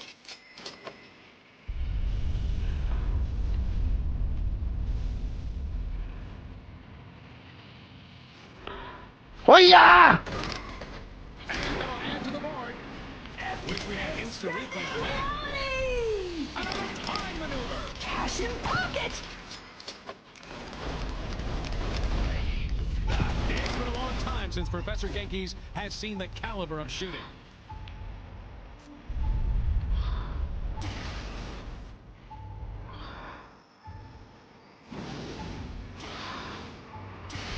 Whoa.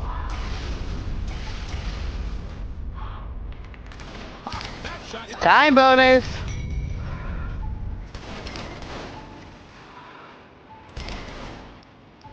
This is turning into an exceptional match. The runner is loose. Save that for the highlight reel. Cash in pocket. Oh fuck!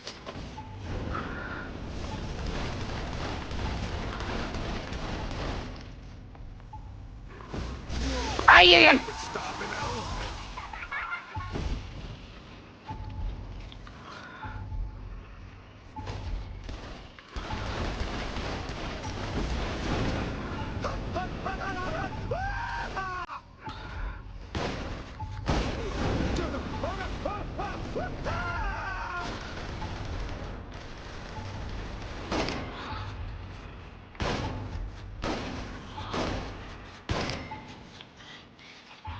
Very impressive.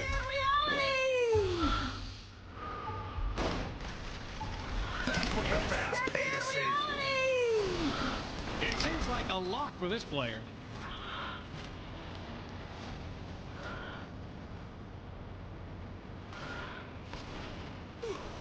And they'll add to the board. Ethical.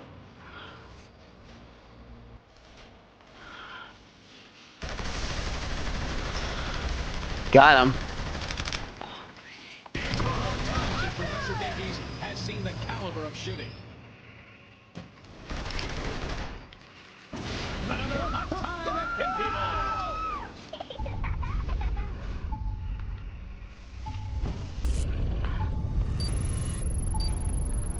And that ends the match. With 18 seconds.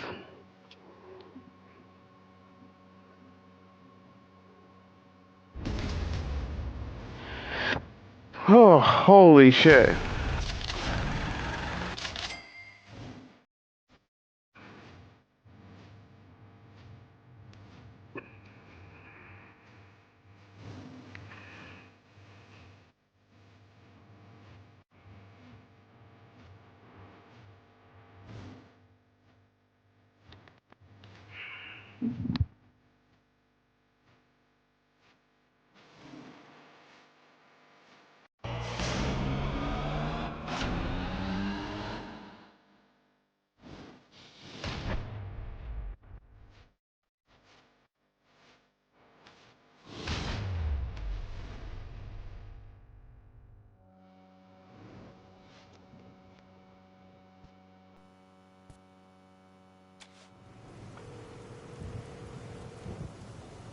Great news! Professor Genki has requested that you escort him to the Genki Bowl publicity appearances.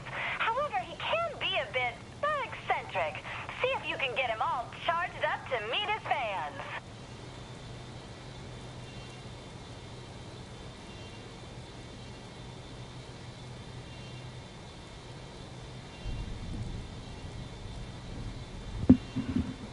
Where is that from?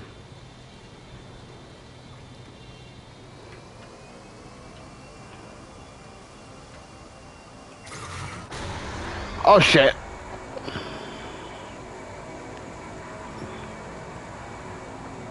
That's one out of, well, a couple more.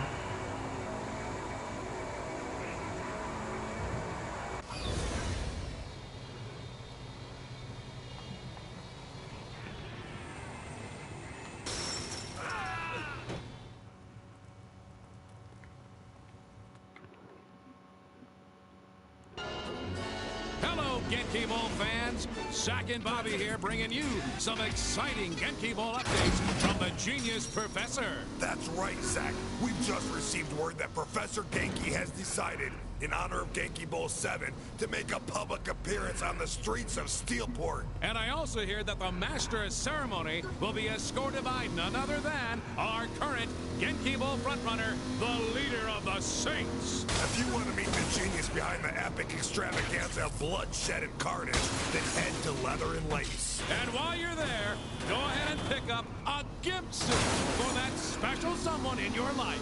That's all from us. We'll be back later with more coverage from Genki Bowl 7. You know, I could use a gimp suit.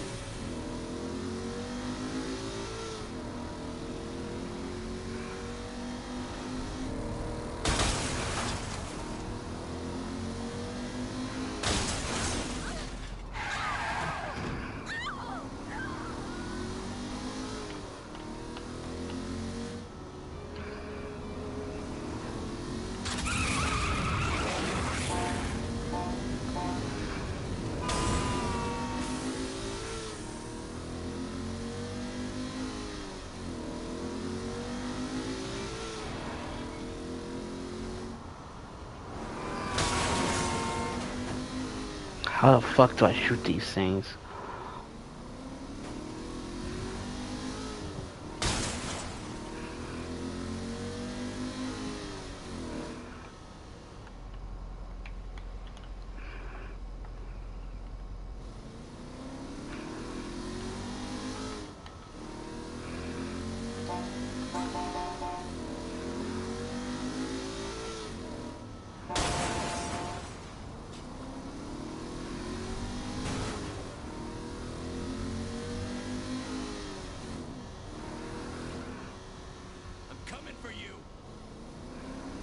There's gotta be a way to activate the guns on this thing.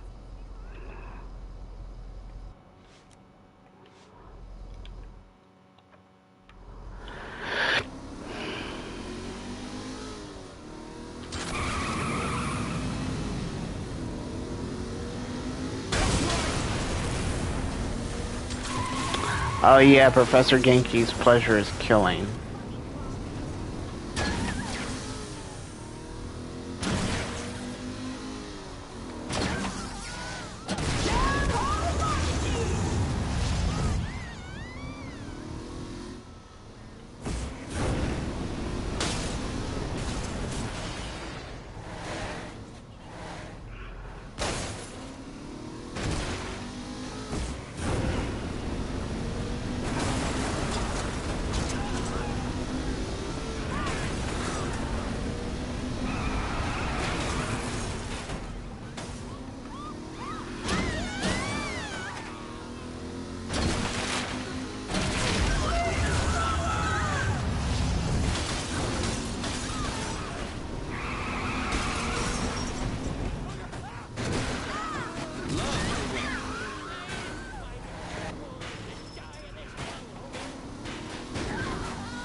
Where'd you think you going, bitch boy?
Oh shit, I fucked up. Professor Genki was caught. Hello, Genki Ball fans. Zack and Bobby here bringing you some exciting Genki Ball updates from the Genius Professor. That's right, Zack. We've just received word that Professor Genki has decided, in honor of Genki Bowl 7, to make a public appearance on the streets of Steelport. And I also hear that the master ceremony will be escorted by none other than our current Genki Ball frontrunner, the leader of the Saints. If you want to meet the genius behind the epic extravaganza of bloodshed and carnage, then head to Leather and Lace. And while you're there, go ahead and pick up a gift suit for that special someone in your life. That's all from us. We'll be back later with more coverage from Genki Bowl 7. You know, I could use a gimp suit. It's the blood pumping to my loins. Oh!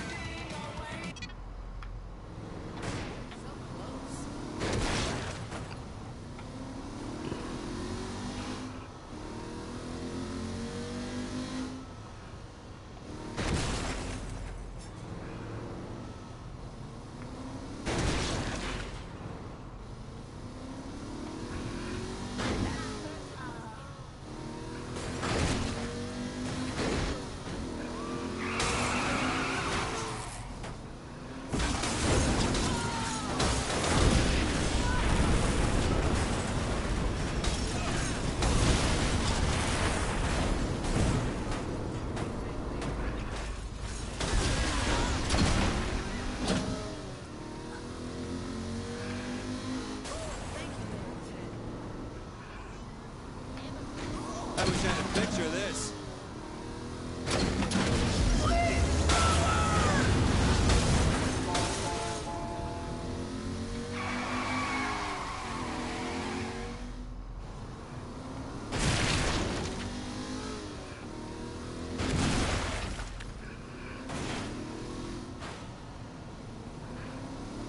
A moving target.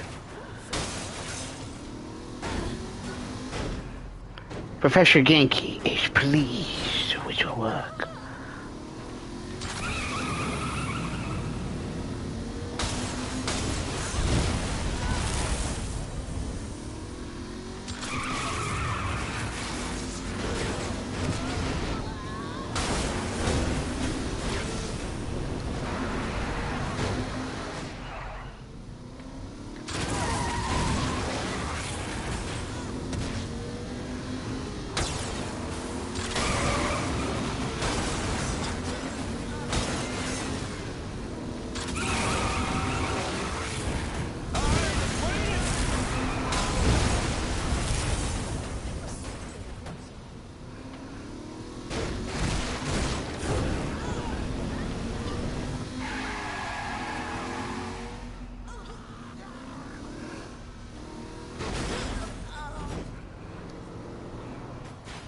Jesus Christ, this car is really fucked up.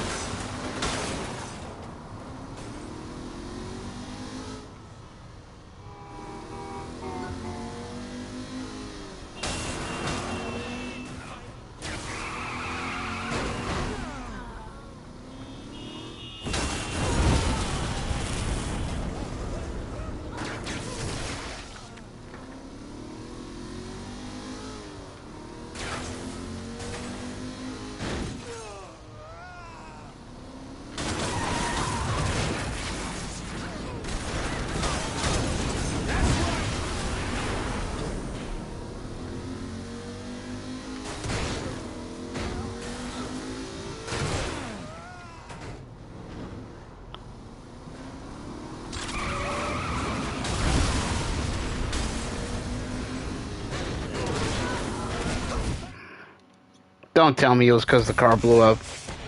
You destroyed the vehicle, of course.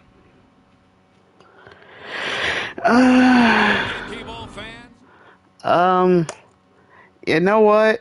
Y'all know what? I'm gonna end it here. Yeah, I'll end it here, and then you know, for later on, I'll stream something different. Yeah. But this whole goal that I'm doing is not gonna stop. It is not gonna stop at all. So keep y'all eyes open, because what I'm going to stream later on is going to surprise y'all. Until then, I'll see y'all later. Bye! Oh, wait, shit. No, wait, let me save.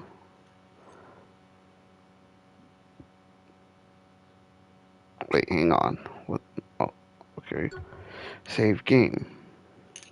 I mean, I already finished two of the endings. Okay. See you later on.